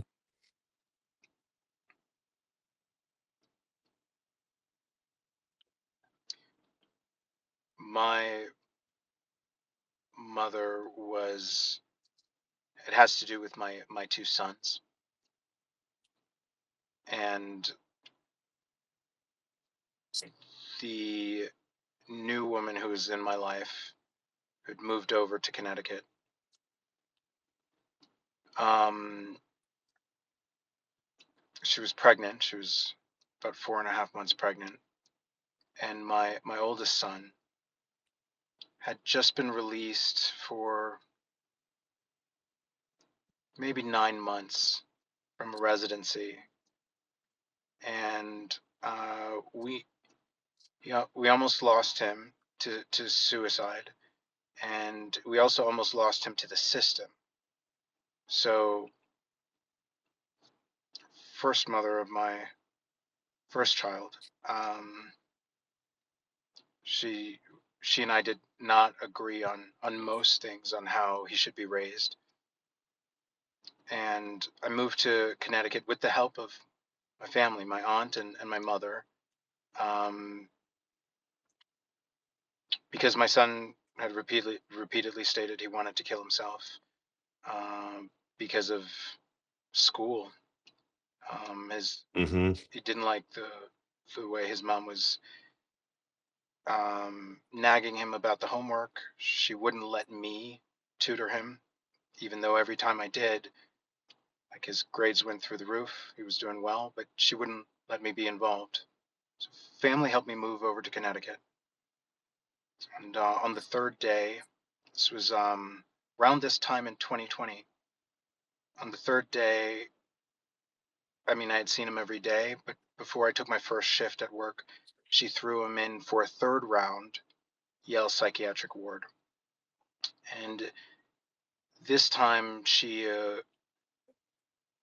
against my wishes, she insisted that he be put on Abilify. And all of a sudden he went from me being the only person he would hug to having a complete psychic break and a personality break. He stayed there. He spent Thanksgiving, his mother's birthday, Christmas, the New Year, my birthday, the death of my dad. He stayed in the psych ward, so this is now his third round in there, because previous two releases, they put him on medicational cocktails that I said would make the situation worse, and it did. You know, he had attempts, not suicide attempts, but cutting himself. So there was Yeah, greater mutilation. liability, because all these decisions they were making, they were saying it was going to make things better. It was on record for saying it was going to make things worse. It got worse. And every single time there was always a new, we went through more psychiatrists and psychologists literally than people went through Charmin rolls of toilet paper during the pandemic, literally. And they're all full of shit. And then for a moment it looked like he was going to be released to me. His mom threw him in to a residency, so he ended up spending a total of like 9 months. When he gets released in summer 2021, the only reason he gets released is because he agreed to be released so he could attend the funeral of my dad in Germany. And there I secretly taper him off of the Abilify. It took about 2 weeks. Mm-hmm. And he was at risk being thrown in again to another residency if he didn't start going to school for truancy. And so 6 months go by, my son is going for the Guinness World Record for truancy in Connecticut. And if it had been like a couple more days, his mom would have thrown him back in again. And I got him to start going. And there were a million things that looked like they were impossible. And, you know, during that time, my deceased dad's ex-girlfriend was trying to steal the estate from my dad. I mean, everything was happening, but everything got worked out, including relationship with his mom and myself and the new woman in my life. And this new woman, when she became pregnant, she had to stop drinking, and she went fucking nuts. And 4.5 months in, she decided she was going to move into the house of my son's mom. And she told my mom and my aunt the lie that she was going to tell my son's mom, which resulted in me losing visitation. I had 50% visitation at the time. And I mean, everything was doing better. Everybody was doing better. She said I was taking meth, that I had criminal connections, that I forced her to fuck me twice a day so that she didn't need to pay rent. And she said that I hated the mother of my first child, and that anything good that I did, I didn't want anything good to come of it. I wanted just ruin for her. And so, you know, it put my son's life at risk all over again. And my mom knew this, and she covered for her lies. and um, she didn't reveal the truth, and she was afraid. And also financially supported this new person who won't even let me see the first my child I have with her. And in fact, she purposely signed the birth certificate when I wasn't there and named the child a name that I absolutely hate, and gave it my last name, but first two names I absolutely abhor.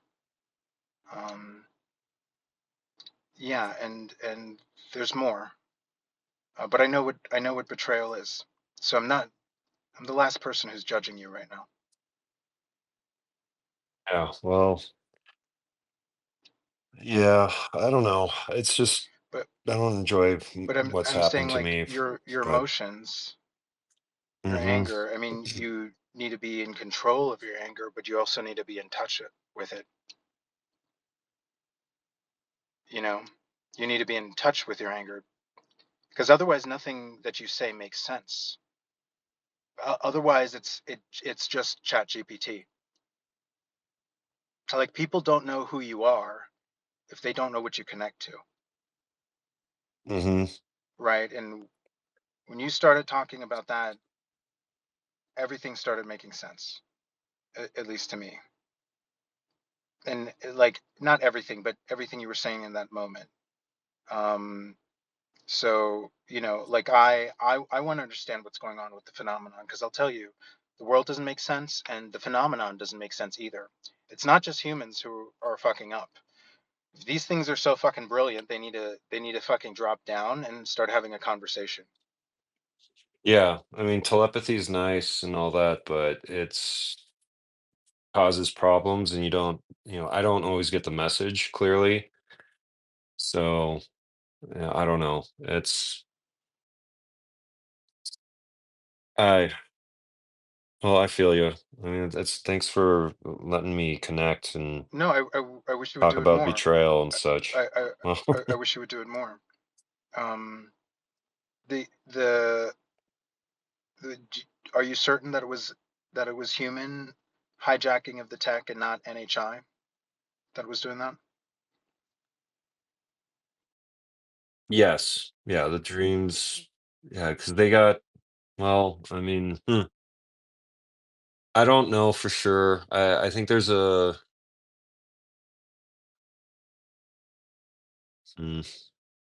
I don't know for sure. I just know that there was a sequence of dreams. They've used it a couple times. They tend to be more confined to like Boulder, Colorado.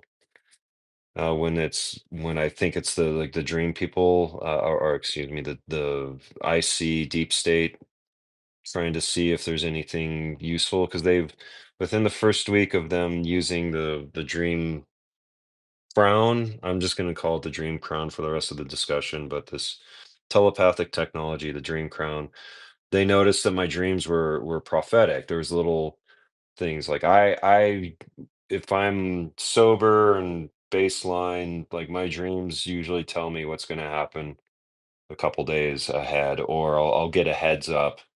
I mean, part of that's the ego formation and whatnot. Oh, I'm running out of batteries here. What's the percentage? What do we got? I don't know. It's my AirPods. I'm just gonna say that the technology, when it's if I'm not in that construct, my dreams, I'm either like I'll have a heads up about a year or so. Um, Usually about a 1 year heads up, I'll know what's gonna happen. But all of that I'm stating off of, like, for 20 years, I knew that this home foreclosure issue was gonna happen, which is how I was able to get through it fairly calmly. Um, but since they've used the technology, like it's the dreams that my prophecy has been prophecy, my ability to know the future has been narrowed down to more like a week or so, Are you saying you have a sometimes like the next prophecy? day. You were given a prophecy? Part of my Buddhist lineage, my connection to the Tibetan Book of the Dead was, I have this mark of enlightenment that's several centuries old now. I've just known that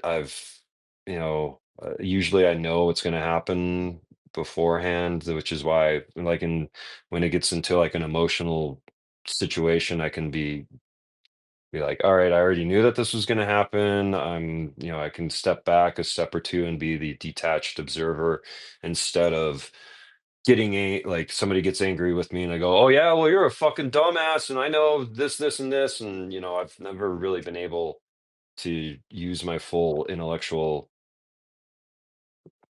capabilities in the moment and insulting people because I'm wired differently. I'm supposed to be up in a monastery or something. Like, as I get older, I'm just getting closer to certain spiritual retreat centers because staying in the big cities kind of is a pain in the ass for me. So I know, I don't know. I do know that like I am a human hybrid. I do have seen the future sometimes. So What future have you people in seen? Taos. Well, we already talked about certain things, the approaching singularity, the conflict of Taiwan. The singularity Uh, thing. you, Do you mind going into that? Is that okay? I think so. Part of the downfall of the singularities are technology, but let me see where my batteries are at on the. Yeah, and I know we're uh, already over, My, but we're getting into some of the good stuff. So let me know where your battery's at. yeah, my AirPods are down at like 9%, so I'll switch over to not using them. Um, I'm projecting that China goes after Taiwan. I don't know how it's going to happen. Um, we talked about the pole flip, and I gave you my logical framework is based off of the Karmapa, who is one of these High Lama out of Tibet. Um, he's prophesied to have successive reincarnations for 22 lives, and he's at number 17, and he's in two places right now because over his next 5 lives, or especially within the next one, there's going to be some sort of catastrophe, which as I've started to learn more about the pole flip and the possibility of the entire world shifting, rolling over 90 degrees, that made a lot of sense. It started to go, oh, click. Like, How far away do you think that for is? me, oh, I was projecting in the 2080s, Okay. but um, I don't know. I mean, when is the 18th Karmapa going to reincarnate? Because that lifetime is going to be a very eventful one, I think, or that's when there'll be some. He has to be very, very active, which is why there's two of him right now in order to set up. I don't know what. I'm not Kagyu. Um, I'm not close to the Karmapa, but he's what I've learned is that the black crown, which is a psychic object. If you get around the Karmapa, some people sometimes see that he has this like black aura projecting from his head. What the black crown does is it shields clairvoyance, such as myself or people from seeing these major catastrophes. Like It when shields the them, world, like as in it prevents you from seeing them. yeah, what I mean is when the world flips over, let's say it's within another like in 2080s, like the global population could be 11 billion people. The amount of psychic energy that gets released when 11 roughly 95% of 11 billion people die instantly, that should create this really negative shockwave backwards and forwards in time, right? Because we're talking about biophotonics. photons have the ability to, or light has the ability to communicate information forwards and backwards in time. That's, how like I'm within Buddhism, I'm connected to the Tibetan Book of the Dead. If I have to float it out there, it's like my past lives started the Tibetan Book of the Dead. The guru that I met 20 years ago was 𝗂𝗏 14 centuries ago. And so there's this causality of me being aware of, there's this prophecy that's like in the time of the Iron Horse and Iron Bird, the people of Tibet will be scattered across the world like ants kicked out of an anthill. I'm paraphrasing, but if you look up the Vajra Guru mantra and it's sadhana, that's where that quote comes from. So my body right now, due to the mark of enlightenment, is transmitting or has transmitted information 14 centuries backwards. So 𝗂𝗏 and 𝗑𝘁𝗿𝗂𝗏 are like, oh, there'll be this time when there's iron horses and iron birds. Like, the that kind of shows you the medium of this exchange of the mind. Like information does get transmitted backwards and forwards, but we have our words and our knowledge to understand But that. aren't we So in that time right now? Iron horses and iron birds. yes, but when that information was relayed or when they started to understand that Tibet, I'm taught, 14 centuries, it's a long time. People have problems thinking about a decade or two. And as part of my enlightenment, I had to sit in a monastery and go, oh, have access to 14 centuries of consciousness. How old am I? Like, how old are you when you willfully reincarnate? So why would But why would it be enlightened for you to be shielded from a future event?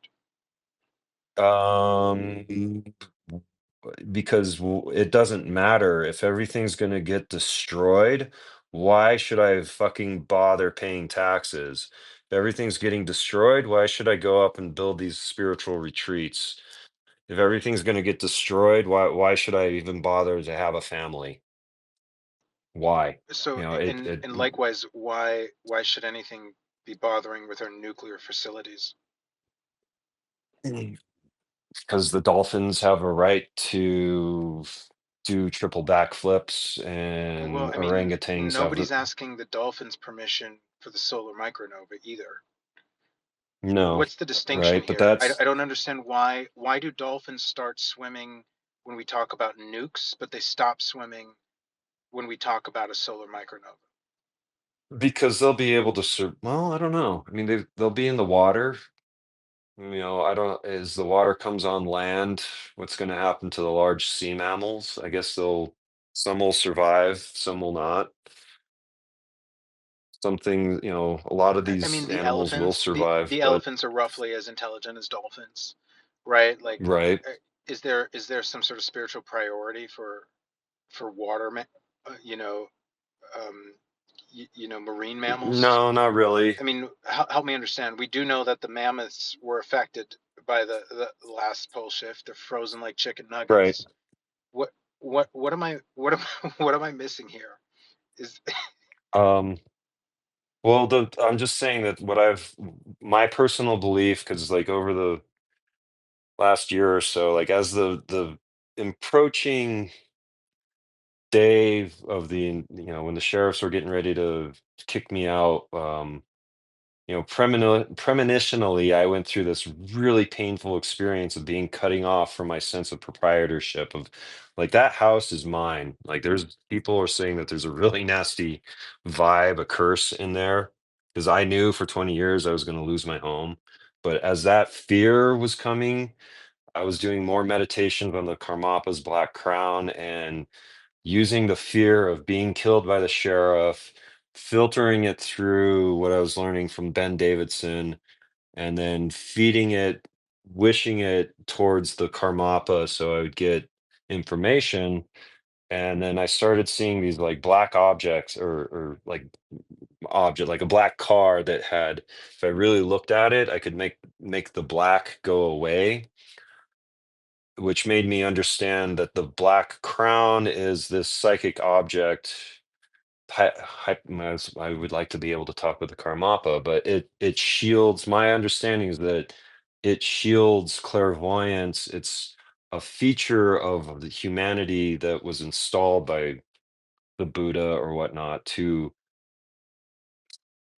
this disaster is coming along. We know that there are these signs of it that's cyclical, but we want people to go along and have a normal life, right? What's that movie?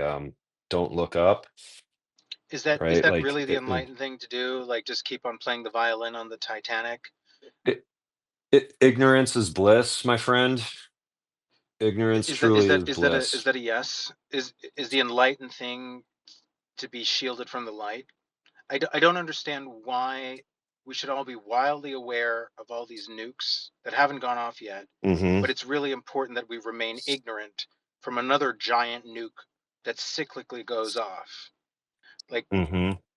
I don't, does it make sense to you? Because it does not make sense to me.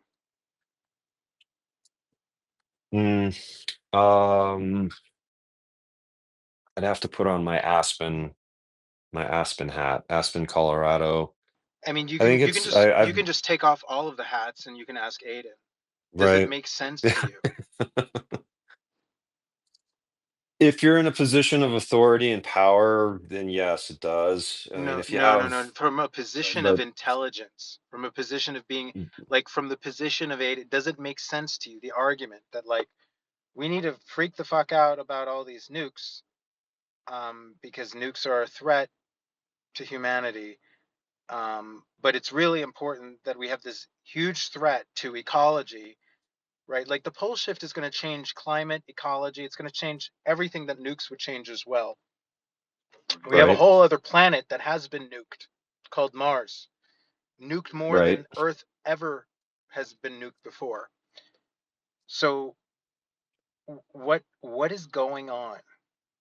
What is going on Um, that so many people are aware of another impending cyclical event, and yet Look, we made nuclear explosions public demonstrations during the 50s, right? You could go out to Las Vegas and watch the above ground testing, and it's created a cultural awareness. It's something that we can kill ourselves, but we really, as a civilization, we can't do anything about the sun. We can do what we've done in the past, which is go underground, build these troglodyte cities or these domes, and we already have done that. Like, how deep is the state? That joke, that question. Like I said earlier, there's Nevers Ranch, 15 miles north of Mountain Air, that is most likely a underground or secret back door or west east facing door to the underground component of Sandia Labs. Like, the deep state has already built its domes. They've already started to secure technology, or they stockpile like clean energy systems down underground. This is like coffee chit chat that I have with one guy that's well connected to some intelligence people here in Mountain Air. right, so the The deep new state has the already done nukes, everything. But I'm saying the other right? people, which happens to be the majority of all of the people, are not the deep state. The, And we have right, not and done everything we can do for all of the other people. The idea there's that dolphins are smart enough to survive this, but we're not, it sounds really stupid to me.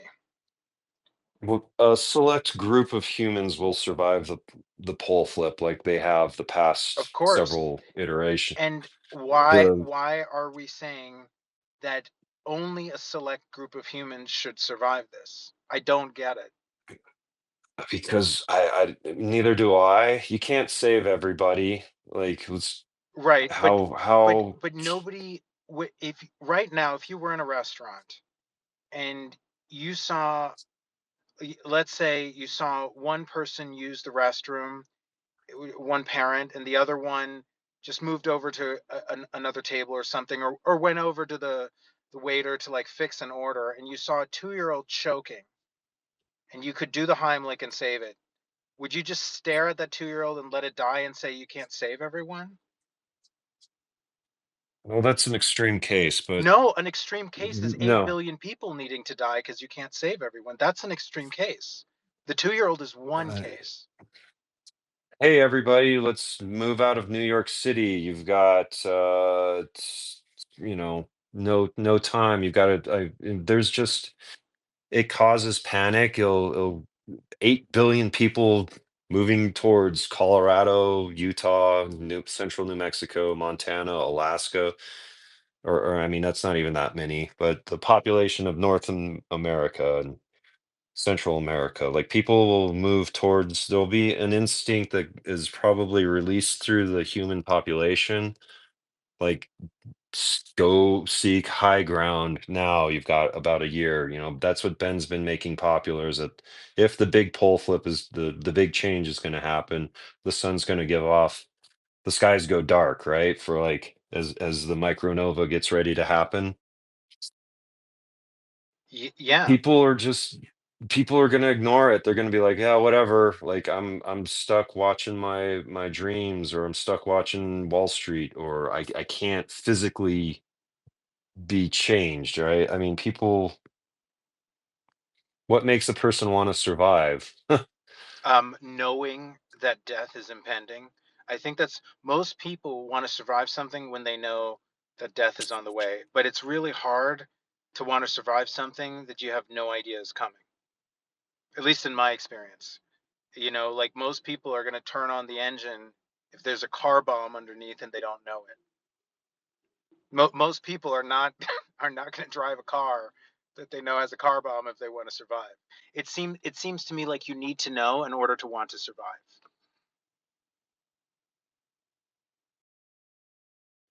Aidan, have you asked your gray brothers why they're not telling anyone? Aidan, I don't know if you can tell, you're muted on my end. Oh, yeah, I had to take my AirPods off. uh I think they, of course, the Greys, the monitoring system has told us that it's the myth of Gilgamesh, it's the Noah's flood in the Bible. So that sometimes Wait, when wait. What? It does not say in there that 2027 we're going to have a solar micronova that unlocks the crust. It does not say that in the Epic of Gilgamesh. I'm talking no, about but like the future pending events. I know, but the floods are covered. It's the Gilgamesh, Yeah, the past ones, right? but Have you? it's I mean, they're here now. They obviously have the ability. They're buzzing all over our nuclear facilities. right. Why don't they land a probe? In the middle while Ben Davidson is doing broadcast. Why don't they just land on Good Morning America? Um, the day the Earth stood still. I mean, maybe that was inspired by them to see how the populace would react. That movie, it's been remade recently with Keanu Reeves.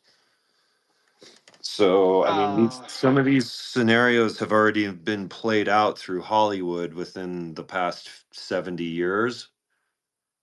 And our generation is forgetting it. We're all TikTok junkies currently, or people of the younger generations. So, but then, like I said, that movie, I don't remember what it's called, but it's it's they build the arcs up in Tibet, and there's like five of them, and people have a lottery, and it's this whole bit.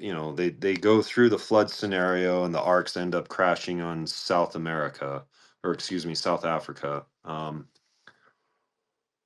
Some of these concepts have been released into the populace at large in order to get a feedback, a response.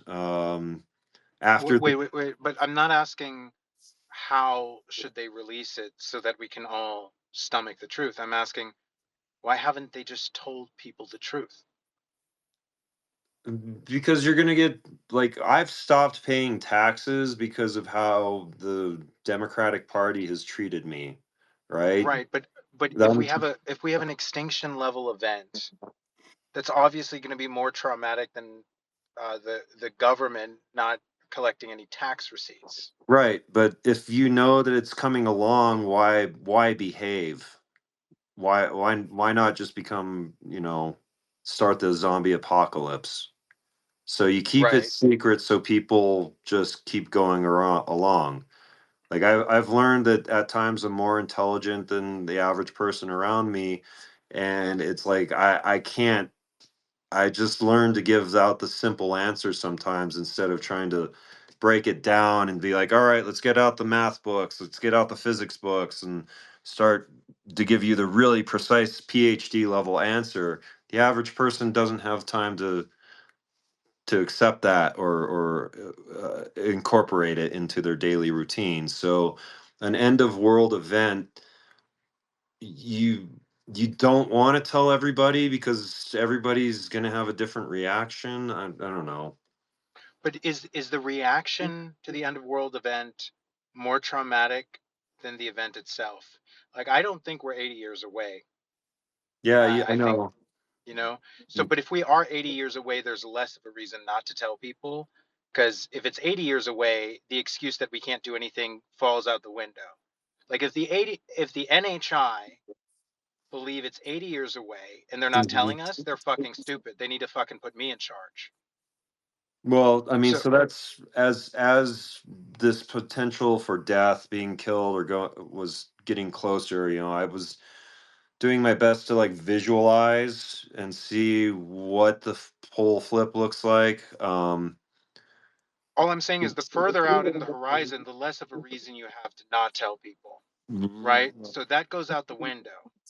It's you're saying that if there's nothing they can do, they're like, oh, we know there's nothing they can do. It's too late. We ran out of time, Mm-hmm. and it's better. It catches them off guard. That sounds like the opposite of disclosure to me. It sounds like the NHI are against disclosure if that's their take. They might be, or they may. You want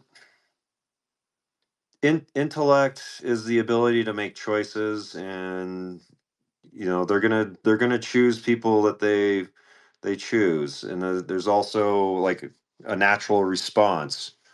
Like, when they were watching me years ago, they were probably, hoping that things would go out right. They're trying to see, for my big issue is like I knew I was going to lose my home for 20 years, so I didn't really have free will. Like, I mean, I did everything I could. I went to Instead of killing the 𝗷𝗂𝘃 brothers off the bat, I went to UNM. I worked on getting a degree. As I was doing that, I tried to find lawyers and started working with politicians, and it I was too emotional because of the damage that my mom's drug abuse was doing to me, and it didn't work out. So the self-fulfilling prophecy turned out to be a self-fulfilling prophecy. Like, I tried, even at, thank God for COVID, because I got a couple extra years at home, finally got to start gardening. But and as much as I tried to find help, it never manifested. People, like my situation, I was in a no-win situation because they're like, "Oh, you're near the Taos Pueblo." The Taos, the that community has a reputation statewide as being corrupt as fuck.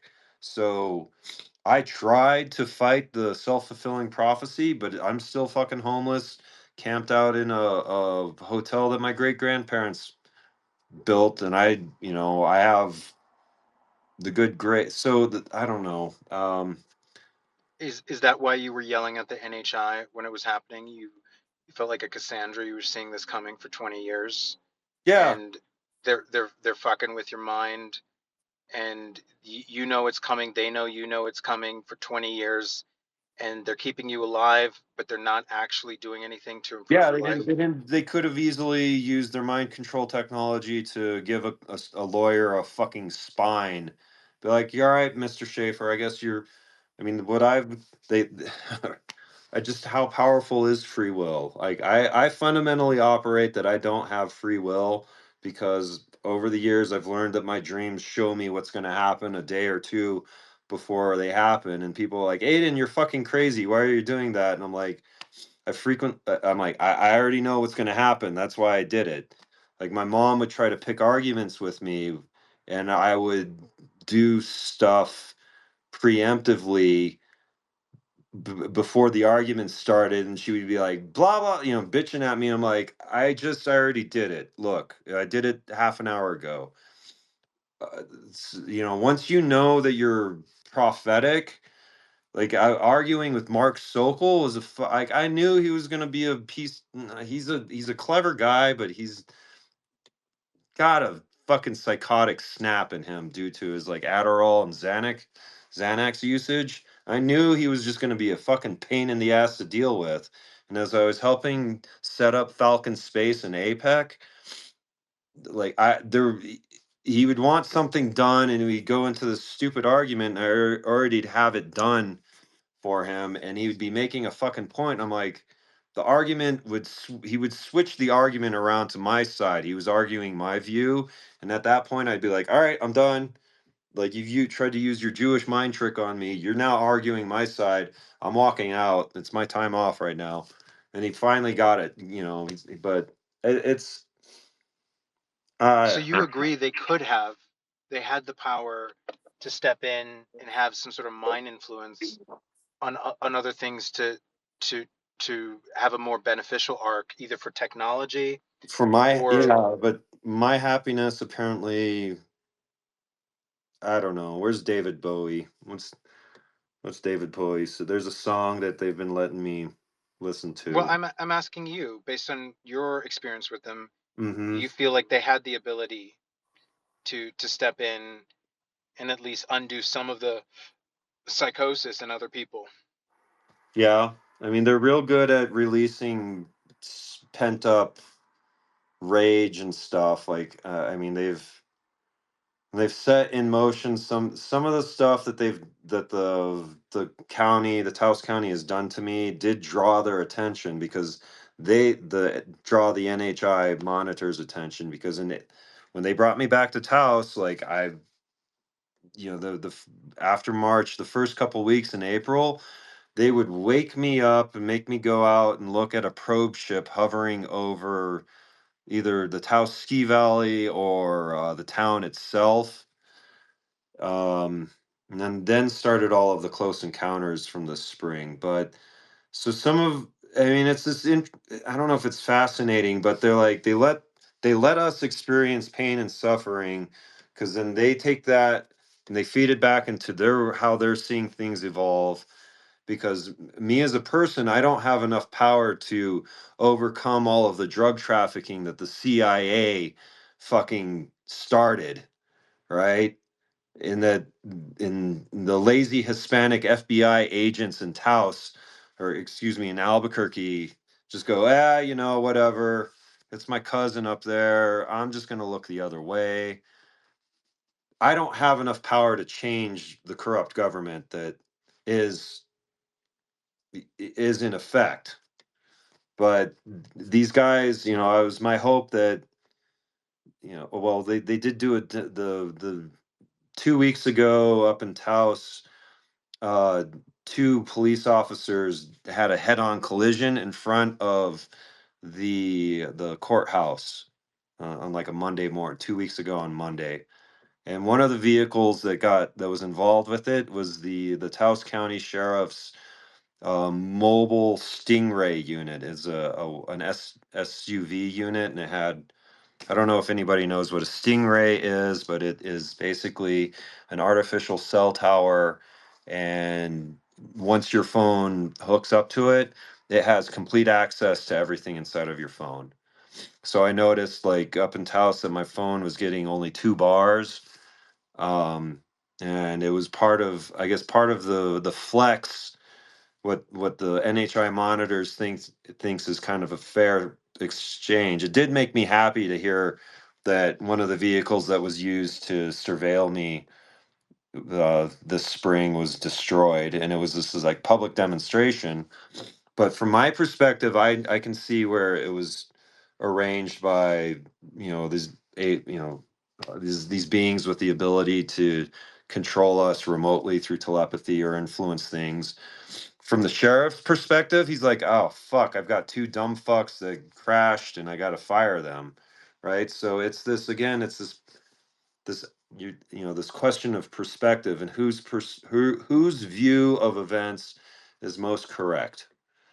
Right. So again, going back to like nuclear war and versus the pole flip, like nuclear warfare is something that is arranged by humans, and I guess the NHI that are watching us think that they have enough power or finesse that they can prevent us from killing each other, whereas a natural process which is guaranteed to wipe out 99% of the population, all that they what they feel, they're just relying on their past involvement, you know, that they can make certain groups of people start building underground.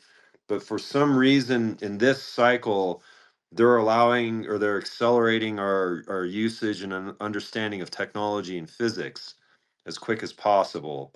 Like, you know, the Roswell. Except I haven't heard any, like the whole SpaceX example, or not SpaceX, but their whole example. It seems like I'm getting the opposite. I'm not seeing any democratization of gravitics.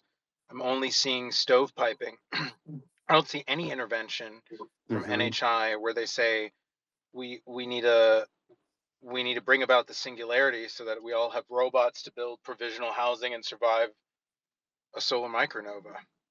I mean, if Well, there's anything that can save 8 billion lives, it would be the singularity. So why the fuck aren't they helping? well, maybe they are. I mean, we need rocketry is here to stay, is what I've learned. Our current education system is set up like what is it? Over the years, when I was trying to get an aerospace job, you know, I would talk about flying saucers, and there was just that taboo. Like when I applied to Virgin Galactic and was talking with George Whitesides and Lorena Hidalgo, his wife. As soon as I said UFO or glowing vehicle, they just blanched and looked the other way and walked off. Right. So part of that is our societal shunning, but we need rocketry in order to get some heavy mass up there. I understand through listening to certain cases that we may have like larger flying saucers that can lift stuff, but you know, the rocketry is going to get some equipment off or up into orbital space. Field propulsion is going to be used for moving people. Living on the moon, it's fucking barren. Like there's no atmosphere. You have to bring up all of your atmosphere and your water and your consumables. So maybe we'll develop like larger flying saucers. But then again, like, you know, a micronova is going to affect every single inner system planet.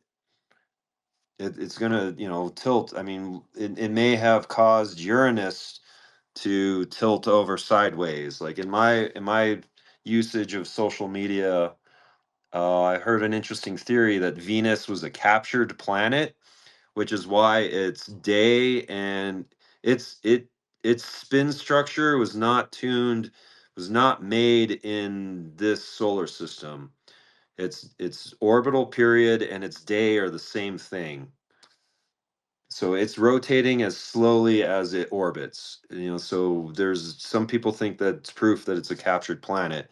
Uranus is tilted over 90 degrees, and that's an outer solar system planet. How did that happen? Was that caused by Nibiru wandering by and tilting stuff or Shoals star? It could be a lot of different things. It could be a lot of different things. The you know the Not everybody has such a traumatic relationship with their mother like you have had. Have these beings intervened in any way to benefit close relationships in your life? Uh, I guess Rhonda, my friendship that developed over the last year with Rhonda has been. How did they intervene Uh, I to to I benefit? thought. Well, I mean, this is her story. I don't know if.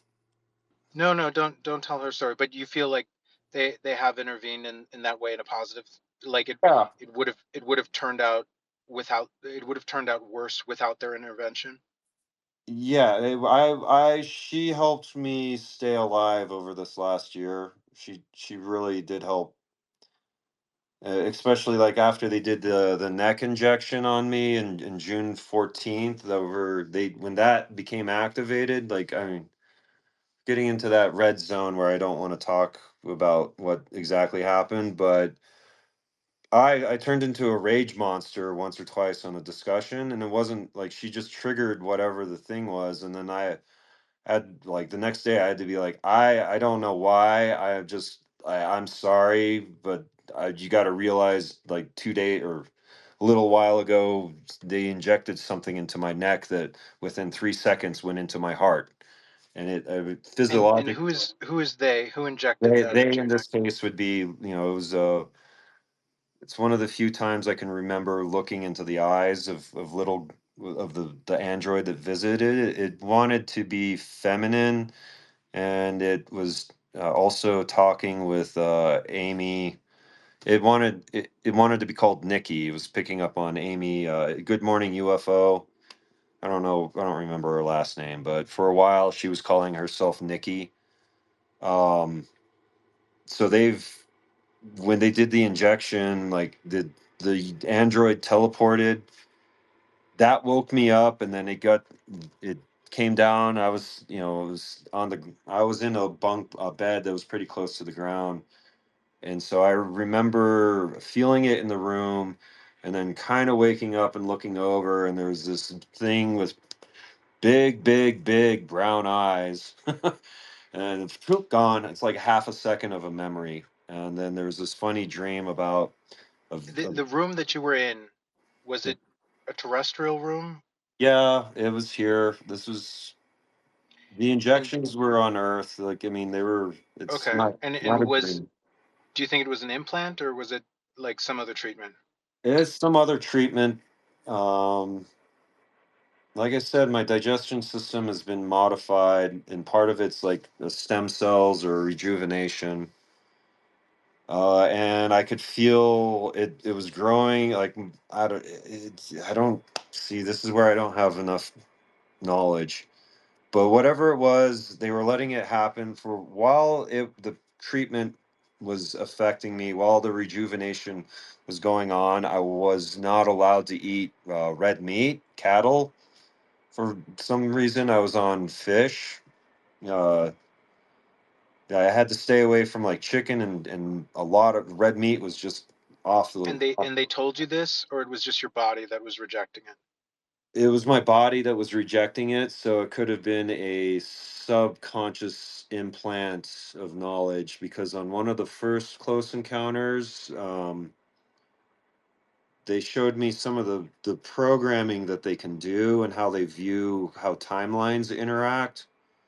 And the programming, I don't know, it would be a string. It was like a couple strings, and I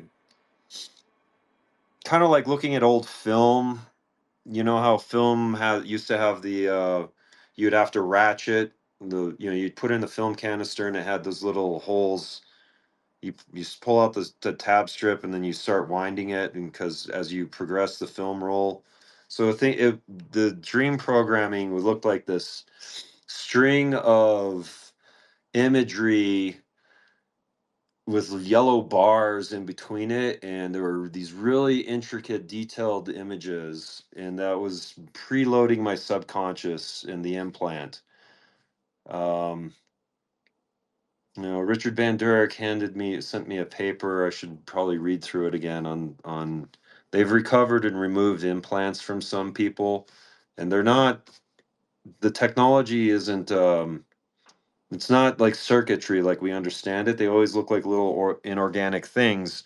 So they're using like quantum computing, and some of the objects they're reacting to spin state changes and such, polarization potentials. I don't know. This is, but So when, so you were having a hard time dealing with the after effects of this injection in your neck, and Rhonda was helpful for you in your recovery. Yeah, when the injection went in, like, I mean, that day I drove up to Los Alamos and sat outside the ER. Luckily, I called up Ted Rowe, and he's just like, take a look at where you're at and what you're inviting into your life at this moment, and see if you really want to walk into the ER at Los Alamos Hospital and say, hey, I see this funny red mark on the side of my neck. So, I mean, in part of it is like, even though I think I've benefited from some of the interaction, there's still a part of me that's like, how much free will do I have in this? You know, how much free will do I have in this instance? So, and sorry, keep going. well, just when that injection started to work, it made me much more aggressive for a little bit. Like, I don't know. I'd say because of Buddhism, I became more I'm passive. Like, since I through meditation, I would be able to know in dreams what was going to happen. I just became a little bit more passive and unattached to things. And so part of what they've tried to do is rejuvenate me, but also make me more, I guess, attached to an outcome. They're not letting me kill myself. I'm not suicidal, but it's kind of like, I saw an interplanetary ship. I don't really enjoy American culture. I'm just tired sometimes of interacting with people, but Aidan, do you realize that when I asked you to give an example of when the NHI or the monitors have intervened in your life to improve a relationship that otherwise, without intervention, would have been worse? The example you give me is one where a human intervenes in your life and makes a negative outcome from NHI intervention better. Do you realize you gave me the opposite? no, I don't. But what hasn't been said was like, or what you're not keeping in mind is like Rhonda had a near death experience, and as part of that, she had a visitation, telepathic holographic visitation by a tall gray that made her feel very physically attached to somebody. And then in my holographic discussion, they used that. They worked on that implanted suggestion in Rhonda's dream life, her subconscious that's close to this near death experience, and then implanted imagery that works with hers. So, like, over the last year, we've had a couple discussions, or I've had said, I'm like, the only reason we're friends is because the NHI have put us together or brought,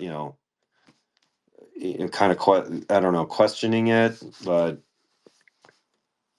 uh, I don't know, Ulrich. I do like, it's nice to be acting like a 20-year-old again. It's nice to not have to worry so much about getting sick. You know, I do. I don't know where we're going. I'm getting here. It's Hey, I'm putting you through the ringer here, and we can we can end it here. You have to understand, there's not a lot of people I can ask these questions, and Yeah. I don't want to fail to ask the questions that I would be having as a listener, you know. Okay. And I'm not, I'm asking you probably uncomfortable questions, and I want to say thank you for spending your Thanksgiving here with us. Um, can you take a look at your notes and make sure there isn't anything else you want to get off of your chest? Anything else you want to make sure we cover? Did we cover everything? Timelines, asymmetric tech.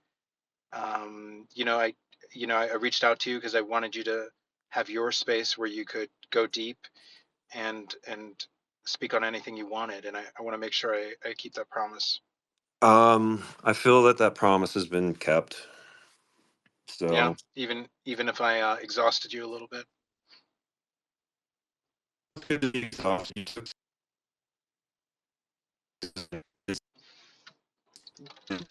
You're breaking up a little bit on me here, Aidan. yeah, that's I You're moved the breaking up phone out of. on me a little bit. Can you All hear right, me yeah, now? it's better now. Yeah, I can hear you now. Okay. I think I'm okay.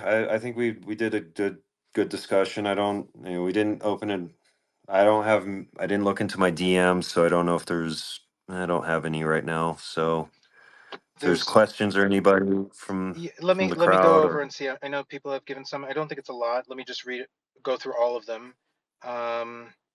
So here we have uh, elections. The person who asked that original one, he also, I don't know what he means by this, but he says, and I'm just going to read all of them back to back. So are you saying you do not think 𝗧𝗏 is crazier than the March hare? Don't know what that means. Next question is it possible these implants quantum tunnel their initial biological nucleus before propagating using the resources and minerals within the bodily reserves? And there's a ton of math here. Next one is, how do these beings view the different ethnicities on Earth, i.e. Asian, Native American, Hispanic, Black, White? Do they have different roles or functions? Are we all put in a single category? What is that category? Next one, do you recognize other hybrids? Do hybrids realize they are hybrids? When did you realize you were a hybrid? I apologize if you shared this earlier. I was a little late joining. I'd like to know, this is another question. I'd like to know if he's ever been out to the 𝗬𝗁𝘗𝗃𝗓 area of New Mexico, if he's witnessed Pecos, any, how do you pronounce that? Pecos. Pecos, Pecos. Pecos. Forgive my mispronunciation. And if he's witnessed any activity out there.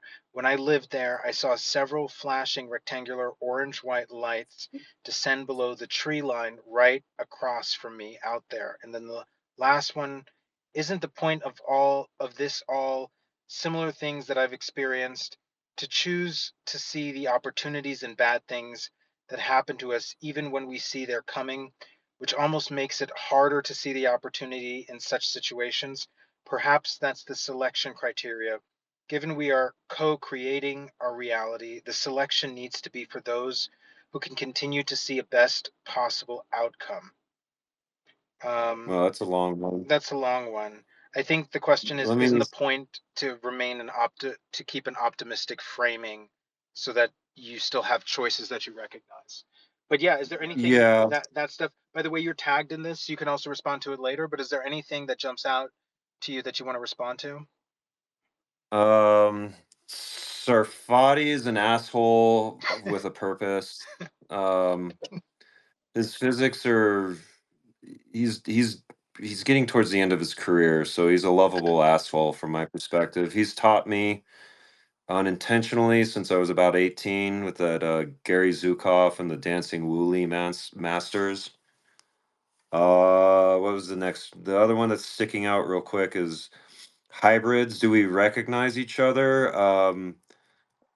Recently, I think we do. I met this. There's a guy here that's farming cannabis, and his girlfriend had drug issues and stuff, and I immediately kind of felt drawn to her that I needed to talk with her, but not not I could respect bounds of relationships and such.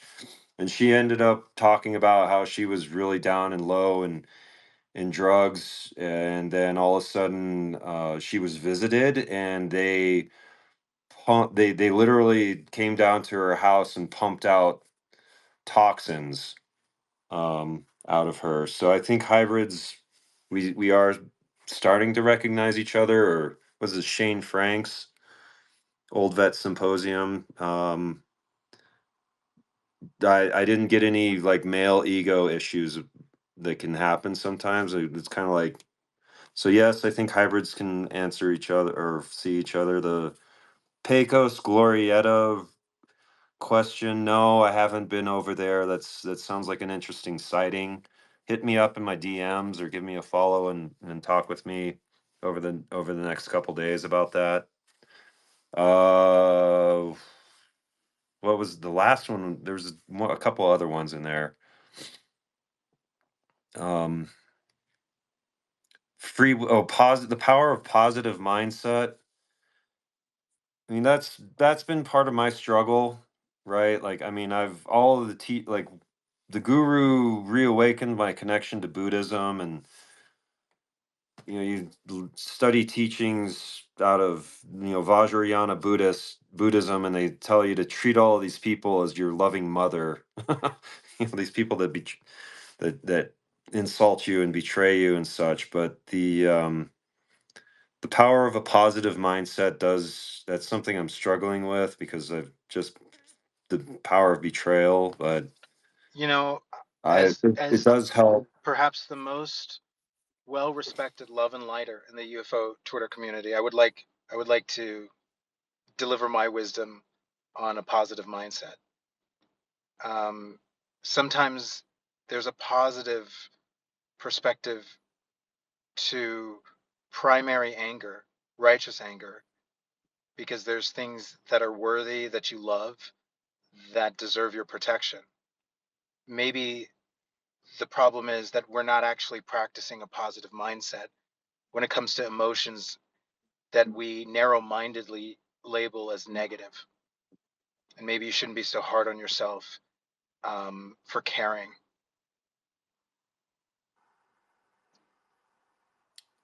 Yeah, that's a good way of saying that. I mean, It's isn't anger at something that's unrightfully done against something that's innocent or good or didn't deserve it? Why isn't that called empathy in our society? What the fuck is wrong with our society that we have such a niggardly view of empathy? Well, because it's scary opening your heart up to everybody, or letting people in. It is something that, I don't know, biologically, I guess we're wired to just have a small, circle of close friends. But yeah, injustice does exist. Like, our society has a pyramid scheme in it, implicitly, New Order, Novus Order. I'm not going to be clever right now. I'm too tired. But Right, but so but yeah, but you know what I mean? Like, why does love mean, or why is empathy, why does it exclude protecting the thing you love? I never understood this. Like, if you love something, you should be willing. let it go. No, if you love something, I mean, is that what it means? If you love your child, you let it die? Like, it makes no sense to me. Like, if anger is protective and it's an expression of what you love, it should be called empathy. Yeah, you're speaking from fatherhood, but like, what if a person's jealous because you have a mansion, and then they're out there living in a bum hut, and they just come over and destroy all of your shit because they're jealous, Then they're right? jealous, right? Then then you call Yeah, that jealousy. But I don't understand. Same thing for, I mean, why is our standard for love, intelligence, why is our standard for God so fucking low? Why is our standard for empathy? So is empathy, empathy only going to be so narrow that you let the thing that you really care about be destroyed because you're too afraid to express anger, because anger would be an extension of your love? I haven't understood this. So I think mhm. some people might want to ask themselves, if they fail to protect what they love, is that really empathy? Or if they fail to allow themselves to have emotions that would protect what they love, is it really empathy, or is it virtue signaling? Because if people have empathy for me, and that empathy results in making sure that that they let me go, that I just die. If love for me is so great that they make sure that I'm not protected, that's the kind of love and empathy that I don't want. They can go and fucking keep that empathy to themselves. I would never want love from a man or a woman to be so shallow and so impotent that it's protected from protection. I don't know why anybody would want that kind of love. I don't know what that kind of love is even worth. I don't know why people have such low self-respect and such low self-esteem that that's the kind of love they would want to give, and that's the kind of love they would want to receive.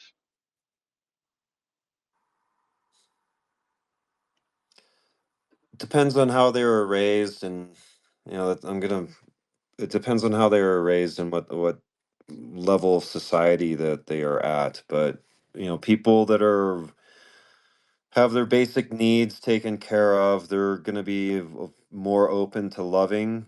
I guess during COVID, I had a good friend that became a lover, but she was married to an older man that was getting, was near the end of his life, and their relationship changed as he got closer and closer to death. But she was able to be generous, or they had a lot of money, so there was times that they were giving out like I don't know, 5 grand or 10 grand. They were able to be generous because they were in a position of safety.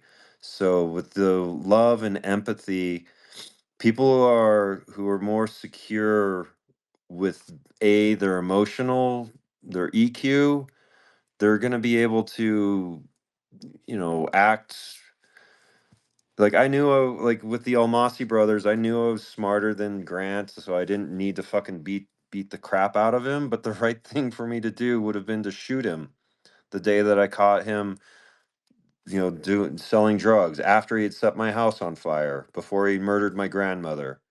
If I had, the right thing would have been to shoot him and not call the sheriffs. I would have been out of jail by now. But I was programmed.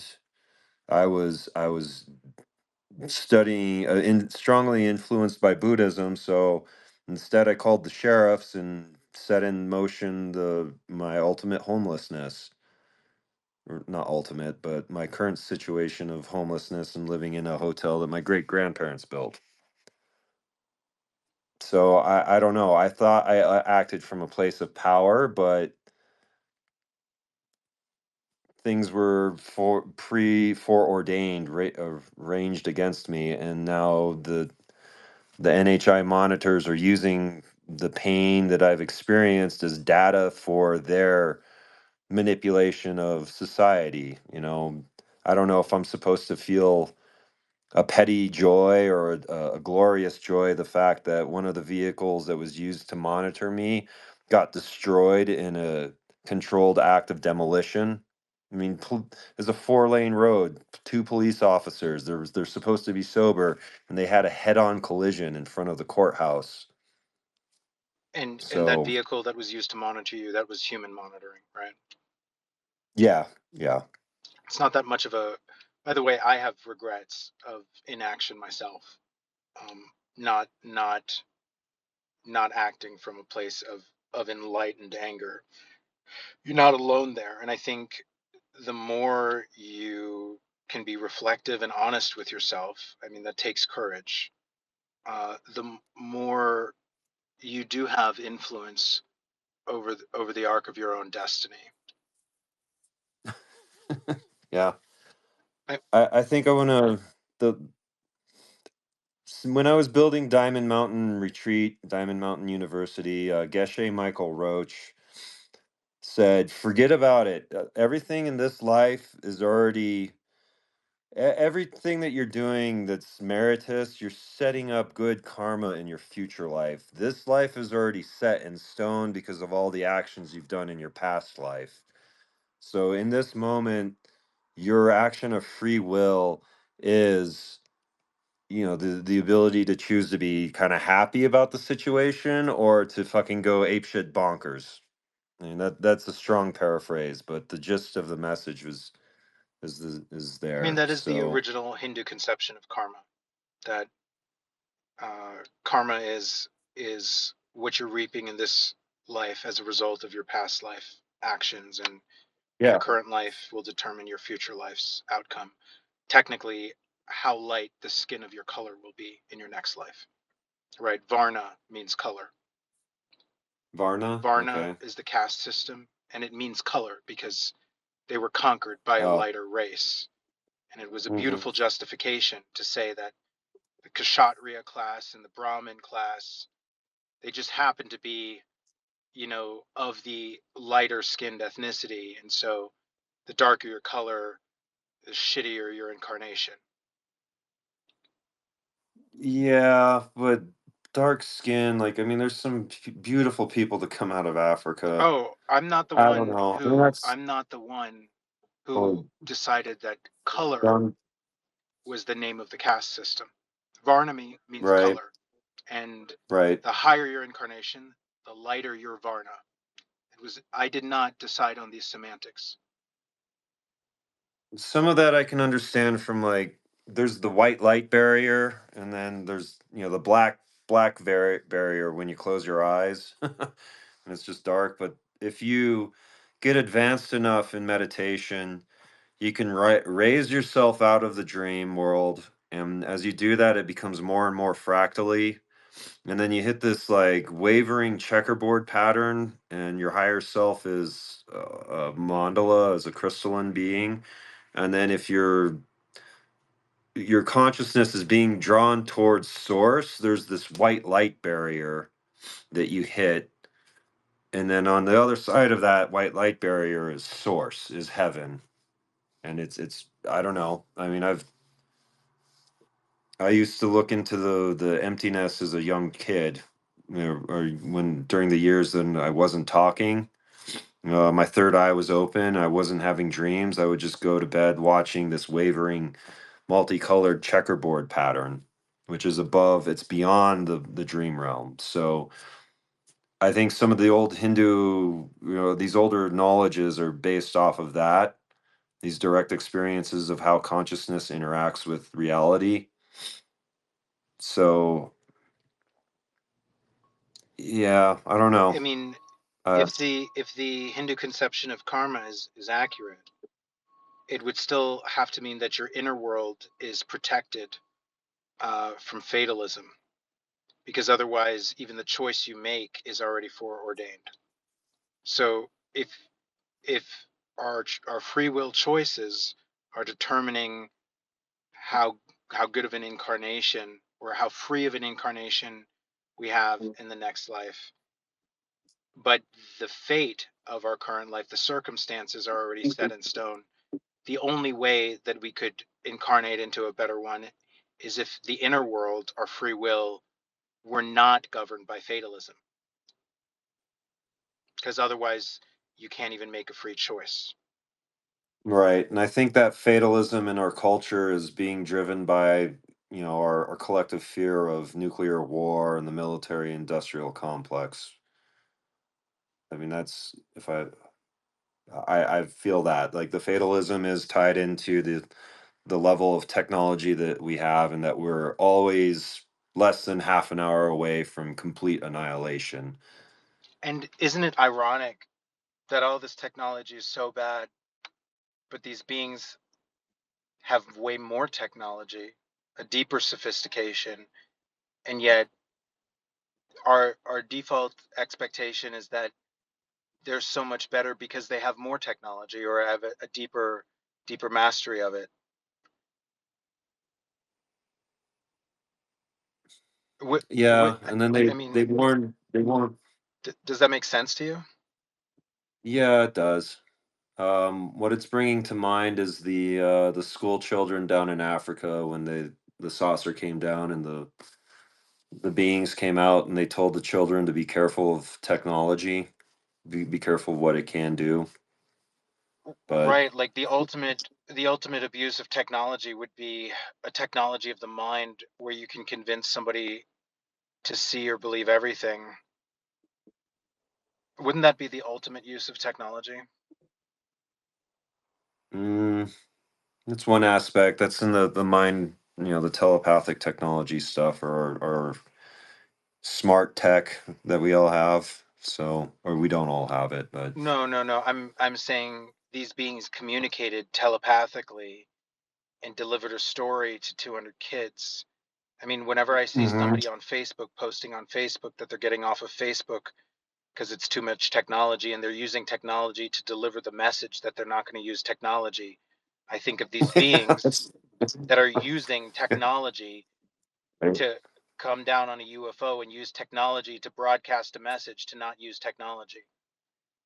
Do you not see an analogous hypocrisy? Yeah, I do. I do see hypocrisy there. So, but yeah, it's 10:30 here. Aidan, I will think let you go. Is there anything else you'd like to cover? I think I've said everything. So thank you to everybody that listened. I appreciate spending Thanksgiving with all of you. I'm truly grateful. I hope I don't know what the high mark of the group was, but I hope I shared truth and was if you have any questions, feel free to hit me up on DMs. Next couple days I should be free, or tomorrow I'm around, but yeah, shoot. So yeah, thank you everybody. I love you. Thank you. Aidan, I love you. I want to say thank you to you for being candid and open. It took a lot of courage for you to share. Thank you to everybody who listened. We didn't get to live audience Q&A, but Aidan, I'm glad we did this, and thank you for spending Thanksgiving with us. You're welcome. Goodbye, everyone. Go ahead. Yeah, no, I was just gonna say goodbye to everybody too. So yeah. Thank you. I'll leave it trail out another 10-15 seconds because I know there's a delay. Aidan, once again, thank you, and everyone, in a positive way or in a negative way, whichever you choose, remember to doom deep, doom dark, doom hard. Thank you.